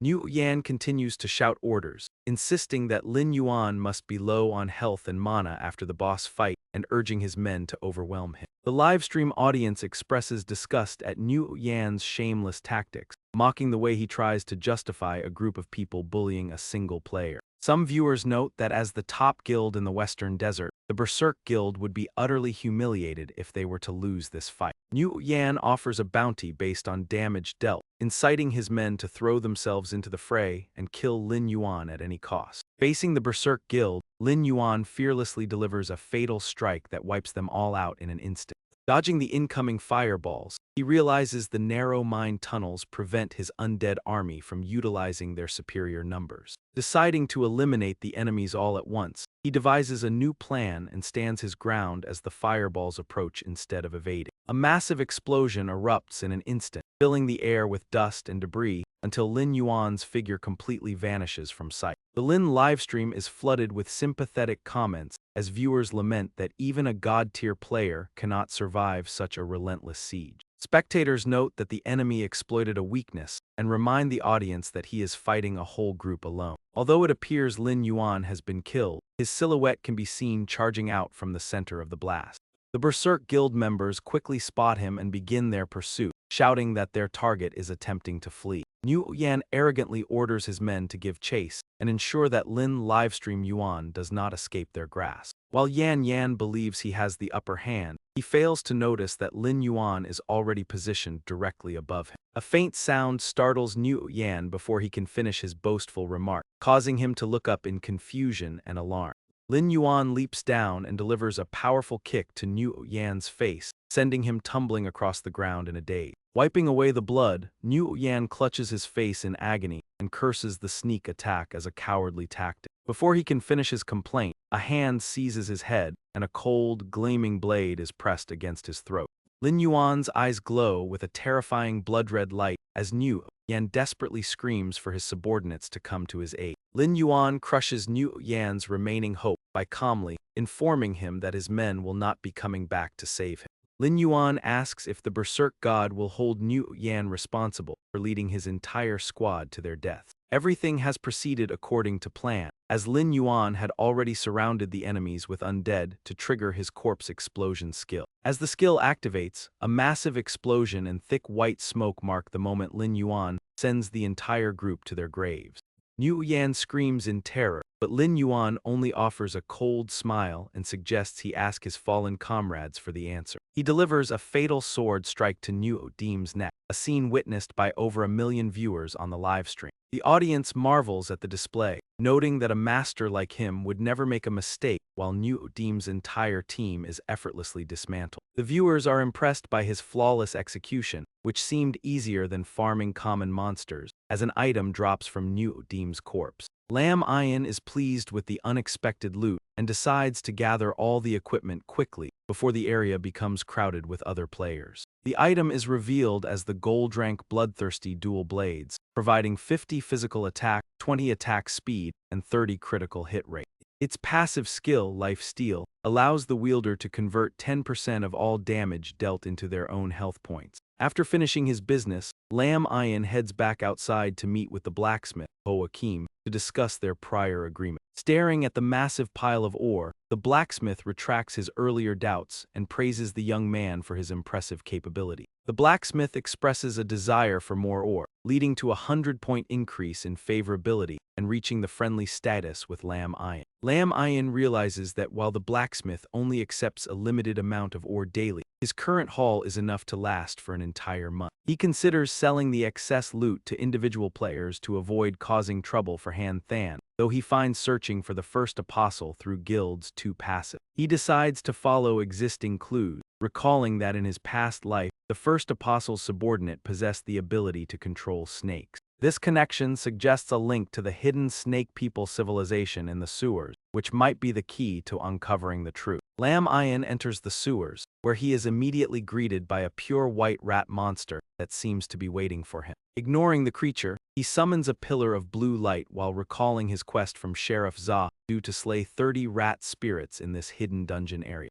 He kills the rat instantly, knowing the Snake Demon's Nest hidden dungeon can drop rare seeds that provide permanent attribute bonuses but have weekly entry limits. To prevent others from competing for the entrance, he plans to use his undead to secure the location once he finds the room filled with snakes. That room marks the entrance to the only hidden dungeon he knows of that involves both the sewers and snakes, causing his eyes to gleam with anticipation. With a smirk, he identifies the location just as a sudden attack from behind strikes his position and erupts into a violent explosion. Through the rising dust, he spots the silhouette of a massive snake slithering past and wonders if the creatures in this nest are truly supposed to be this large. As the serpent reveals its true form, Lin Yuan is struck with awe at its massive size, which dwarfs a human by dozens of times. The system identifies the creature as a level 60 Pluto serpent, with its health, attack, defense, and skills all hidden behind question marks. Seeing the serpent in a frenzied pursuit, Lin Yuan flees while wondering if this creature is a product of the Snake Man civilization.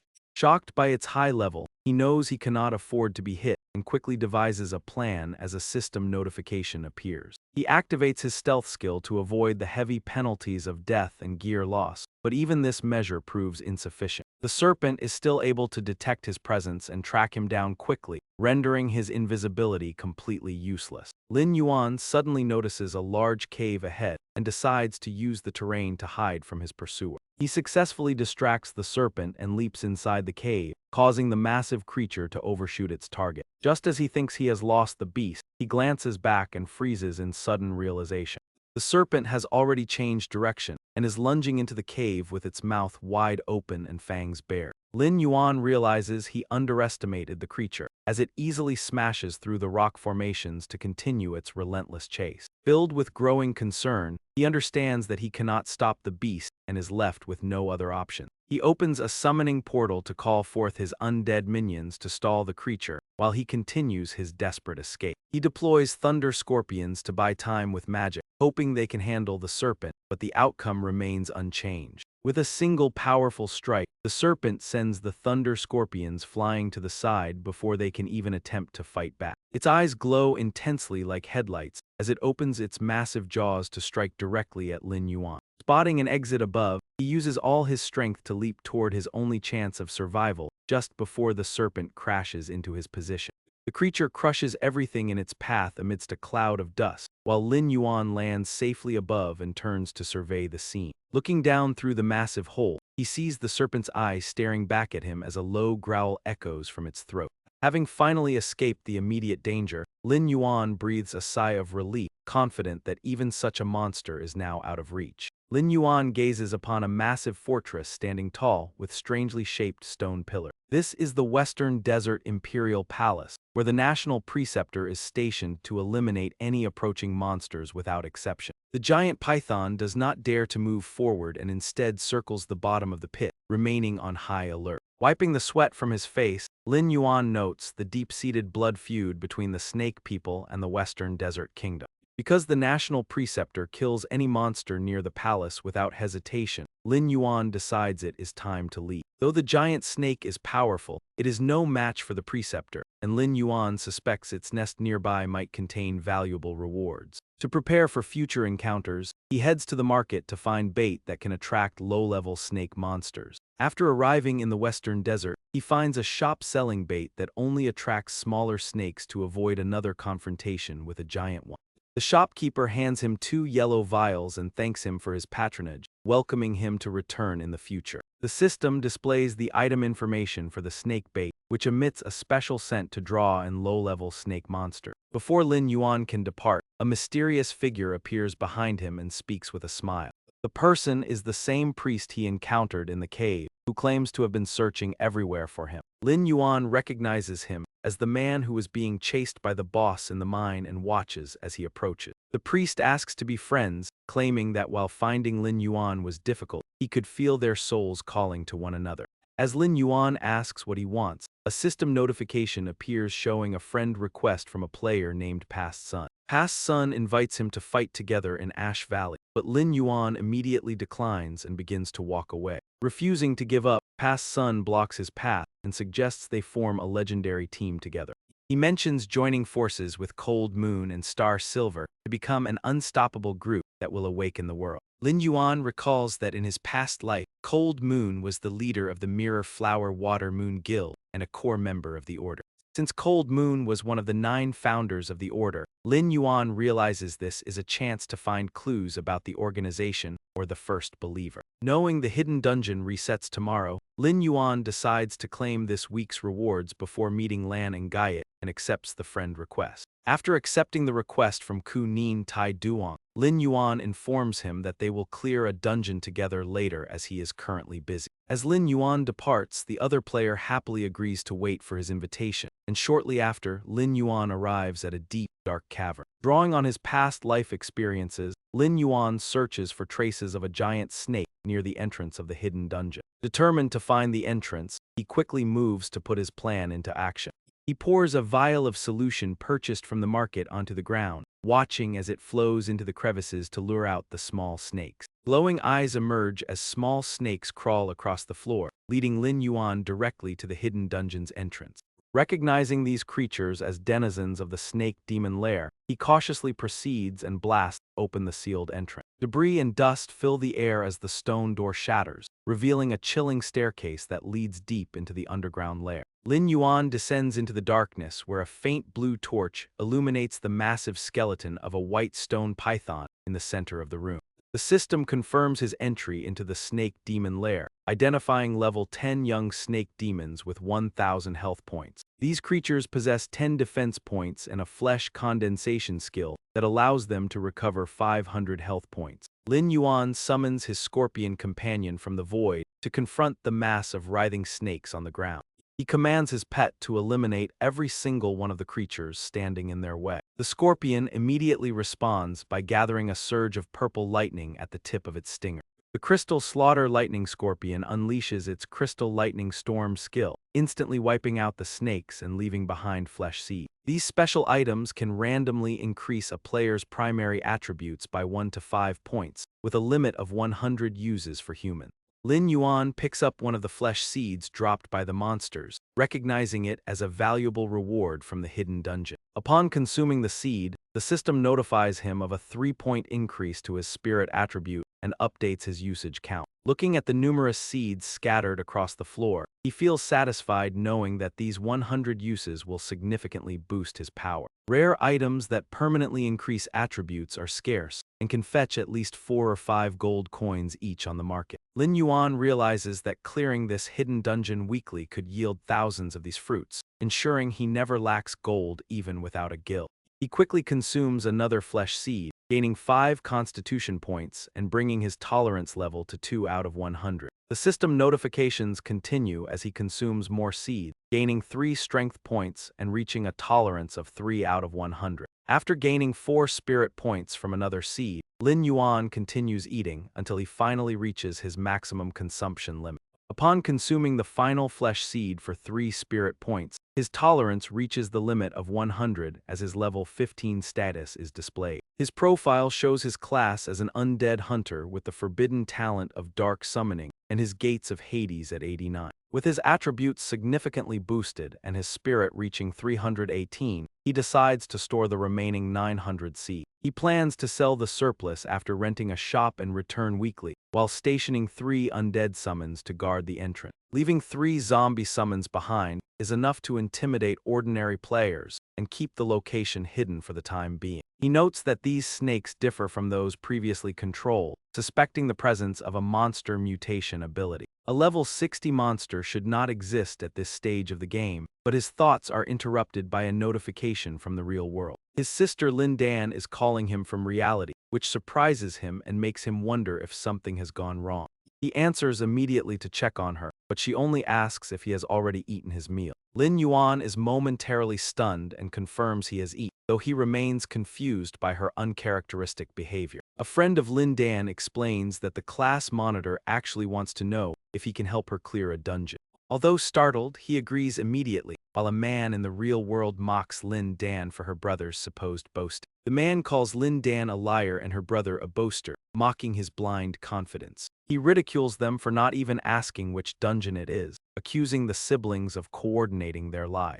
A woman suggests they choose the heroic level of the Ash Valley dungeon, noting that no one has been able to clear it yet. Lam Dan mentions the hero level Ash Valley over the phone, but Vimka interrupts her with growing contempt. Vimka scoffs at the mention of Ash Valley and calls Lam Dan a liar like her brother, adding that their parents must be terrible people for raising such social outcasts. Although she is usually patient, Lam Dan can no longer restrain herself after hearing her parents insulted and begins to shout in anger before being cut off. Lin Yuan's eyes flash with murderous intent over the phone as he tells Chang Dan not to waste words on the boy and promises to arrive at the Ash Valley immediately. A short while later, Lin Dan logs into the game and stands silently atop a high cliff, lost in her own thoughts. She worries that even though her brother earns a living through the game, the Ash Valley dungeon on heroic difficulty might be too much for him to handle. A girl approaches Lin Dan from behind and calls out to her, causing Lin Dan to turn around in surprise.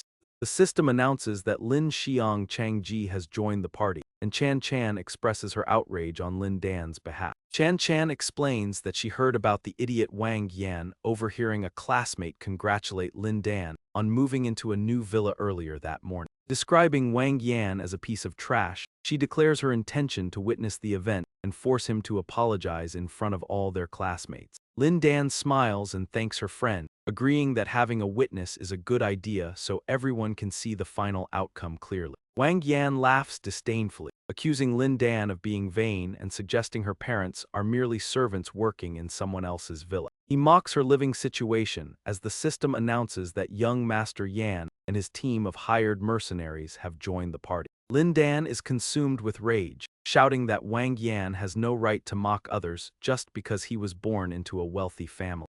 Chan Chan tries to restrain her friend, while Wang Yan loses his temper and furiously orders his men to attack. He promises to double their pay if they teach her a lesson, prompting the greedy mercenaries to charge toward Lin Dan with their weapons drawn. One mercenary makes a crude comment about harming her, but before they can act, a sudden intervention stops them in their tracks. A lethal strike flashes through the air, followed by a rapid succession of slashes that leave the mercenaries unable to react or defend themselves. The mercenaries realize too late that their limbs have been severed, and they collapse to the ground in a pool of blood. Lin Yuan reveals himself as the attacker and turns to ask Lin Dan if she is unharmed. Lin Dan is stunned into silence while Chan Chan marvels at his speed, but Wang Yan remains arrogant and yells at Lin Yuan for attacking his hired help. Wang Yan complains about the money he spent on the mercenaries and insists that the dungeon cannot be cleared without their assistance. Lin Yuan suddenly closes the distance and confronts Wang Yan, asking if he was the one who bullied his sister and insulted his parents. Vuong Vierm arrogantly questions if the man knows his identity, but before he can finish, a powerful slap silences him and leaves his face distorted. While delivering the blow, the man declares that he does not care whose dog the boy is, as any beast that barks and bites deserves to be put down. Seeing Vuong Vierm lying unconscious on the ground, the brown-haired woman worriedly points out that the dungeon requires a minimum of 6 players. She questions how they will proceed after he incapacitated 2 members, but Lam Iron remains indifferent, stating he will handle the recruitment himself. He tells her to remain silent and wait, privately noting that the Valley of Ashes dungeon drops essential combat techniques he will eventually require. After finishing his thought, he accesses the system interface and sends out a formal team invitation. He decides to invite Old Year Sun to facilitate a closer connection with Cold Moon, while THI letter 1EC1 N THI letter 1EC1 N laughs and whispers to her friend. THI letter 1EC1 N THI letter 1EC1 N remarks that Lam Dan's brother is much cooler than she imagined, prompting Lam Dan to hide her pride behind a cold and indifferent facade. Vuong Vierm eventually regains consciousness, but instead of learning his lesson, he immediately resumes his loud and obnoxious shouting. He mocks them as impoverished trash, claiming they could never find anyone competent and would likely fail against even the weakest dungeon monsters. The brown-haired woman suddenly interrupts his rant, urgently calling his attention to the person who has just appeared before them. Old Year Sun has arrived to accept the invitation, revealing himself as a legendary figure from the renowned super god Iron Triangle. He speaks of a shared destiny and an inescapable sea of ambition, just as the system announces his official entry into the party. With Old Year Sun joined and the teleportation successful, Vuong Vierm and his companion react with sudden and immense joy.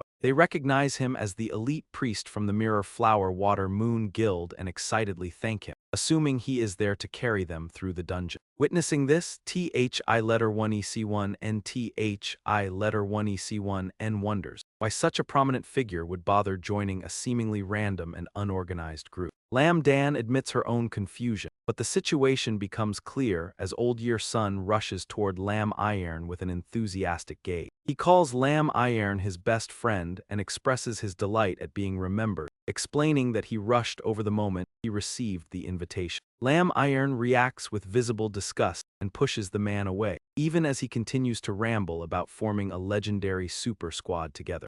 Vuong Vierm and the brown-haired woman watch the interaction in utter disbelief, their mouths agape at the shocking turn of events. The onlookers are shocked that a veteran player like Ku Nin would ask a seemingly mediocre player to lead them into the dungeon. Vuong Vim's companion wonders if the veteran joined the wrong team, but Ku Nin Tai Duong irritably interrupts at the mention of him being mediocre. Ku Nin explains he came specifically for his close friend, a true god-tier player, before Lin Yuan stops him to begin the dungeon run. Vuong Vim assumes Lin Dan hired a professional, noting that even the top-ranked Furious Guild failed to conquer the heroic difficulty of Ash Valley.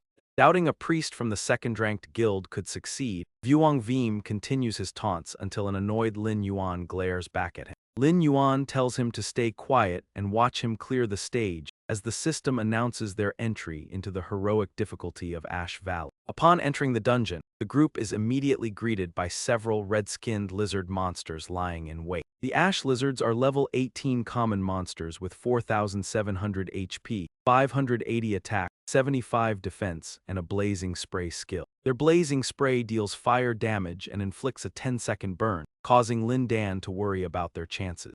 Lin Dan worries for her brother's safety and wishes her own level were higher, given how powerful the monster's attributes are. Following behind, Vuong Veem smirks, assuming that Lin Yuan brought a priest just to slowly chip away at the monster's health. Determined to sabotage them, Vuong Veem orders the brown-haired woman to lure more monsters, and she immediately complies. She launches an attack directly at the lizards to provoke them, eager to see how Lin Yuan will handle the sudden onslaught. Startled by the attack, the lizards roar with bared fangs and turn their aggression toward Lin Yuan and his group. A thick cloud of dust rises as a massive swarm of lizards charges forward, their roars leaving Thien Thien in utter shock.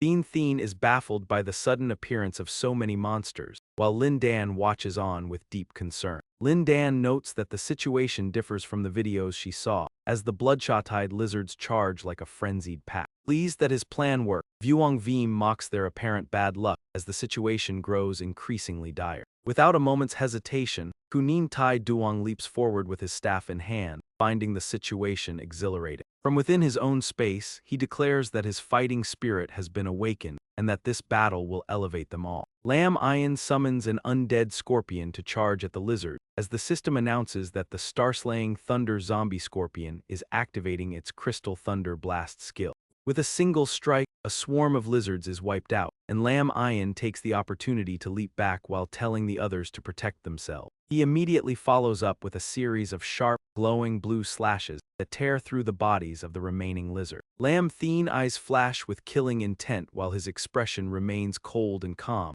As nearby, Lam Dan readies her sword against a lunging lizard and tells her friend to hide behind her. Thien Thien tells her to be careful, but before Lam Dan can even make a move, Lam Ian suddenly appears on the scene. He defeats the lizard with a single strike and warns the creature not to try anything as Lam Dan looks closely at the person standing before her. Lam Dan is stunned by her brother's incredible strength in the game, and as she processes her thoughts, he reaches out to gently pat her head, making her blush with embarrassment. Lam Ian reassures his sister that he will never let her come to harm, causing her to shyly look away from his gaze. He offers a gentle smile like a model older brother, and though Lam Dan brushes his hand away, she secretly feels safe and grateful to have him there. Standing nearby, Vuong Veem remains overly confident in his own abilities, remarking that the Ash Valley does not seem as difficult as he expected. He believes that since one person can handle the monsters, his full set of silver-tier equipment should make him just as capable as the other. The brown-haired woman beside him agrees, boasting that the others could never afford the high-quality equipment that young Master Veem possesses. Eager to show off, he heads toward the lizards while calling the others fools and telling them to watch closely. Without hesitation, he clenches his fists and charges at a lizard to demonstrate his true power, but before he can even make his move, the lizard lashes out with its tail and strikes him across the face, sending him flying backward until he lands right at Lam Ian's feet, groaning about the monster's strength. As he complains of the pain, Lam Ian looks down on him and tells him to wait until the dungeon is cleared before dying, then begins pulling items from his inventory. He originally wanted to give Lam Dan gold-tier gear, but decides to settle for silver-tier for now, presenting her with several items and telling her they are a perfect fit. The item information reveals the silver-tier Fearless Battle Armor, which provides 50 points to Constitution and a 15% boost to critical damage. Its unique skill, Fearless Soul, converts 8% of the user's defense into a protective shield whenever they land a critical hit. Watching this, the brown-haired woman's eyes sparkle with admiration as she notes how impressive it is, since a single silver-tier item is worth many luxury goods. Vuong Veem struggles to his feet and complains about the waste of millions of credits, annoyed that Lin Yuan treats such valuable items so lightly. Despite Lin Yuan offering her the equipment, Lin Dan firmly refuses and insists that he keep the items for his own protection. She declares she will find her own gear, prompting Lin Yuan to smile at the realization that her stubborn nature has not changed at all. The group begins a coordinated assault on the charging lizard monsters, with Tai Duong and Lin Yuan displaying remarkable chemistry despite it being their first time working together. Nearby, Lin Dan and Thien Thien battle the giant lizards while a terrified Vuong Vim flees the scene in a cold sweat, too afraid to stop. Lin Dan struggles against the onslaught and is sent flying backward after failing to parry a powerful blow from one of the lizards. She braces herself with her sword to avoid serious injury and prepares for another attack as the monster lunges at her with bared fangs. A barrage of radiant energy blasts the lizard from behind, instantly reducing its health to nearly zero. Lin Dan knows without being told that Lin Yuan intervened, and she glances toward him with a look of silent acknowledgement. Frustrated that her brother still treats her like a child, she continues her assault on the remaining monsters with renewed intensity. Lin Yuan notices her irritation and realizes that even his attempts to help are only making her more upset. The siblings continue to clear the monsters in silence, neither of them willing to speak a word to the other. Lin Yuan continues to provide subtle assistance to Lin Dan with occasional strikes, a gesture that causes Thien Thien to stifle a laugh. Thien Thien finds the dynamic between the protective brother and his stubborn sister more interesting than the actual battle. As evening approaches, a weary Tai Duong informs the group that the boss is waiting just ahead. Tai Duong looks at Lin Yuan with anticipation and suggests that it might be time for them to withdraw from the dungeon. He explains that leaving now incurs no penalty, whereas a defeat by the boss would result in lost levels and equipment for the entire party. Lin Yuan agrees with the cautious approach, but their conversation is interrupted by Vuong Vim's loud and mocking remarks. Vuong Vim ridicules them for being afraid of the boss after acting tough against weaker enemies, leaving Thien Thien speechless. Lin Dan realizes that her brother has already done a great job leading them this far, and worries that she is only causing him more trouble. Lam Dan laments her lack of strength, but Lam Iron moves forward with a smile as Tai Duong warns of the severe death penalty. Walking with steady steps, Lam Iron tells the group to stay back as he summons his beast army to handle the fight alone. Vuong Vierm watches in disbelief, shocked by the sheer number of summoned beasts and wondering about the stranger's identity. Tai Duong asks if they truly don't know his strength, claiming he is the strongest player for soloing world bosses and guilds. Inside the dark dungeon, a blue light suddenly strikes the sleeping red dragon. The dragon senses danger and opens its eyes, but the light hits its body before it can react, causing it to cry out in pain. Enraged by the provocation, the red dragon charges out to attack as Lam Iron's system evaluates the situation. The level 21 Ashen Lizard King has 10,000 health points and high attack power, possessing skills like Blazing Breath and Flame Shield. The onlookers are terrified by the boss's 1,200 attack points, fearing that a single hit would result in instant death. Feeling responsible for the situation, Lam Dan draws her sword and prepares to enter the fray. She shouts her intention to draw the monster's aggro, but a mysterious mark suddenly appears on her leg. A system notification reveals that Tai Duong has activated Holy Light Imprisonment, leaving Lam Dan confused. Tai Duong warns her that she would only be a hindrance and tells her to stay back, leaving her stunned. With an expectant look, Tai Duong prepares to witness Lam Iron's masterful combat maneuvers. As the Ashen Lizard King prepares its Blazing Breath attack, Lam Iron leaps into the air to evade the flames. He perfectly manages the boss's attack range, while his summoned beasts charge forward to strike. The beasts overwhelm the dragon with their numbers, launching a relentless assault that leaves the creature unable to react. The dragon roars in despair as the beasts bite it repeatedly, while Lam Iron precisely calculates every skill cooldown. Tai Duong watches in awe, describing the battle as a work of art where Lam Iron seems to know the monster's every move. Lam Dan wonders if this is his true power, while the red-haired girl watches the scene with wide-eyed amazement. Lam Dan's brother impresses the group as he faces the giant lizard, while a resentful Vuong Vim tells them to be quiet. Consumed by hatred, Vuong Vim fears that clearing the dungeon will cause him to lose face in front of his classmates. He realizes that a successful sneak attack could distract Lam Iron long enough for the boss to deliver a fatal blow. As Lam Iron charges forward with his sword to finish the beast, a system notification appears on the screen. The Ash Lizard King activates its bite skill with only 315 health remaining, giving Lam Iron an 8-second window to strike. Vuong Vim approaches from behind with a smug smile, convinced that Lam Iron's attempt to solo the boss will be his last. Lam Ayan senses the treachery and looks back with cold disdain, mocking Vuong Vim's foolish decision to interfere. Lam Ayan suddenly maneuvers behind his attacker, leaving Vuong Vim terrified by a speed he cannot hope to dodge. With a cold remark, Lam Ayan pushes Vuong Vim toward the monster, leaving the boy to scream in absolute despair. The dragon lunges at its new prey as the system triggers the tyranny skill amidst a scene of total chaos. The dragon's thunderous roars drown out Vuong Vim's screams, while the ground shatters under the intensity of the battle. A server-wide announcement congratulates the anonymous player and his teammates for the first heroic clear of Ash Valley.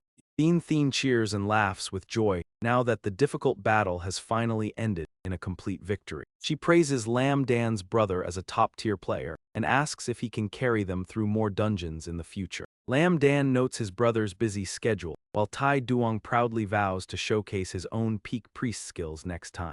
The red-haired girl expresses her admiration and asks the powerful warrior if he would add her to his friend list. Tai Duong turns back in anger, recognizing her as an accomplice to the sneak attack and slamming his staff into the ground. He condemns her for conspiring against his friend and strikes her down, prompting a system notification of her death. When the system asks if he wishes to use dark summoning on the Ash Lizard King's corpse, Lam Ayan immediately agrees. Planning to take the massive creature with him, Lam Ayan tells the group that the pests have finally been eliminated. Thien rushes forward to discuss the loot distribution, acknowledging that Lin Yuan handled all the combat. She insists they cannot take more gear after being carried through the dungeon, while Lin Yuan smiles and picks up a combat manual and a skill scroll. Lin Yuan explains that he only requires the skill book and scroll, leaving the rest of the equipment for the others to divide among themselves. Several items appear, including the silver-grade Ash Guard legging, which grant bonuses to Constitution, movement speed, and spirit, along with the Flame Walk skill. The leggings provide fire resistance, while the newly revealed Burning Bracers offer significant boosts to Constitution, strength, and critical damage. Next is the bronze-grade Scorching Greatsword, which increases attack power, strength, and constitution.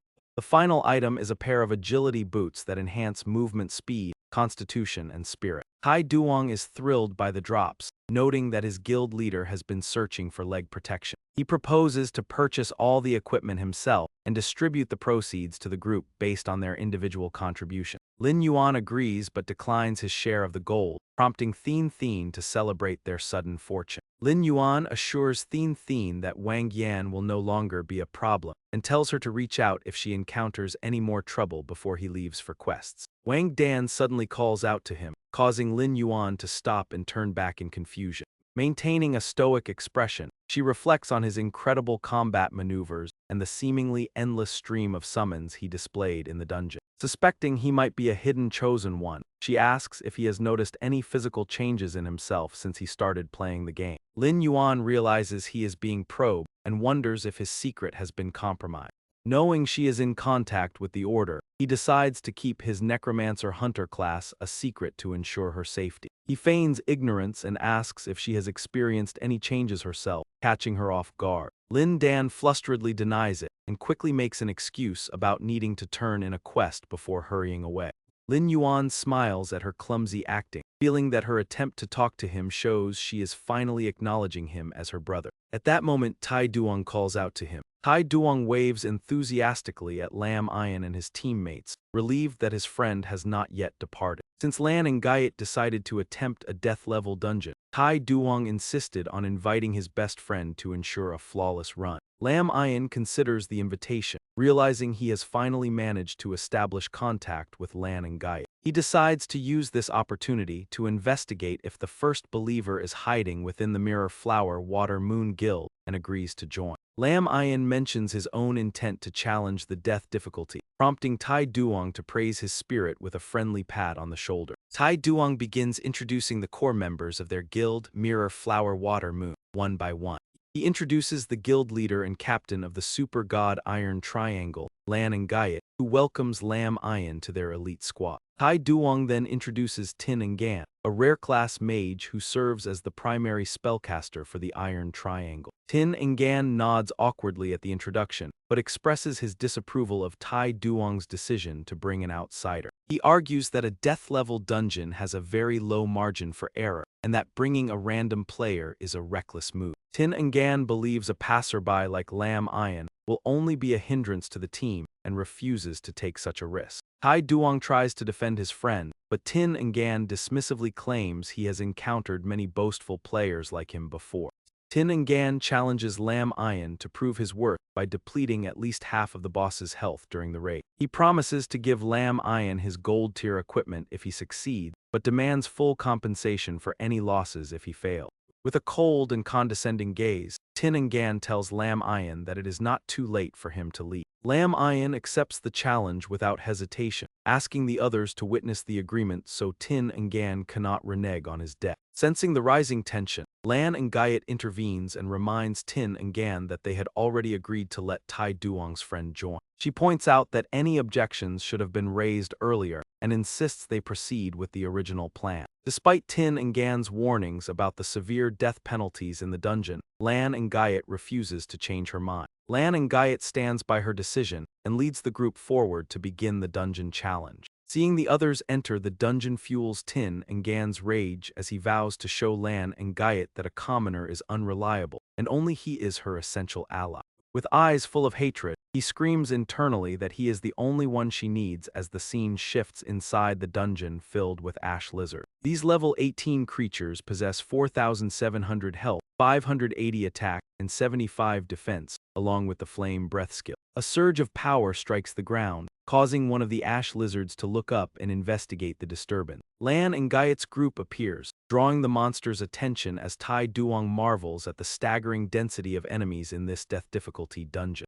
Realizing they are surrounded upon entry, Lan and Gayet points her sword forward and orders the melee fighters to hold back the overwhelming swarm. She takes to the air, instructing the team to maintain their formation, while she draws the monster's aggression to create an opening for their escape. Tai Duong agrees to the plan, while Tin and Gan continues to glare at Lam Ian with growing resentment. Tin and Gan imagines striking Lam Ian with lightning as an ash lizard suddenly lunges at the group, catching Tai Duong off guard. Tin and Gan claims he neglected the rear, prompting a frustrated man Lyot to scold him for his lack of focus. Tai Duong warns that they are being flanked by monsters and lack the manpower to cover the rear. In a panic, the red-haired girl prepares to summon her young bear pet, but a companion warns her that the move is suicidal. He reminds her that the pet she traded silver-grade equipment for will be easily slaughtered by the monster. Amidst the confusion, Lam Ian steps forward and raises his hand, declaring that he will take care of the situation. A pack of summoned beasts suddenly charges forward, launching a fierce and relentless assault that leaves the ash lizards unable to react. While the smaller summons swarm and overwhelm the shrieking monsters, Lam Ian moves in to decapitate them one by one with his sword. The red-haired girl watches in awe, relieved that her pet was spared from a certain sacrifice. Tin and Gan is consumed by fury for being humiliated in front of Lan and Gayet, swearing that the commoner will not leave the dungeon alive. As he attempts to explain himself to Lan and Gayet, she quickly silences him with a sharp gesture. She commands the team to stay focused and hold their ground, prompting Tai Duong and the others to brace for the ongoing battle. Lin Yuan shows great determination as he relentlessly takes down the monsters surrounding the area. While Xing Hen fights with visible irritation, Leng Yue quietly observes Lin Yuan and reflects on his performance. She notes his rare talent for analyzing and neutralizing immediate threats, deciding to invite him to her guild once the dungeon is clear. Xing Hen watches Lin Yuan with speechless fury, realizing his own reputation in Leng Yue's eyes has likely been tarnished. Determined to humiliate his rival, Xing Hen begins hurling lightning orbs directly toward Lin Yuan. Xing Hen feigns support while warning him to avoid friendly fire, but Lin Yuan sees through the scheme with a look of disdain. Lin Yuan views the foolish act as an opportunity to build rapport with Leng Yue and lower her guard to extract information. Lam Iron ducks to avoid the lightning orbs but finds himself in a difficult position as two ash cinders launch a coordinated attack. At the critical moment, Lan and Guy letter 1EC7T grabs his hand and pulls him into the air, instructing him to handle the left side while she takes the right. The two coordinate with perfect timing, and upon her signal to charge, Lamb Iron unleashes his power against the enemy. After defeating the Ash Cinders, they stand back to back while she coldly eyes the remaining monsters, prepared to eliminate them. They fight like a perfect pair to clear the surrounding monsters, leaving Tai Duong and the rest of the team in awe of their combined skill. The teammates marvel at the incredible chemistry between their guild leader and the newcomer before Lamb Iron smiles and asks about her abilities. He inquires if she learned such a unique skill after her class change, prompting Lan Ngu why let her 1EC7T to offer a gentle explanation. She clarifies that it was simply a lucky find from a skill book, leading him to realize that the second-ranked guild is full of hidden masters. When he asks if there are other experts with special skills he can spar with, she turns back to address his curiosity. She suggests he join the Jinghua Shuyu Guild to see for himself, but Lamb Iron does not immediately accept her invitation. He explains that he is more accustomed to playing solo, but his smile leaves Lan Ngu Y letter 1EC7T momentarily stunned by a sense of familiarity. She wonders if it is just an illusion as the resemblance is uncanny, while Tin Ngan watches their growing closeness with mounting rage. Tin Ngan fumes over their interaction, just as Tai Duong reports that the dropped loot has been collected for distribution after the battle. When asked if they should proceed with the original boss raid plan, Lan Ngu Y letter 1EC7T nods, but Tin Ngan suddenly steps forward to interrupt. He offers a mock apology to Lamb Iron, acknowledging that his strength has far exceeded everyone's initial expectation. With a sinister expression, he proposes that someone with such talent should be the one to draw the next boss's aggro. Lamb Iron responds with a strange smile, noting that focusing on aggro would leave him no chance to deal significant damage to the boss. Tin Ngan mockingly asks if he is trying to back out of their bet over the gold equipment, convinced the man is being delusional.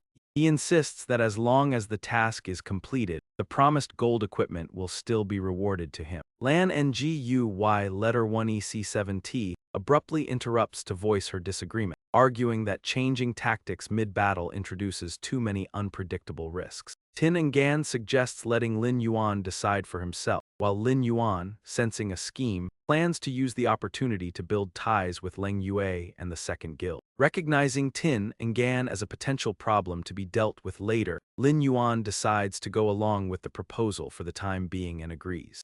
After Lin Yuan accepts, the group travels to the Valley of Ash where the boss lies sleeping, and Tai Yang asks to see the full extent of Lin Yuan's power. While Tai Yang eagerly anticipates a display of strength, Tin Ngan watches with a smug expression, confident in his hidden agenda. Tin Ngan mocks Lin Yuan's perceived ignorance, believing the boss's area of effect skills will easily dismantle the summoner's minion. Lin Yuan maintains a serious expression as he calculates his moves, fully aware of how difficult a boss on death difficulty can be. Drawing on his knowledge from a past life, Lin Yuan understands the boss's mechanics perfectly and launches an immediate attack to save time. Startled from its slumber by the sudden strike, the Ash Lizard King focuses its attention on the intruders and lets out a series of frenzied roars. The system identifies the level 25 Ash Lizard King with 15,000 health and 1,500 attack power, possessing several devastating fire-based skills. The sheer ferocity and high stats of the monster leave the surrounding players feeling intimidated and hesitant to engage.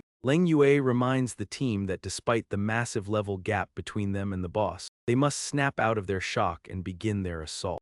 As Leng Yue urges everyone to unleash their skills, Tin Ngan remains convinced that Lin Yuan is about to suffer a humiliating defeat. The Ash Lizard King retaliates by spitting slime at Lin Yuan, who quickly retreats and summons his sole army to mount a counteroffensive. Lin Yuan initiates his standard opening move against the ground, while Leng Yue and the rest of the team scramble into their designated position. Leng Yue calls for the team to seize the opening, while Tin Ngan continues to watch from the sidelines, likening Lin Yuan's movements to those of a cornered rat. When the boss launches a direct strike at the group, Leng Yue shouts for Tin Ngan to use a crowd control skill, but his distraction causes him to miss the window. The Ash Lizard King's attack sends the group flying backward, prompting an enraged Leng Yue to demand an explanation for Tin Ngan's incompetence. Leng Yue expresses her fury over Tin Ngan's failure to use his lightning magic to paralyze the boss's tail as they had previously planned. After being scolded for wasting a perfect opportunity to strike, Tin Tin and Gan can only bow his head and offer a quiet apology to Leng Yue. Tai Yang surveys the wounded team and realizes that with everyone needing time to recover, Lin Yuan is now left to face the boss entirely on his own. The situation seems hopeless, as leaving a death difficulty dungeon midway would result in heavy losses, leaving them in a difficult dilemma. Despite the odds, Lan and GU Y letter 1EC7T refuses to give up and steps forward with her sword, hoping everyone can learn a lesson from this ordeal. Their new teammate has made no mistakes, while the veteran members who usually work well together are the ones holding him back, prompting her to suggest they forfeit. The guild will bear all the losses, but Tai Duong suddenly notices something unusual and urges the guild leader to look. Lam Iron appears unaffected and continues fighting the monsters alone, sighing as he realizes Lan NGUY letter 1EC7T's team will be unable to join the battle for a while. Deciding to handle the fight himself, he targets the Ash Lizard King's weakness on its back, knowing that paralyzing its tail with lightning will allow him to strike freely.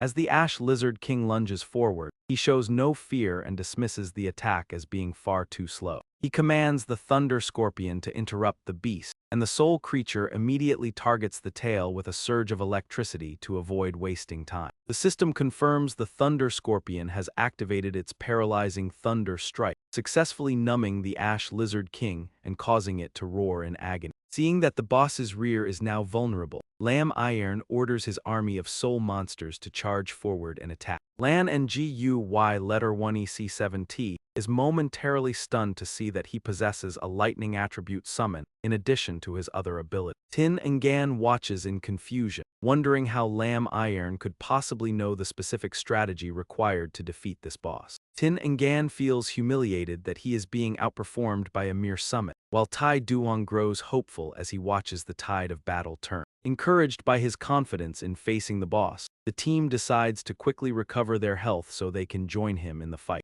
Meanwhile, Tin and Gan begins to scheme, still trying to maintain an air of superiority despite the unfolding situation. He silently observes the battlefield, calculating that Lam Iron's summoned creatures will not be able to withstand the pressure for much longer. The boss's powerful shockwaves begin to take a toll, causing Lam Iron's summons to lose health and struggle to maintain their footing. Lam Iron quickly activates his Dark Prayer skill, instantly revitalizing his summons and causing Tin and Gan's expression to shift into one of disbelief. Tin and Gan stares in shock, unable to comprehend how a summoner could also possess the ability to heal his own creature. Realizing that he might actually defeat the boss single-handedly, Lan and GUY letter 1EC7T and her team quickly signal each other to prepare for action. The boss is near defeat, prompting everyone to charge forward as the prolonged battle finally exhausts the creature. The Ash Lizard King activates its All Things Cauldron skill as it continues to lose strength from the ongoing struggle.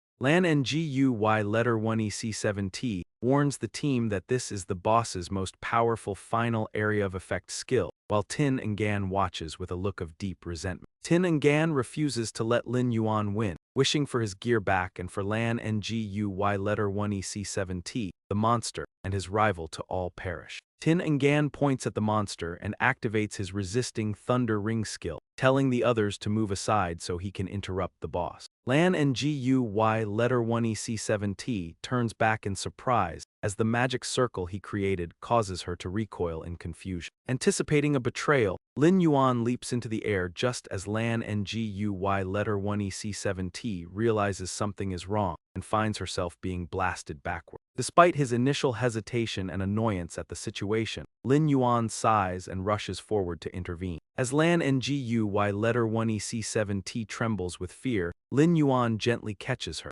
prompting her to look up at him with wide, surprised eyes. Telling her to hold on tight, Lin Yuan supports her while simultaneously activating his violence technique skill. A massive explosion occurs as a server-wide announcement congratulates the anonymous player and his team for the first clear of the Ash Valley dungeon on death difficulty. Seeing the monster defeated, Lan and GUY letter 1EC7T smile and expresses her admiration for Lin Yuan's vast experience despite his young age. Remaining perfectly calm, Lin Yuan laughs and attributes his success to luck, while Lan NGUY letter 1EC7T gazes at him with clear affection. Even if he refuses to join her guild, she expresses a desire to remain friends so they can tackle more difficult dungeons together in the future. Lin Yuan agrees and accepts the friend request sent by Lan Nguy letter 1EC7T as the system confirms their new connection. While Tai Duong rejoices over the loot, she notices Lan Nguy letter 1EC7T acting shy for the first time, causing Lan Nguy letter 1EC7T to cough in embarrassment. Lan Nguy letter 1EC7T asks to be set down while Tin Ngan seethes with jealousy, frustrated that he has never even been able to touch her hair.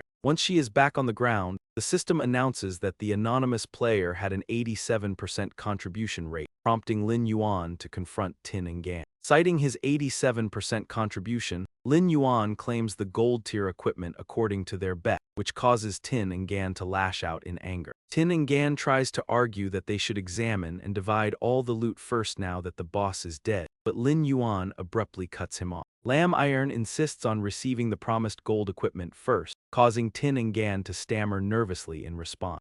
Tin Ngan asks for patience until he finds a replacement, but his hesitant tone makes Lam Iron suspect he intends to renege on the deal. Lan Nguy letter 1EC7T intervenes with a smile, suggesting that Tin Ngan's current gear might not even be suitable for Lam Iron's needs. She proposes that Lam Iron take priority over the current loot, while she personally funds the purchase of more appropriate equipment for him. Lam Iron agrees but notes that he is more interested in testing his skills against high-level players who possess unique ability. Lan Nguy letter 1EC7T expresses her gratitude for his help and promises to consult her guild members about his request for a duel. As Lam Iron approaches the fallen Ash Lizard King to harvest it, he suddenly remembers another urgent matter. While performing dark summoning on the boss, he receives a shocking notification that 3 of his kobold miner zombies have been slain in the sewer. Stunned by the loss of his powerful undead subordinates, he realizes that no ordinary players should be in this secluded area. Since 3 zombies should have been enough to repel anyone, he concludes that the mysterious snake controller must have finally surfaced. With a grim expression, he decides to pursue this lead immediately, as the man is his only clue to finding the first believer. Lam Iron sprints away without explanation, leaving Tai Duong shouting after him about the unclaimed equipment. Arriving at the dark sewers, Lam Iron cautiously monitors the area for any signs of movement or hidden threats. Avoiding the main entrance, he takes a concealed path and soon discovers the remains of his 3 fallen summons on the ground. Observing the lack of struggle and the strangulation marks on the undead, he realizes they were taken out by a master of assassination. Upon closer inspection, he finds large snake bites on the corpses, confirming that the threat is far greater than a typical dungeon monster. He reasons that the bites are too large for local creatures, and that a different power would have destroyed the bodies entirely. Sensing a presence behind him, he turns around, now certain that these killings were the work of the snake controller. A bone-eater magic snake leader suddenly lunges from the shadows, revealing its level 15 status and 4,500 health points. Despite the creature's high attack power and deadly venomous skills, Lam Iron manages to dodge the lethal strike just in time. Loud explosions erupt in the area, forcing Lam Iron to retreat to a safe distance while remaining in a combat-ready stance. Refusing to remain passive, Lam Iron attacks the giant snake while remaining cautious of the high-level creature's unknown ability. While maintaining his guard, he is startled by the sudden appearance of another massive snake behind him. He manages to block the snake's bite with his sword and alerts the giant wolf as another dragon-like creature emerges from behind. He leaps into the air to draw them together, and the giant wolf follows his lead by relentlessly attacking the snakes.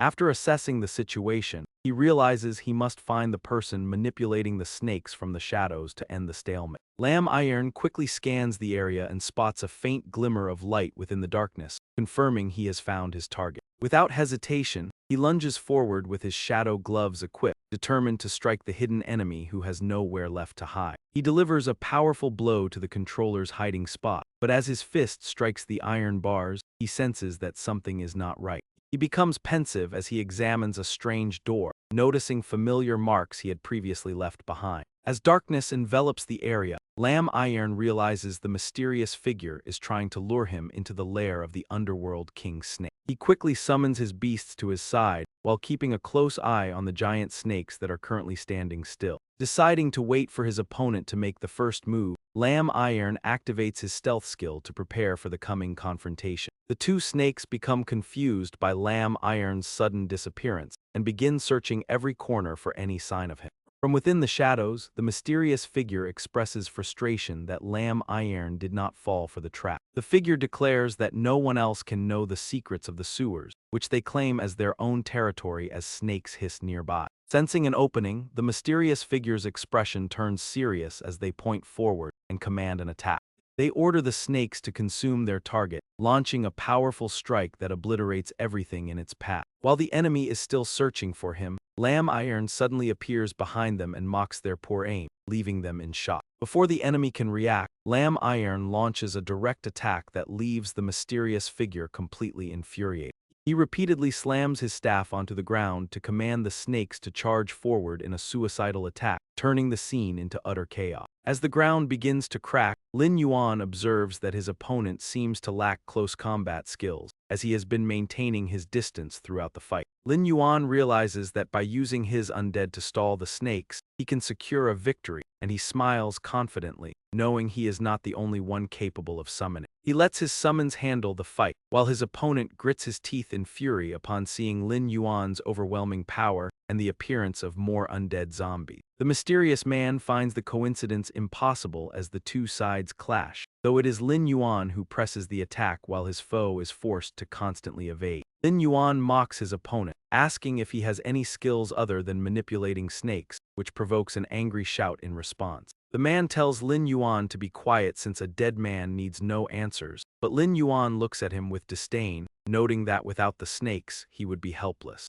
Lin Yuan claims the man cannot even withstand a single blow and is a disgrace to the first apostle, leading the frustrated opponent to question how Lin Yuan knows of that figure. Demanding to know how Lin Yuan knows of the Great One, the man slams his staff down again, summoning giant snakes to confront him. With a wicked smile, the man declares his intent to capture and interrogate Lin Yuan now that his snakes are ready. Lin Yuan realizes why the initial ambush was so calculated, noting how the snakes utilized the terrain to their advantage. Confirming that the man is indeed a subordinate of the first apostle, Lin Yuan decides he must find a way to capture him without further delay. Lin Yuan charges forward and decapitates two snakes with his sword, but his opponent refuses to back down and prepares to use his dark powers to end the fight. As the man calls for an end to the battle against his lowly opponent, Lin Yuan watches the incoming attack with a calculating and satisfied expression. Seizing the opportunity to draw his foe closer, Lin Yuan feigns being hit and cries out in simulated pain. The two summoned snakes quickly coil around Lin Yuan to immobilize him, and he realizes the danger of the situation. Lin Yuan's movements slow down as he realizes the magic damage carries a crowd control effect, while the mysterious man approaches with a smug grin.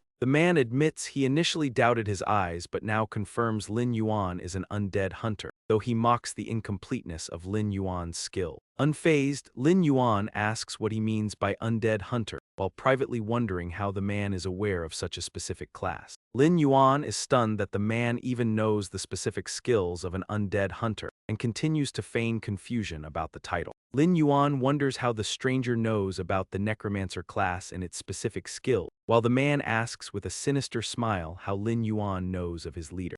Remaining calm, Lin Yuan retorts that he will soon force the man to reveal every secret he is hiding. Enraged, the man prepares to strike, demanding to know when Lin Yuan managed to turn his snakes into undead creatures. Lin Yuan calmly explains that his undead army is infinite while the man's snakes are being slaughtered, advising him to give up. Refusing to listen, the mysterious man lunges forward in a fit of rage, swearing that he will never be captured by someone like Lin Yuan. As the man attempts to flee, Lin Yuan activates Corpse Explosion, sending a snake undead charging directly toward his target. A massive explosion erupts as Lin Yuan commands his summons to capture the man while simultaneously casting a binding skill. Approaching the scene, Lin Yuan acknowledges the man's speed, but takes satisfaction in having identified the snake controller's base of operation. He reflects that the snake controller is not yet as powerful as he will become during the evil god's descent, noting that with a dispel skill, these snakes would be mere resources. Suddenly, a glimmer of light on the ground catches Lin Yuan's eye. Lin Yuan picks up the object from the ground, discovering it is a pocket watch. Upon closer inspection, he realizes it lacks an attribute interface, suggesting it is a token or memento rather than a piece of equipment. Suspecting the man is hiding within the Jinghua Shuyu Guild, Lin Yuan decides to contact Leng Yue for verification before the man can escape. A system notification arrives from Leng Yue, asking if he is available to meet and discuss the Valley of Ash. Later that night in the city, Leng Yue arrives at their meeting spot and apologizes for her late arrival. After taking a seat, she presents the promised gold-tier equipment and asks if it meets his requirements. The item is the Spirit Concentration Ring, a gold-tier accessory that grants a spirit bonus, increased mana, and the Rapid Meditation skill. The Rapid Meditation skill boosts mana recovery by 30%, increasing to 40% when his mana drops below a certain threshold. Lin Yuan considers the ring's utility, noting that his mana consumption has increased since learning Corpse Explosion and appreciating Leng Yue's gesture. As Lin Yuan reflects on the gift, Leng Yue produces yet another item for him to examine. The items dropped in the Ash Valley are presented, and as previously agreed, Lin Yuan is given the first choice while the system displays the item detail. The glimmering breastplate is a silver rank piece of equipment that provides 30 points to Constitution, 10 to Spirit, and 20 to Strength, featuring the glimmering protection skill. The skill reduces damage taken by 10%, and the next item is the Meteor Dagger, a silver rank weapon that increases attack power by 30 points.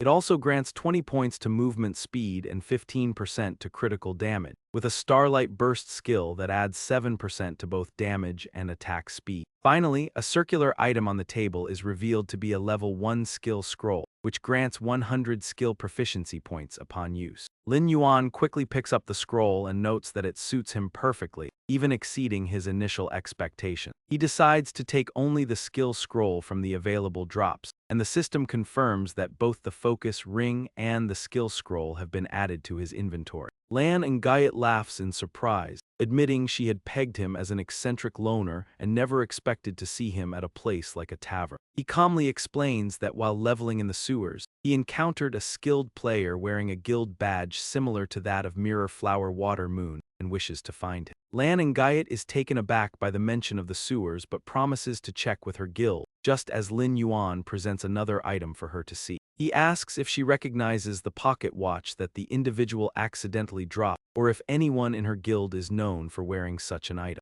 Lan and Guyot thoughtfully examines the pocket watch and realizes that it does not appear to be a standard piece of equipment. She admits it is her first time seeing such an accessory, prompting Lin Yuan to nod and ask her to prioritize investigating the incident in the sewer.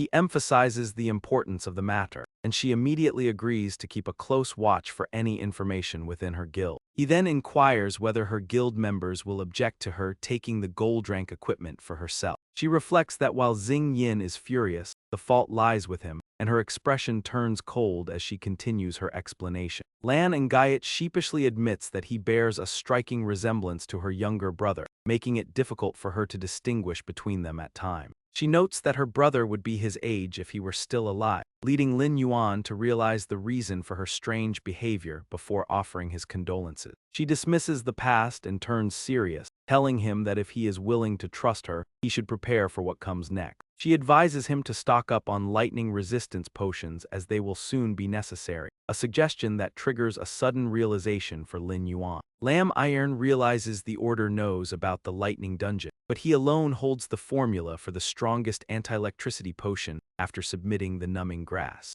The system confirms the completion of the quest for IMO, and Lam Iron bids farewell while promising to consider their proposal. Lan and GUY letter 1EC7T stands up to walk with him, and the two are spotted together by Tin and Gan as they head down the same path. The sight of their apparent intimacy enrages NGUY letter 1EC7T Tin, who suspects they are dating and vows to get even with Lam Iron. Lan and GUY letter 1EC7T approaches Tin and Gan to ask if he is also visiting the tavern, catching him completely off guard. Tin and Gan stammers that he was just passing by, before turning his attention toward Lam Iron with a hostile warning. Tin Ngan tells Lan Ngu why letter 1EC7T to stay away from such a person. But Lam Iron sighs and explains they were only discussing guild matter. Lam Iron tells him not to overthink the situation, yet Tin Ngan refuses to let the matter drop. With an angry glare, Tin questions why someone who refused to join the guild is now having private discussions with their leader.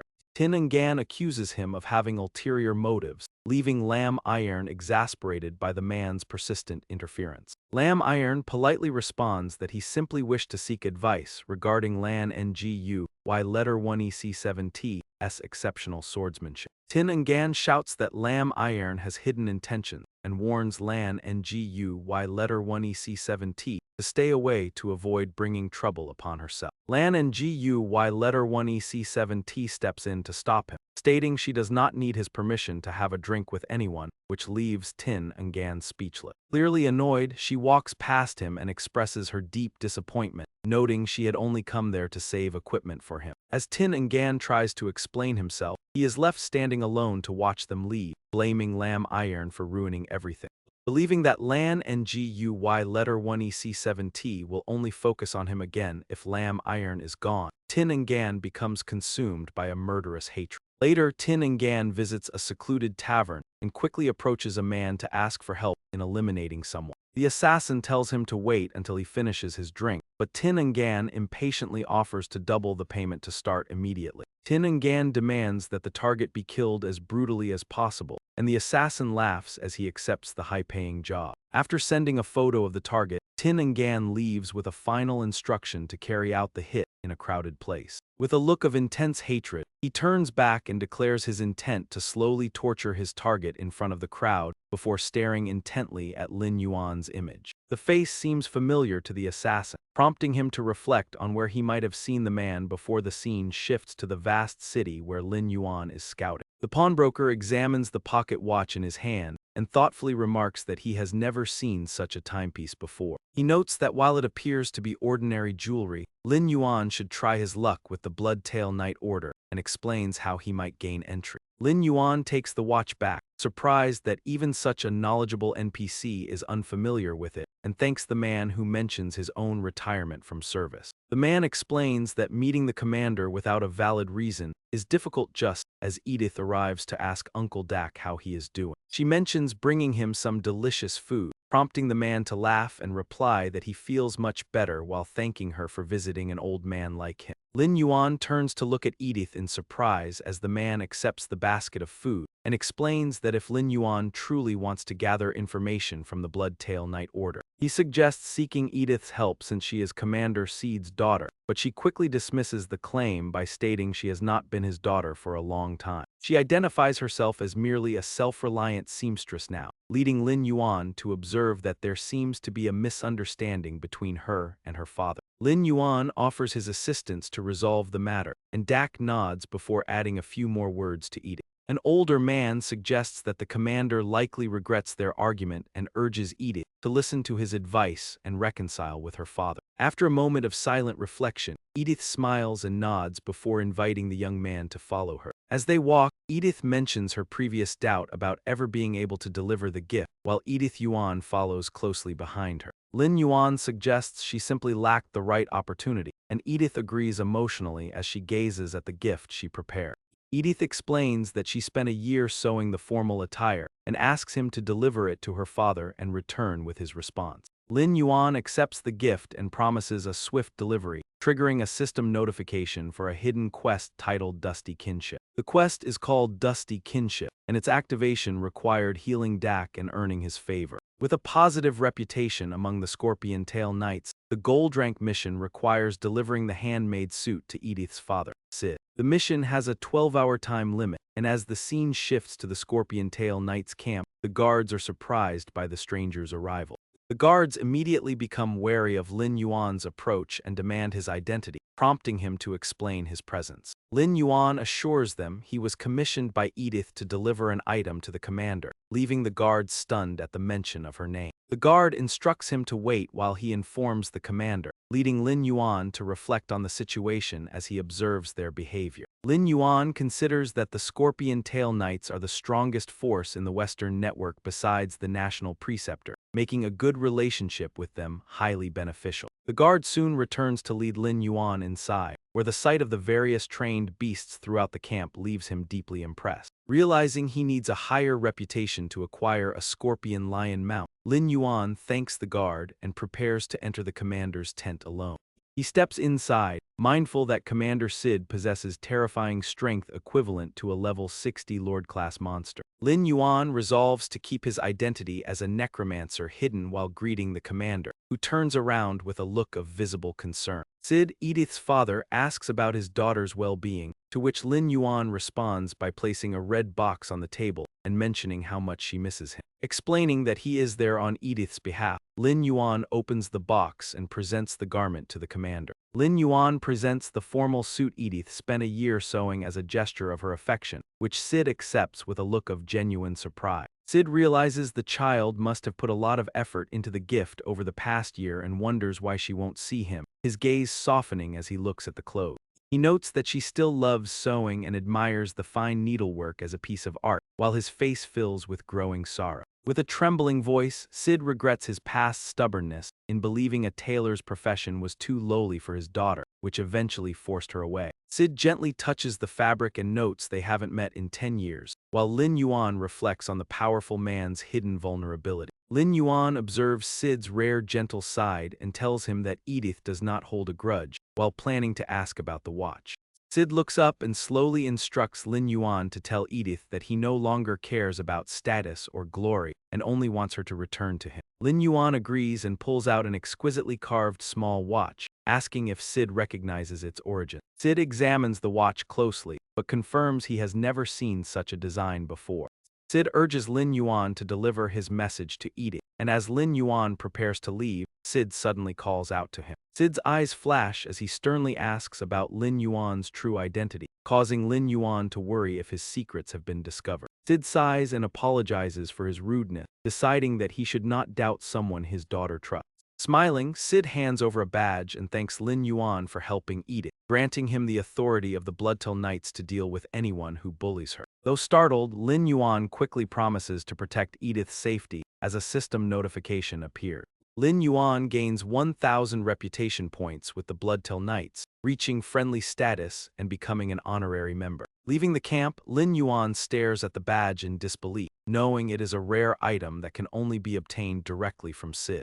He realizes this badge will allow him to move freely through the Western Front as he stands before a shop with 1,500 reputation points. Lin Yuan decides to use the newly opened reputation store to buy exclusive items as the shopkeeper welcomes the young knight. Fengshui Yuan tells the shopkeeper he wants to buy a Bloodtail Manticore, thinking it will turn him into a mobile fortress when combined with his combat skills. The shopkeeper kneels to stroke the creature's head while explaining that the Manticore is extremely expensive and rare in Fengshui City, costing 300 gold coins. Lin Yuan immediately produces the gold, and the system confirms the purchase of the unique Bloodtail Manticore mount. Elsewhere, Edith tearfully clasps her hands together, overwhelmed that her father still remembers her after all this time.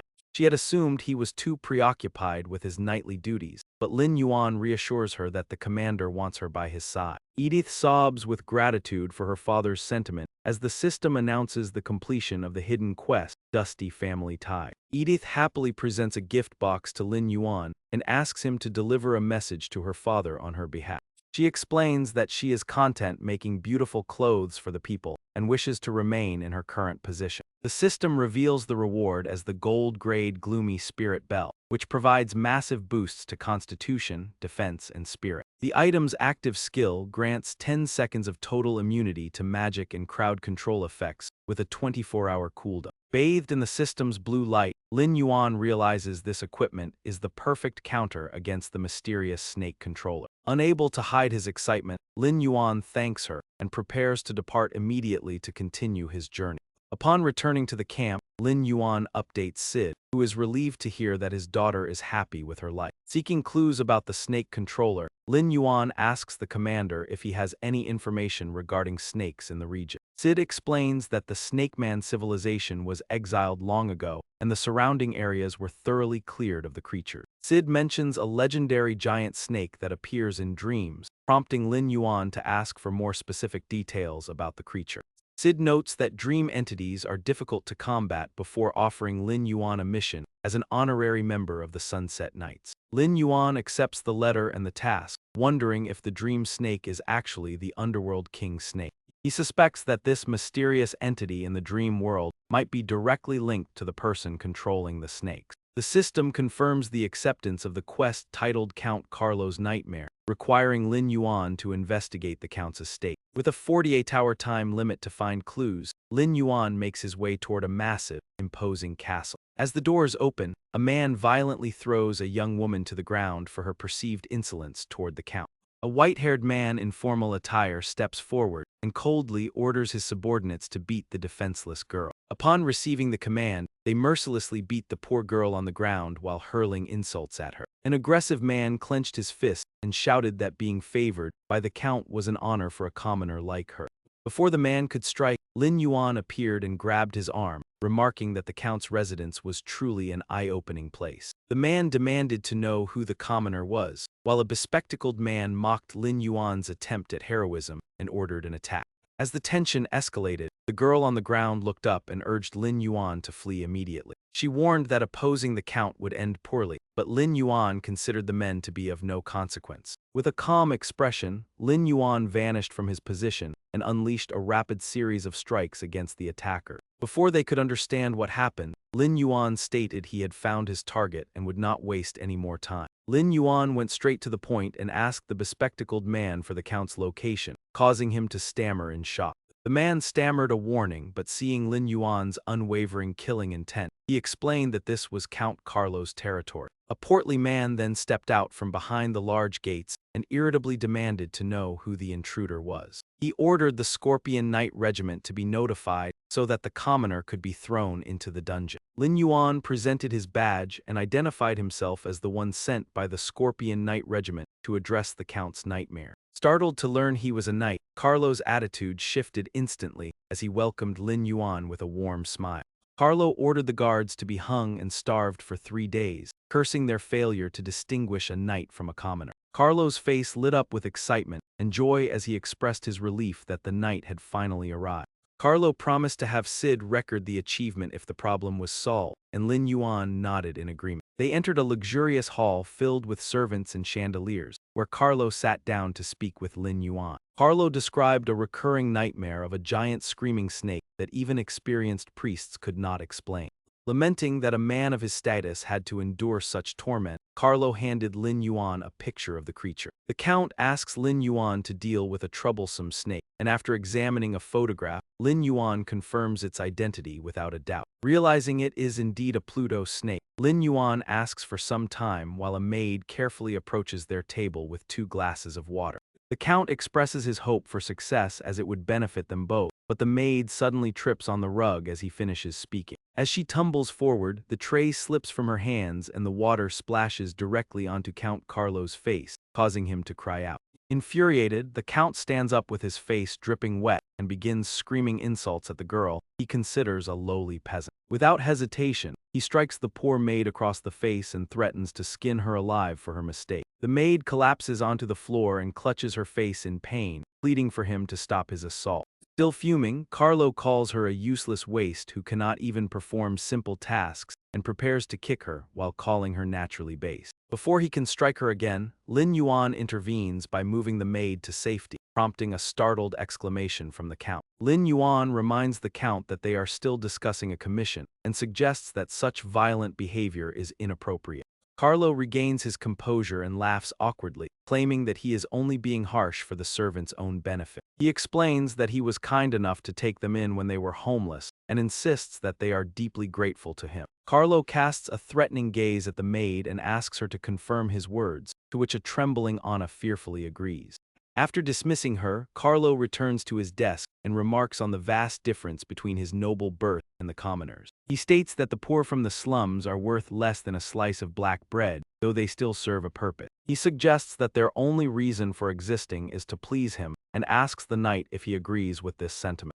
Lin Yuan recognizes the hidden insult regarding his interference, but chooses to remain silent rather than respond. The Count orders his butler to prepare a feast with a separate seat for the untitled knight, thinking the man would never eat such food otherwise. Soon, a lavish banquet is served featuring a special venison dish gifted by Count Grandzone, which the butler presents with pride. Carlo nods in approval of the meal, but then turns his gaze back toward Lin Yuan to continue their interaction. The butler suggests with a smirk that the knight might not be accustomed to such refined cuisine and orders a simple bowl of fish soup for him instead. Lin Yuan remains composed despite the insult, focusing on his mission as Anna brings the soup to his table. After the knight thanks Anna for the meal, Count Carlo impatiently asks if a solution has been found while greedily stuffing his mouth with meat. Carlo warns him not to delay any further, to which Lin Yuan calmly responds that he needs to inspect the Count's private chambers tonight. Infuriated by the request, Carlo slams his wine glass onto the table. The Count stands up and points aggressively at Lin Yuan, shouting that his room is off-limits and demanding results without excuses. Lin Yuan looks at the arrogant man with sharp eyes, realizing he is dealing with a fool, and waits until the meal concludes. Carlo returns to his room, where two guards stand watch to ensure no one dares to approach. To gain entry, Lin Yuan activates his stealth skill, suspecting that the Count's defensive behavior hides a dark secret. Just as he prepares to use his abilities to uncover the truth, a sudden scream from inside the room halts him in his tracks. Inside, the girl from earlier has been brought back only to be struck by Carlo, who glares at her with murderous intent. The butler mocks the girl's resistance while she trembles and begs for mercy, claiming many would die for the chance to serve the Count. Carlo refuses to let her go, his expression turning sinister as he laughs at her plight. He mocks the knight's ability to protect her, dismissing Lin Yuan as a mere servant who follows his every command.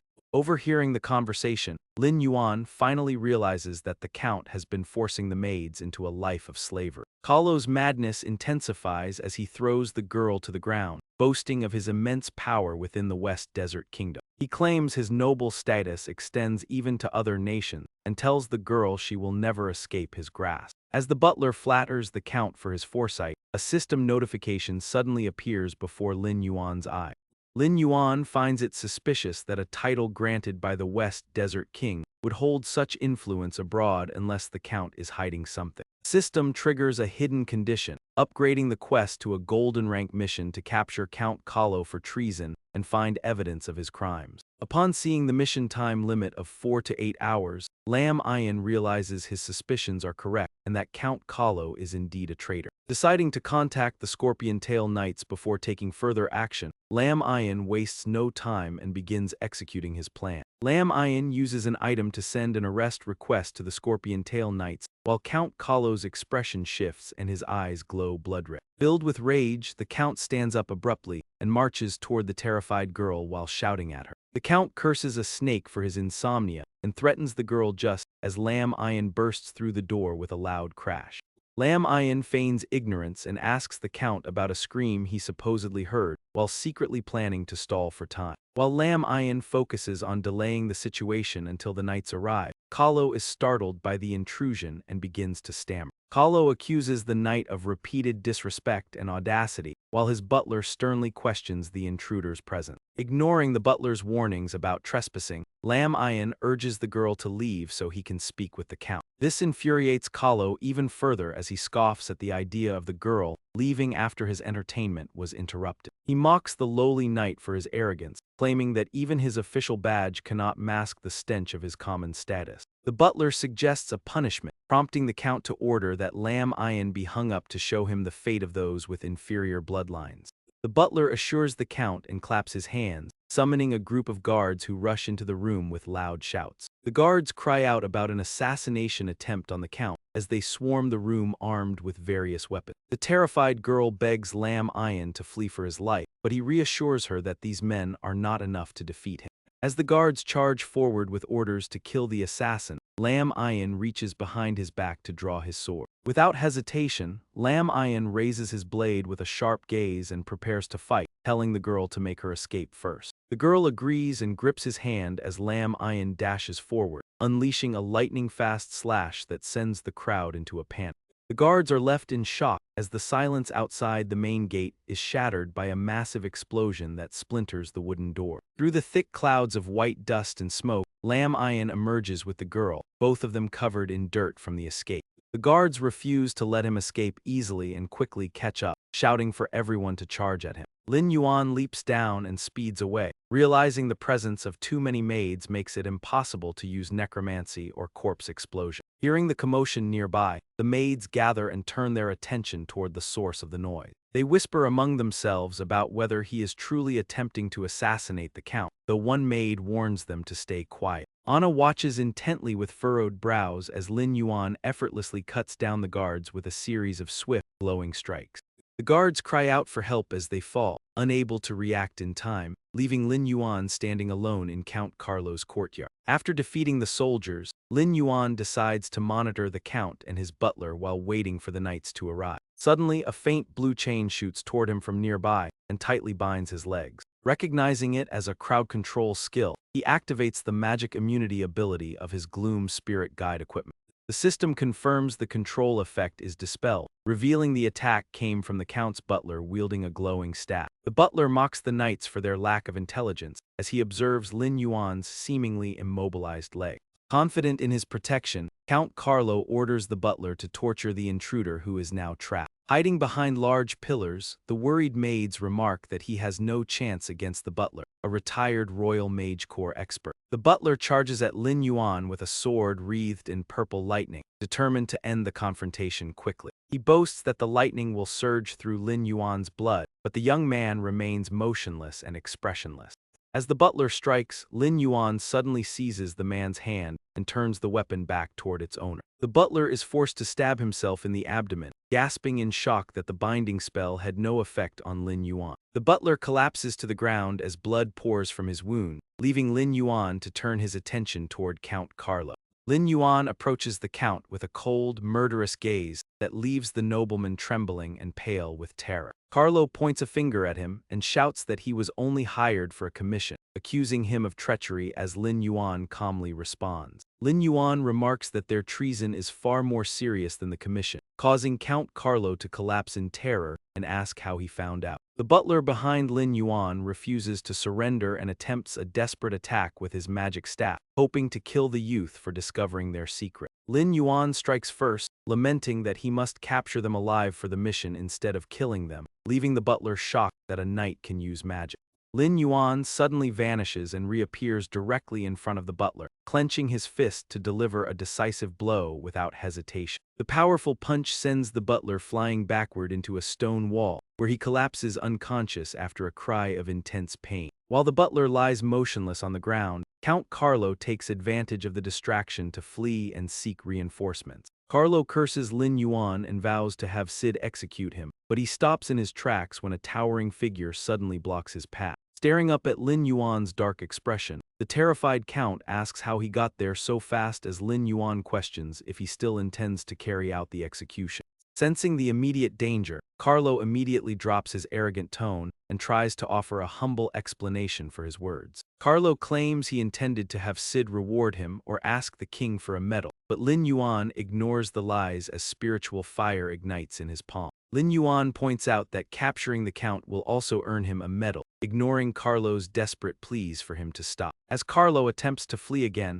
Lin Yuan delivers a heavy blow to his face that sends the nobleman soaring through the air. Lin Yuan asks if the count ever considered stopping while harming innocents, prompting a terrified Carlo to offer to release the commoners in exchange for mercy. Declaring that it is far too late for apologies, Lin Yuan steps forward and grabs the nobleman firmly by his collar. Lin Yuan warns Carlo to prepare his testimony while the count desperately begs for his life, offering anything in exchange for freedom. Unable to listen to any more excuses, Lin Yuan silences the man with a powerful strike to the chest. Telling the count to bid farewell to his noble status, Lin Yuan delivers a final blow that smashes Carlo into a stone wall, reducing it to rubble. Commander Sid and his men finally arrive on the scene, expressing hope that they are not too late and asking about the count's safety and the culprit's location. Lin Yuan informs the commander that the criminal they are looking for is actually Count Carlo, who has committed treason against the crown. Sid descends to meet Lin Yuan, his face filled with utter disbelief at the shocking revelation that the Count is a traitor. Sid warns Lin Yuan that acting against a Count without proof is a capital offense, while Count Carlo defiantly denies the accusations. Carlo furiously denounces the situation as slander by a madman, while Sid reminds Lin Yuan of the legal gravity of his action. Sid explains that a mere accusation cannot justify an arrest, but Anna interrupts, claiming she knows where the evidence of the Count's conspiracy with the Serpent civilization is hidden. Anna firmly asserts that the Count maintains a secret worship chamber nearby, her steady gaze proving she is telling the truth about the location of the evidence. Realizing his crimes are about to be exposed, a bloodshot and enraged Carlo screams that she is lying. Carlo frantically denies any ties to the Serpent civilization and lunges at Anna, threatening to silence the commoner by force. Anna's testimony confirms Lin Yuan's suspicions and aligns with his mission, leaving him certain of the Count's treason. Lin Yuan strikes Carlo down and requests that the commander imprison the Count while he goes to retrieve the physical evidence.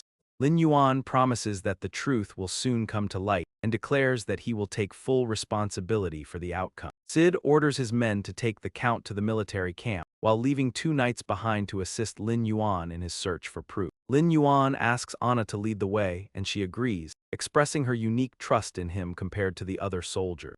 Anna leads the group into a massive, chillingly dark tunnel that Lin Yuan recognizes as a sewer system, a fitting place for the snake people. As they walk, Lin Yuan begins to wonder how Anna managed to overhear such a dangerous conspiracy in a place like this. They eventually reach a large, sealed door which Anna identifies as the secret chamber, where the private meetings take place. Lin Yuan takes over and carefully inspects the door for any hidden traps or unusual markings before attempting to enter. Lin Yuan warns everyone to stay alert as he prepares to push open the heavy door to reveal the truth inside. The chamber beyond is pitch black and seems completely deserted, causing the soldiers to lower their guard momentarily. Suddenly, 3 massive pythons with glowing eyes lunge out from the darkness toward the group. Lin Yuan orders everyone to retreat and swiftly cuts the giant serpents down, reassuring his companions that the creatures are no threat to him.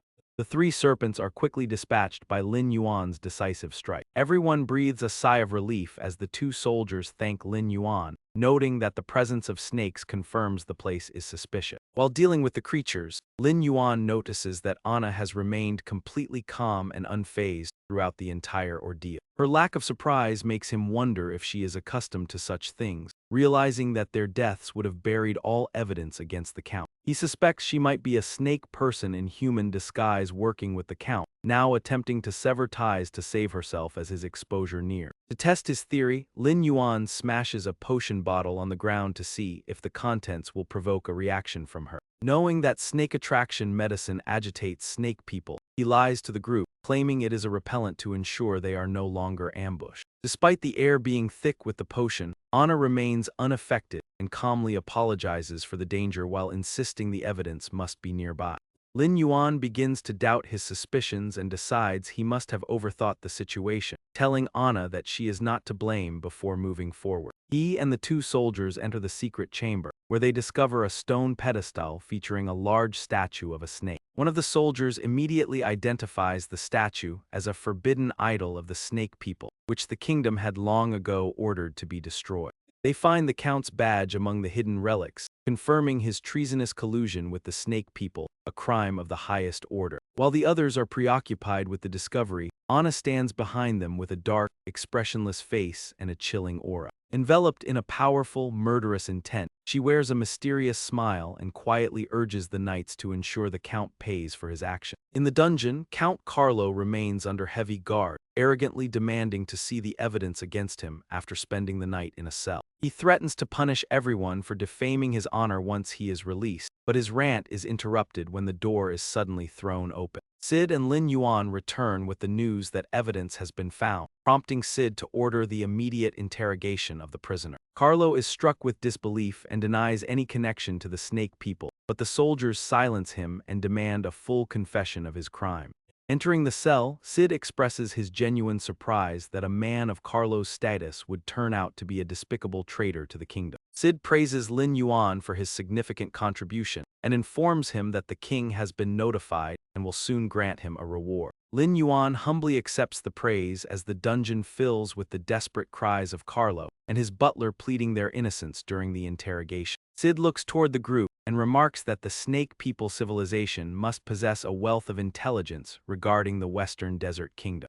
Sid announces his intention to lead a thorough investigation and asks Lin Yuan to handle the Count's maid, while Lin Yuan secretly notes there is something in the mansion he cannot afford to miss. Lin Yuan agrees to settle the matter with the maids, privately acknowledging that the Count's estate still holds a vital item he needs to secure. After a short while, soldiers arrive to report that the captives wish to confess, prompting Sid to order his men to begin recording their statement. Following the butler's lead, the soldiers begin documenting the evidence as the man starts to reveal the Count's secret collaboration. Before the butler can finish his sentence, an enraged Carlo violently strikes him to silence him and begins to offer his own account of events. Carlo confesses to having minor dealings with outside forces, but insists that his voluntary admission should be viewed favorably. When Carlo demands that they plead for mercy from the king on his behalf, Sid draws his sword in fury, reminding him of the years spent fighting for the country. Sid condemns Carlo as a despicable traitor just as a system notification appears,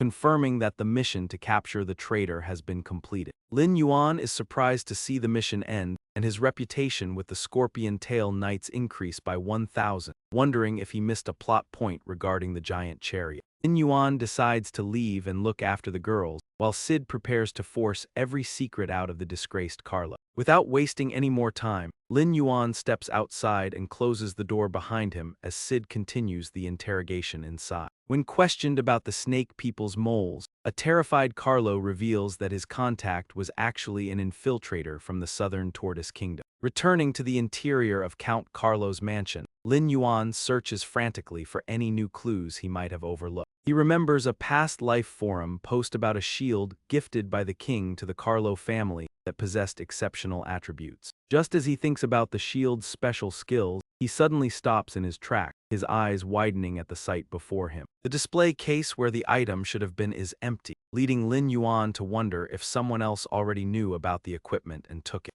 After a thorough search of the Count's estate, a soldier informs Lin Yuan that all the girls have been gathered except for one. Lin Yuan asks for the identity of the missing person and learns that a girl named Anna is nowhere to be found. Upon hearing Anna's name, Lin Yuan recalls the events in the sewers and wonders if she was taken by the Snake People or if his earlier suspicions were correct. Lin Yuan enters Count Carlo's manor to search for Anna, convinced she is hiding in the secret passage leading to the sewer.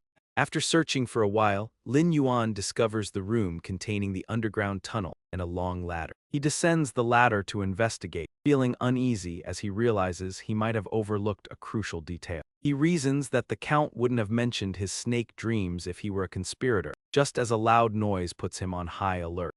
Hiding behind a wall, Lin Yuan watches as a girl argues with a man about the difficulty of hiding within the manor. A man wearing a black cloak and a snakescale mask smiles as he prepares to speak. The man asks if the Count is dead, and Lin Yuan immediately recognizes him as the snake controller.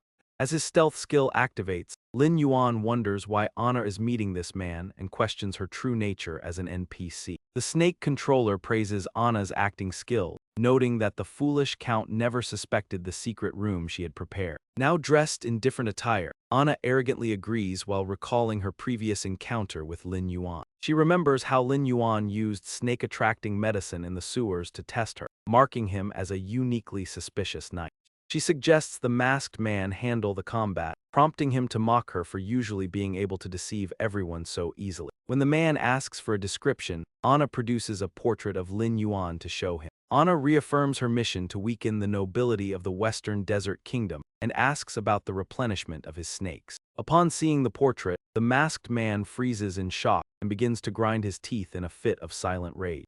He crushes the paper in fury, cursing the man who caused his beloved snakes to perish and leave him. He blames Lin Yuan for stealing his hidden dungeon, while Lin Yuan realizes Anna is actually a spy for the Snake People. Her goal is to frame and eliminate the nobility, leaving Lin Yuan confused as to why the system marked his quest as a success. Deciding to strike when the time is right, he listens as Anna mockingly asks if the man was defeated by a mere magic-using knight. Insulted by her words, the masked man clenches his fist and strikes the nearby wall in frustration. The masked man dismisses Anna's ignorance, explaining that their target possesses hidden powers, specifically the ability to summon undead. He laments that the undead guardian at the hidden dungeon entrance is the source of his frustration, while Anna thoughtfully strokes her chin. Anna questions if the target is a necromancer, which the masked man confirms before demanding to borrow the Hades snake for his next move. With eyes glowing blood-red and filled with murderous intent, he vows to destroy the target, but Anna firmly refuses his request. She explains that if the Hades snake is detected by the Western Desert National Preceptor, there is a high risk it will be destroyed. Such a loss would be unacceptable for the Snake People civilization, yet the masked man remains uncontrollably obsessed with eliminating his target. Anna glares at him and sternly reiterates her refusal, while Lin Yuan listens from the shadows, growing increasingly surprised by their conversation. Lin Yuan considers that NPCs rarely interact this much with players, wondering if the snake controller is using Anna to bolster their reputation. Realizing he cannot let them succeed, Lin Yuan stops overthinking and prepares to strike with his weapon to thwart their plan. Before he can act, a massive explosion suddenly rocks the entire sewer system, filling the area with a thick cloud of white smoke. Lin Yuan freezes in shock as the smoke clears to reveal a colossal python summoned by Anna, its eyes glowing as brightly as searchlights. Confronted by the massive serpent, the masked man falls silent and retreats as Anna explains that the Hades snake is sensitive to her emotion. She warns that she cannot stop the creature if he provokes it, forcing the masked man to yield while mockingly commenting on their bond. Anna gently strokes her pet serpent, revealing that her actions are all calculated steps toward a much larger, secret objective. The masked man decides to leave, telling Anna to continue her mission while he finds another way to deal with their common enemy. He reminds her of her superior's orders to cooperate with him, to which Anna dismissively agrees while expressing her need for a period of rest. She complains about the revolting task of serving a certain old man, noting that while she acquired a decent shield, the experience was a heavy price. As the masked man departs, Lin Yuan quietly releases a small snake onto the ground, knowing his stealth technique is ineffective against the Hades snake. Deciding not to act rashly, he sends the small snake to track the masked man, planning to wait until he is far enough away before moving. While the small snake monitors the mysterious masked man's every move, Anna and her massive serpent disappear into the darkness of a nearby tunnel. Lin Yuan jumps down from the water pipe, reassuring himself that he will soon be back in the sunlight. He decides to postpone investigating the count, with the knights to focus on capturing the snake controller. Activating his system to track the target, he prepares to use his gloomy spirit skill for a surprise attack. As his small snake follows the masked man, the system notifies him that the paralysis skill has been triggered. Sensing the pursuit, the masked man lashes out at the snake in a rage, recognizing the necromancer's handiwork. Realizing he is being followed, the masked man scans his surroundings with heightened vigilance. He retrieves a prepared item, intending to eventually eliminate Lin Yuan, but decides to use it immediately. Before Lin Yuan can strike, the masked man vanishes into thin air, having used a teleportation method. Lin Yuan realizes a rare one-time red scroll was used, and marvels at the First Apostle's vast resources. He determines to earn more gold by stockpiling insulation potions for the upcoming lightning attribute dungeon. Lin Yuan leaves a group of undead bears to guard the hidden snake demon nest dungeon for continued control. Outside the mansion, Edith takes pity on the displaced maids and offers them a place to stay. Edith promises to teach them tailoring, and the grateful maids thank her for her kindness. Having settled the affairs of the maids at Count Kahlo's estate, Lin Yuan prepares to depart. As he leaves, he inquires whether Count Kahlo's written confession has been finalized. A soldier confirms the confession is with the commander, exposing Kui treasonous ties to the Nam Kui Empire. Lin Yuan reflects on the established lore regarding the long-standing enmity between the Nam Kui and West Desert. Nearby, a mysterious figure hidden in a tall tree watches Lin Yuan's every move. With a blood-red-eyed crow on his shoulder, the figure orders the bird to report that the target is vulnerable. The crow takes flight, signaling that they are ready to strike now that the target has left the knights. Entering the city, Lin Yuan continues to refine his plans while walking.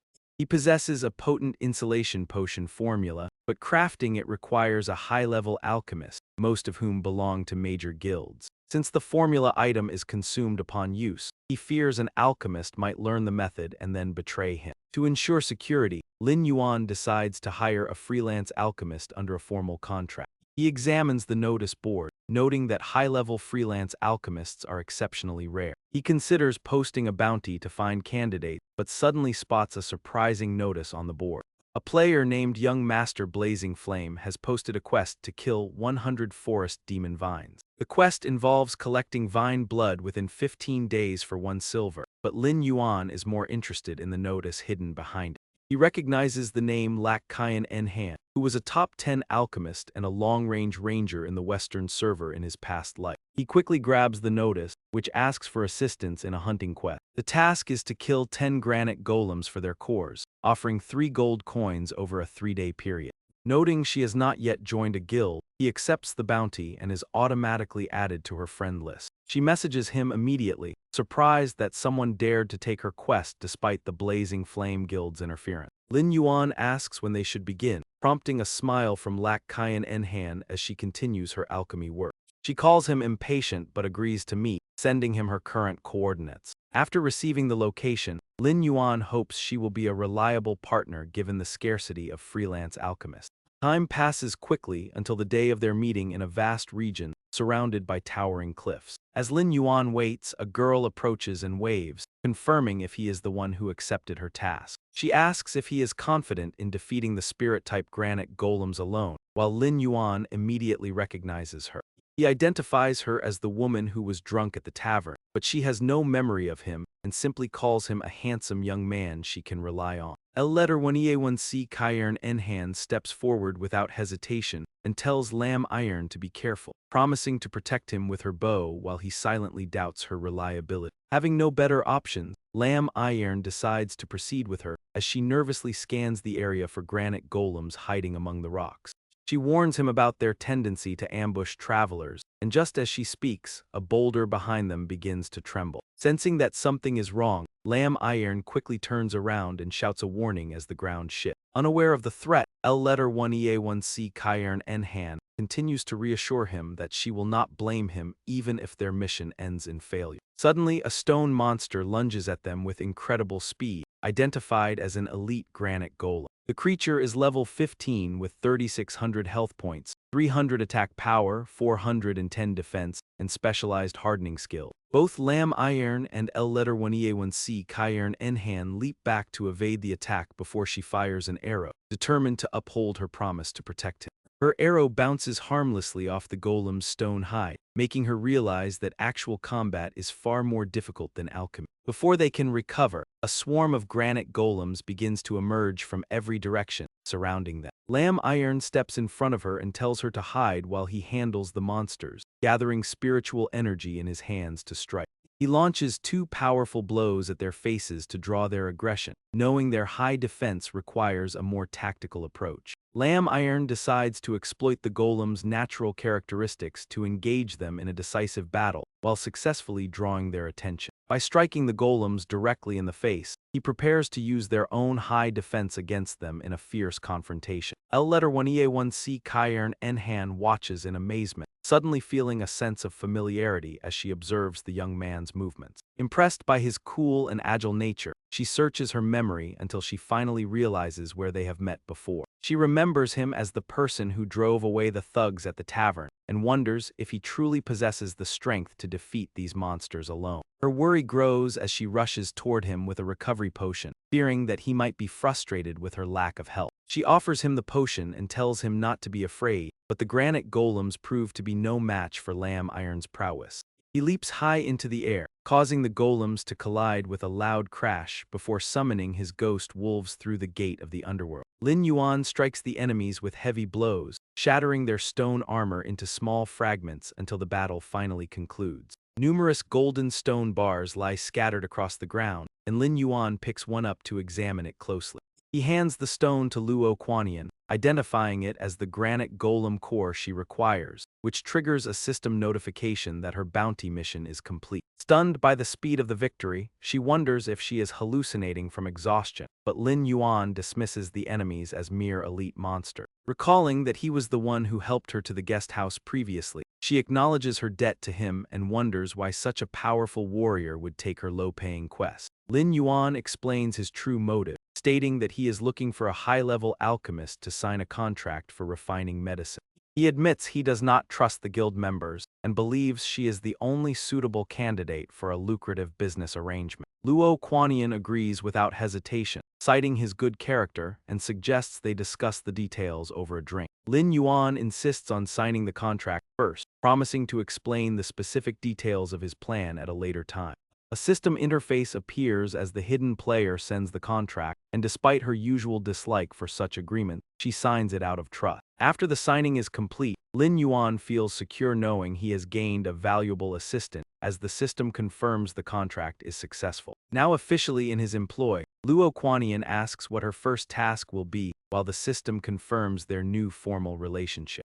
As he reaches for a recipe to show her, Lin Yuan suddenly pauses, realizing there is something significant about their current location. Scanning the surroundings, he feels a sense of familiarity, recalling a similar scene from his past life. Recognizing a pattern in the golem's positions, he calls for the blood lion and immediately mounts the spirit beast.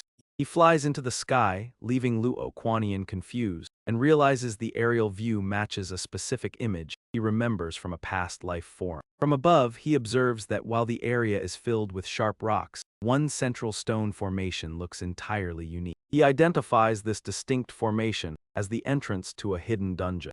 Lin Yuan brings Luo Kuanian along as they enter the hidden dungeon to search for valuable treasures. She surveys the area, surprised that a hidden dungeon exists in this stone forest, and noting that they are entering with only 2 people. Lam Ayan hesitated to answer, recalling that in his past life, the online forums only featured a single photo of this entrance with no information regarding the hidden dungeon. Despite the high risks associated with hidden dungeons, the potential rewards were vast, convincing him that he had to proceed even without prior intelligence. Looking helplessly at Lak Kayan Enhan, he reminded her that she was the one who had insisted on following him into this place. She sheepishly admitted her curiosity and promised not to take any loot, only wishing to observe, prompting Lam Ayan to take the lead once more.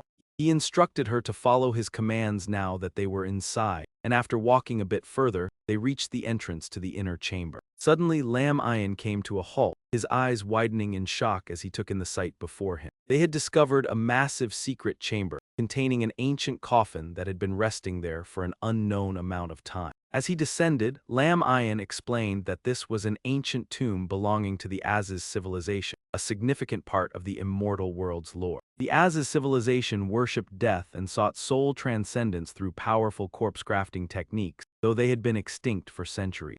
Sensing an ominous presence, Lak Kayan Enhan voiced her unease, leading Lam Ayan to send his ghost wolf forward to open the coffin while they kept their distance. While watching closely, he heard a strange buzzing sound and wondered if it was insects before realizing something was wrong. A brilliant green streak suddenly shot toward them at a speed so incredible that Lam Ayan could barely track its movement. The streak bypassed him and targeted Lak Kayan Enhan, who reacted by firing an arrow at the glowing light as it approached her. The attacker was revealed to be a hooded figure wielding a death scythe, identified by the system as a common black guardian spirit.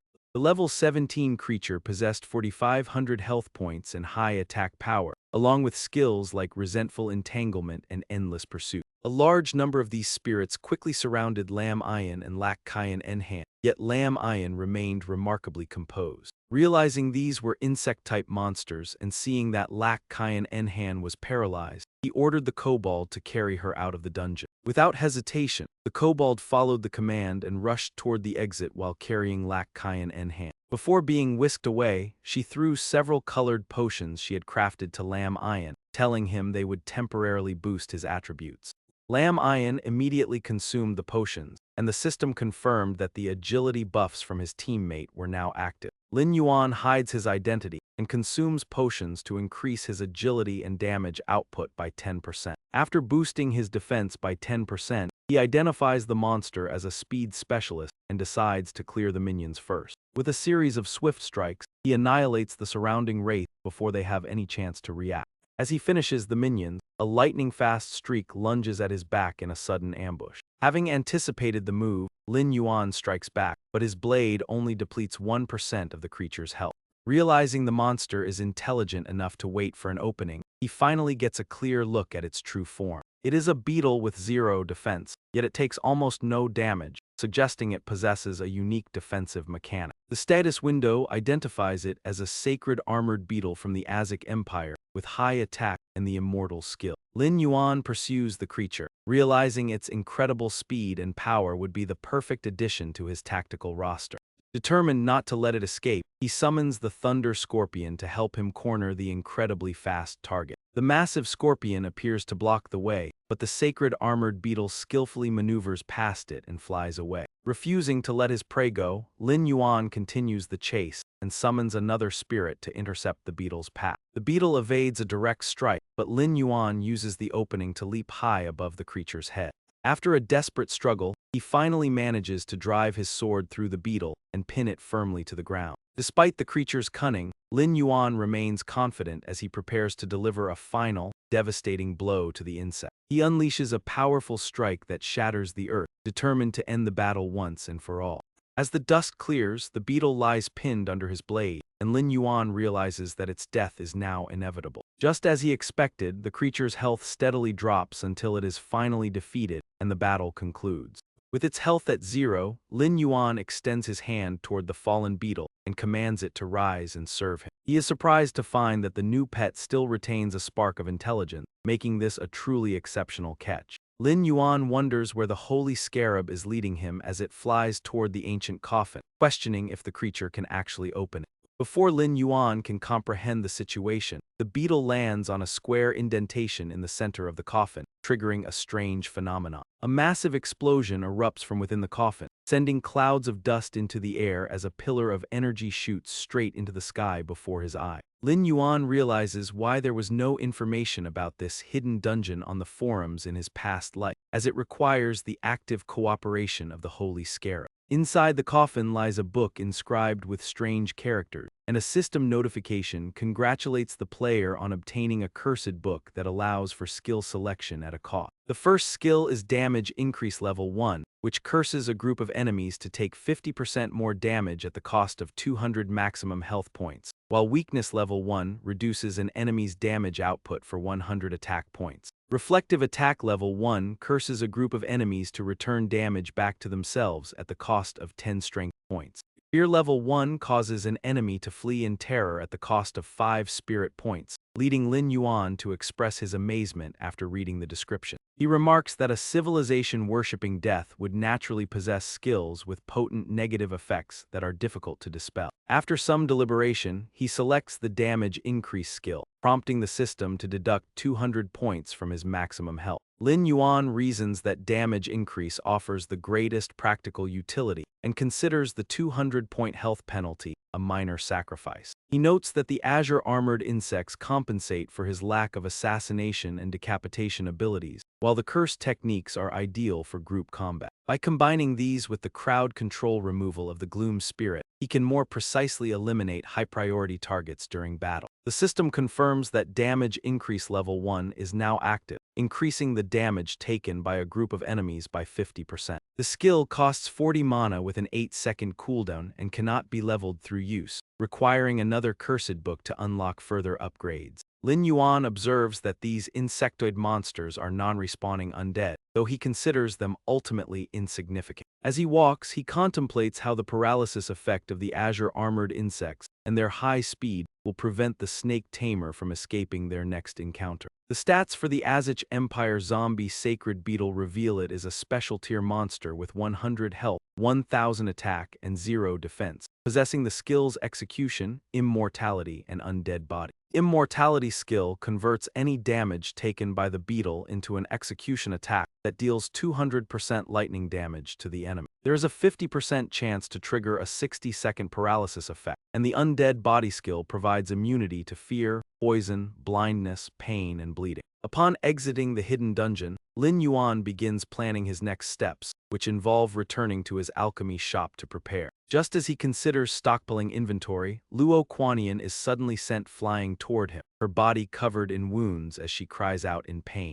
Lin Yuan glares at the group responsible, who mockingly ask if he was the one who took her quest and warn him that their Blazing Flame Guild has blacklisted her. Before Lin Yuan can react to their arrogance, Luo Kuanian urges him to find a chance to escape since she is their primary target. Despite their lack of strength, the group had accepted her commission only to be wiped out by monsters, and now they were attempting to extort her. The blonde leader shouted that his comrades would still be alive if they had not helped her fight the stone golems. He demanded 30 gold coins to compensate for their level loss and damages, threatening that neither of them would leave alive without payment. Before he could finish his threat, a surge of dark energy suddenly swirled around him, throwing him into a state of panic. His companions behind him suffered the same fate, unable to stop the dark aura despite their desperate attempts to resist. The group's mage realized with horror that they were being targeted by a powerful curse known as Curse Descent. Seizing the opportunity, Lam Ian decided to test his new skill by summoning his sacred scarabs to counter their threat. As the system announced the activation of his damage-boosting skill, the sacred scarabs intensified the group's growing terror. The blonde leader furiously berated his mage for failing to dispel the curse, while the mage desperately struck his staff against the ground. The mage explained that he had never encountered such a curse before, as the system confirmed that the dispel attempt had failed. Refusing to back down, the blonde leader shouted at Lam Ian that a successful sneak attack did not guarantee him victory. He laughed arrogantly, claiming that despite the curse, the four of them could still kill Lam Ian with ease. His boasting was cut short by a blood-curdling scream echoing from behind him. A massive pillar of lightning struck the mage, knocking him unconscious instantly and leaving the others wondering when the attack was even launched. Lam Ian had used the curse to amplify his damage, directing his highly mobile sacred scarabs to eliminate the enemy's support first. This tactical flexibility allowed Lam Ian to maintain control as the enraged blonde leader finally charged forward to counterattack. Believing Lam Ian was waiting for his skills to cool down, the remaining three men rushed him all at once. Assuming he was a long-range summoner who relied solely on his pets, they fell right into the trap Lam Ian had set for them. With a mysterious smile, an excited Lam Ian reached out and drew his sword in one swift motion. The attackers stared in disbelief, their mouths agape as they realized the summoner was actually wielding a blade.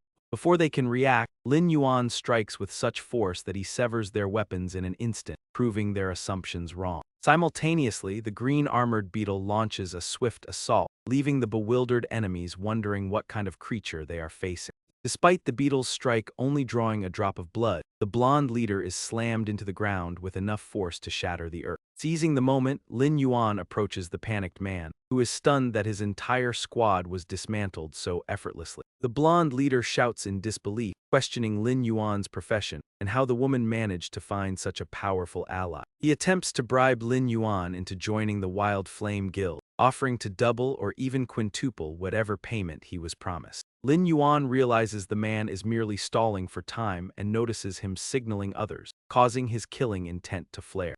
Sensing a hidden ambush, Lin Yuan decides to show no mercy and summons a ghost tiger to silence the man permanently. Faced with certain doom, the blonde leader collapses in utter despair, his face darkening as he stares in speechless horror. A massive explosion erupts alongside a final agonizing scream as the system triggers the corpse explosion skill. The powerful blast shakes the earth and trees, drawing the attention of three individuals moving through the forest who suddenly halt. One of them looks back with a worried expression, wondering if their presence was compromised long ago or if this is merely a coincidence. Lin Yuan suddenly appears before them, noting that there are indeed three more rats hiding in the shadows. Startled by his sudden arrival, the leader grits his teeth and commands his team to scatter and stay alert. They manage to dodge Lin Yuan's initial strike just in time, causing him to pause and reconsider the situation. He realizes these opponents are far more skilled than the Wild Flame Guild members and likely belong to a different faction. The trio takes a defensive stance with high alertness, preparing to launch a well-coordinated counterattack.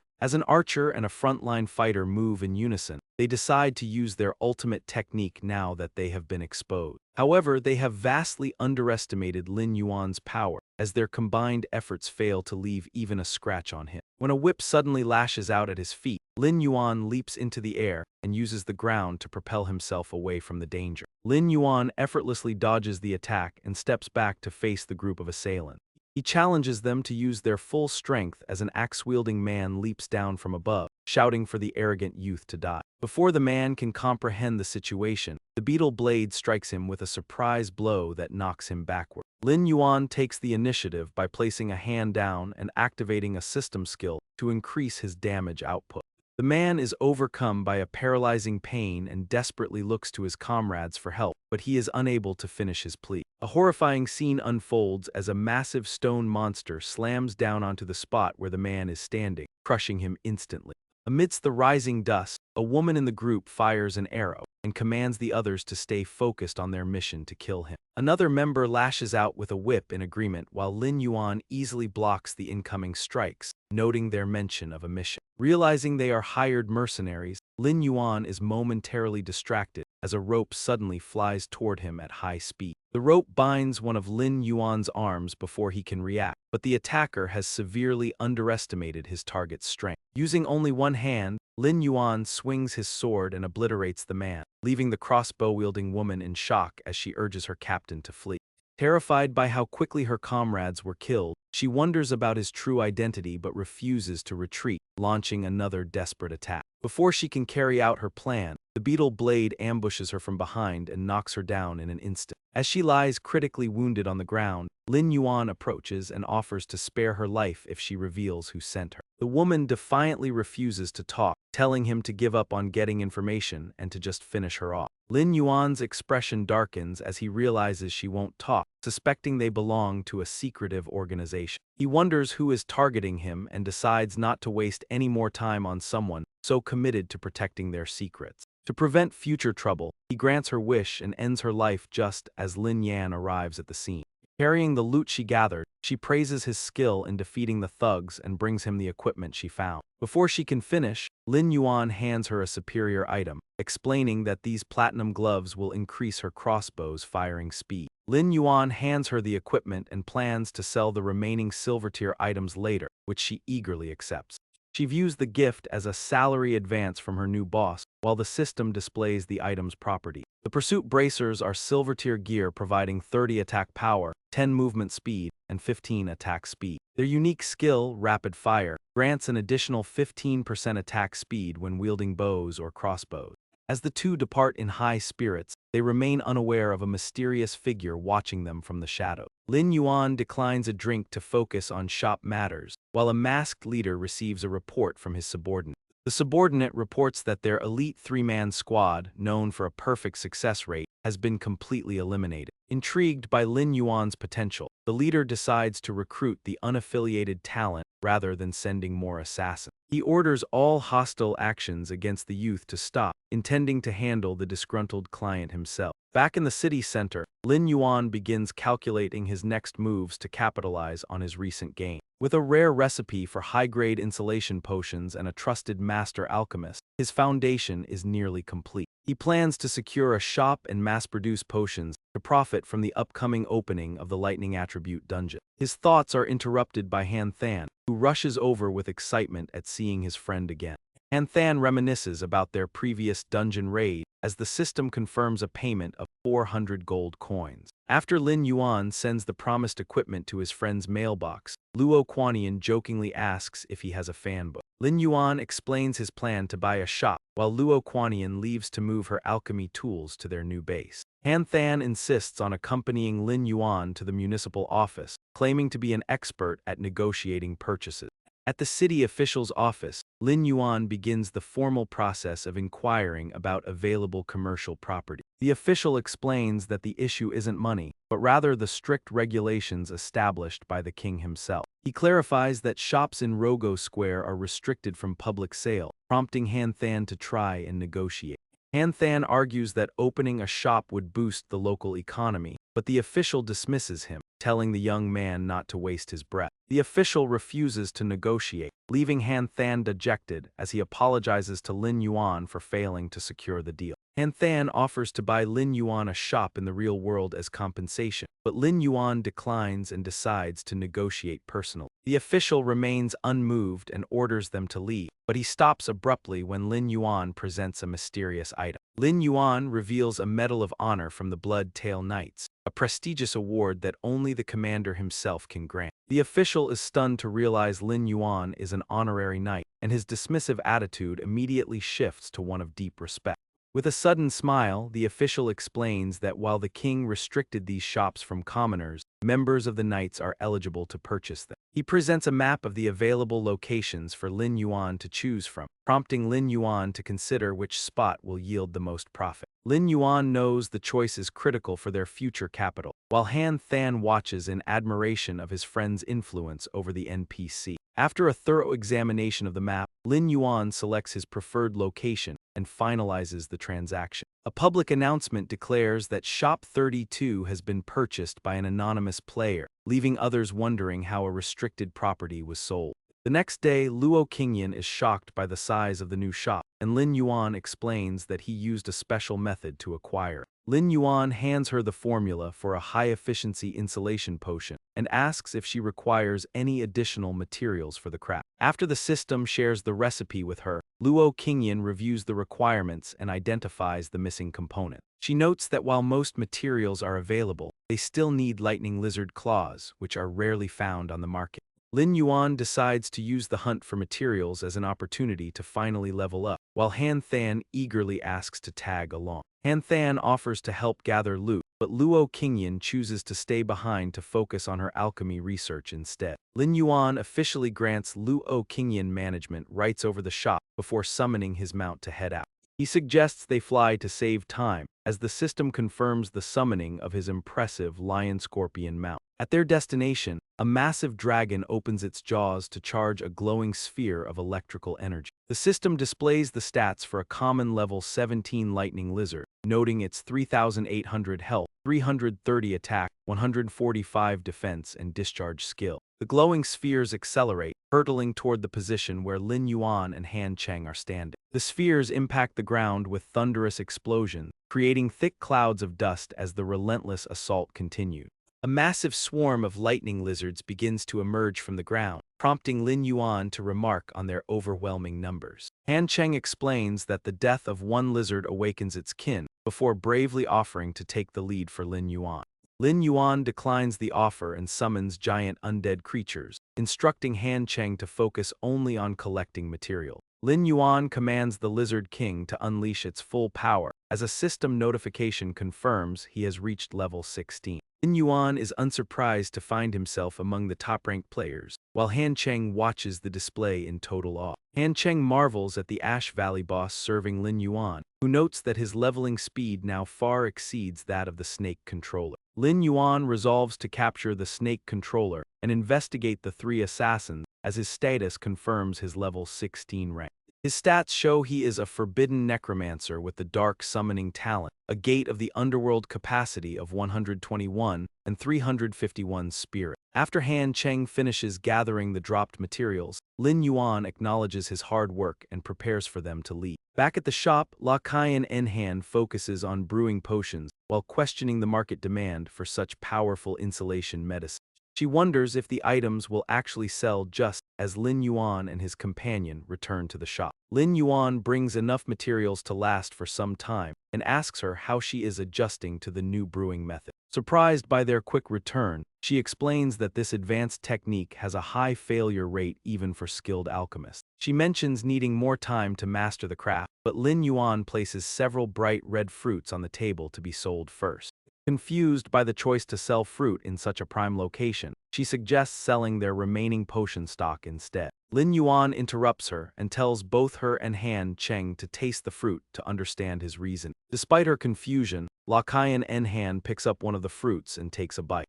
Although the fruit looks ordinary, one of them tastes it and remarks that Lin Yuan must have a good reason for providing. After eating the fruit, the girl is startled to see her stats rise and wonders how such a miraculous item could exist. Han Cheng notes that Lin Yuan's offerings are never simple, providing 3 points to Constitution and 4 to Spirit as more bags are produced. Lin Yuan explains that each person can use the fruit 100 times and sets the initial price at 5 gold coins per piece. A server-wide announcement marks the grand opening of Shop 32 at Rogo Square, inviting all players to visit. The news leaves many confused, as Leng Yue had previously claimed that purchasing a shop was currently impossible. Kayan points out the server's first shop to Lin Dan, as the surrounding crowd begins to buzz with excitement and curiosity. People gossip about the prime location of Shop 32, with some expressing frustration that such a coveted spot was taken. As the crowd rushes toward Rogo Square, a cloaked figure watches from the shadows and questions how Lin Yuan managed to open the shop. A white-haired man asks his masked companion why the assassination hasn't happened yet, demanding to know when they will finally strike. The masked man hands back a bag of coins, explaining that Lin Yuan is significantly more powerful than their initial reports suggested. After losing an elite squad, the masked man terminates the contract, ignoring the white-haired man's desperate offers of more money. The white-haired man points toward the shop to continue his argument, but suddenly freezes in shock at the sight before him. He watches in disbelief as Leng Yuyu arrives at the shop, wondering why she is seeking out Lin Yuan once again. Inside the shop, Han Cheng greets the curious customers, who are surprised to find only a single type of fruit on display. The visitors question why such a prime location would only sell fruit, expressing skepticism about the shop's limited inventory. Lakayan Enhan explains that the fruit permanently increases main attributes for 5 gold coins, a price that leaves one man stunned. Realizing the fruit offers permanent stat boosts, the man quickly asks for confirmation regarding its incredible effects. Despite their initial confusion, the crowd's interest grows as one man decides to purchase a fruit to test it for himself. Upon eating the fruit, the man discovers that its effects are exactly as Lakayan Enhan described. The man's constitution immediately increases by 4 points, a fact witnessed by a brown-haired man who has just entered the shop. Stunned by the sight, the newcomer watches closely as the crowd casts aside their doubts and clamors to buy more fruit for potential resale. Standing behind the crowd, the brown-haired man observes the scene in silence before quietly departing without saying a word. While Lin Yuan stands by the window, Leng Yue receives a system notification that she has entered his shop and addresses him directly. She admits that without the system alert, she never would have guessed he owned the city's first shop and asks how he managed to acquire it. Recalling her own failed attempt the previous day, she listens as Lin Yuan smiles and attributes his success to a bit of good luck. Leng Yue reports that her investigation into the sewer incident confirmed no members of her guild were present at that location on that day. Lin Yuan thanks her and suggests he might have been mistaken, inwardly concluding that he can temporarily rule out the Jing Hua Shui Yue guild. As Lin Yuan offers her a discount on any item she might need, Leng Yue suddenly stops in her tracks and calls out for him to wait. Her eyes widen as a system notification appears before her, informing her that her friend Xing Hen is currently in the immediate vicinity. While she wonders about Xing Hen's presence, the man himself is outside engaged in a tense confrontation with a mysterious masked individual.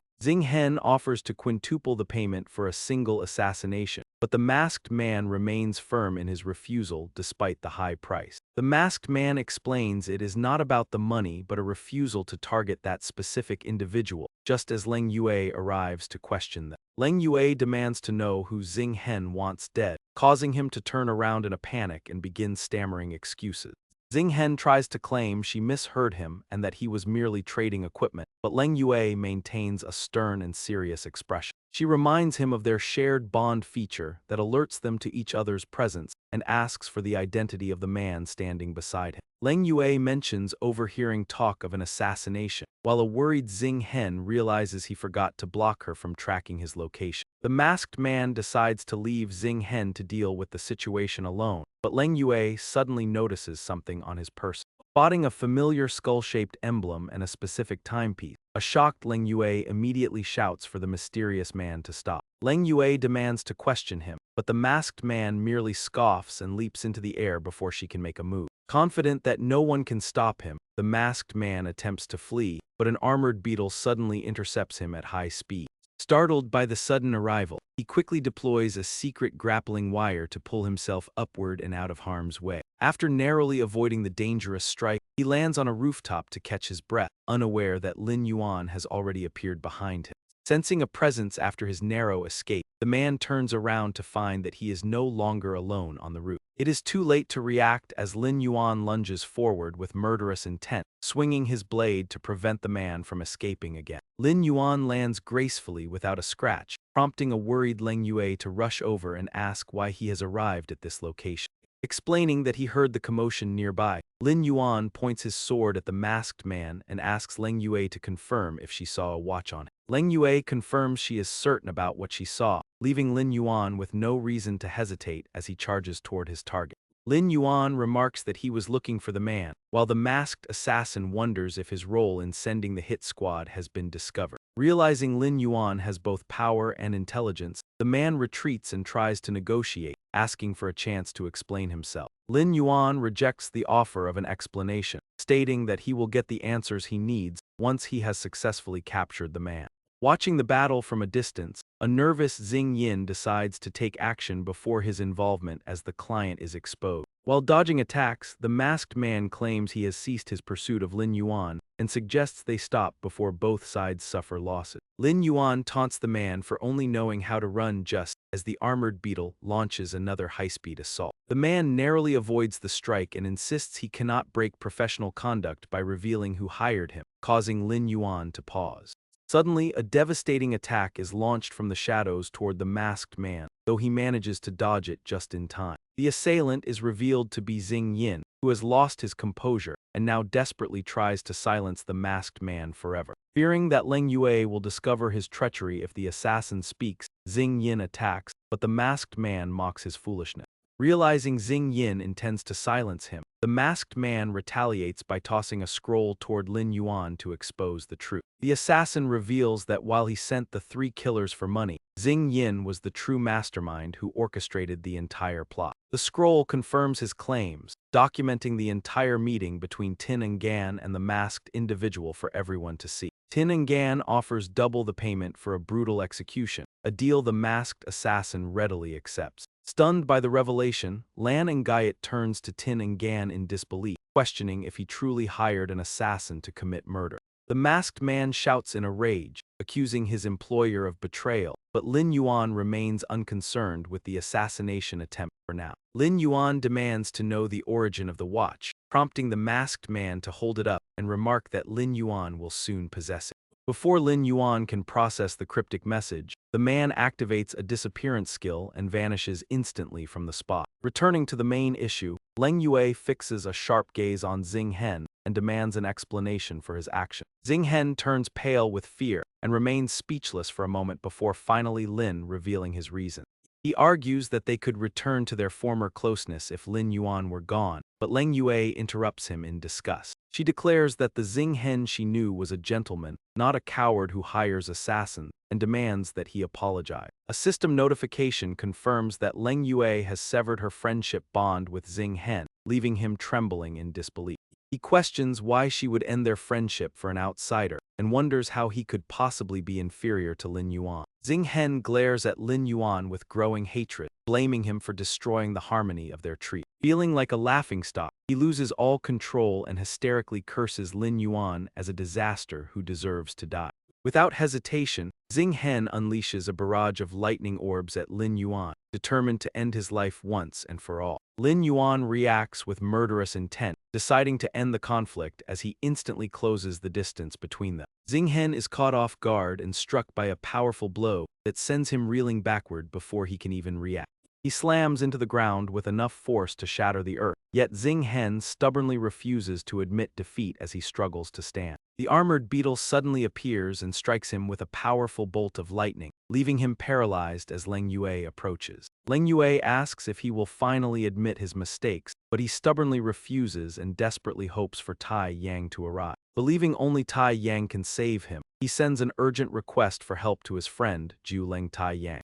Ju Nian Tai Yang arrives shortly after in a state of panic, questioning why Leng Yue has severed her bond with Xing Hen. With everyone now gathered, the system notes that Leng Yue and Xing Hen are nearby and asks if a party invitation should be sent.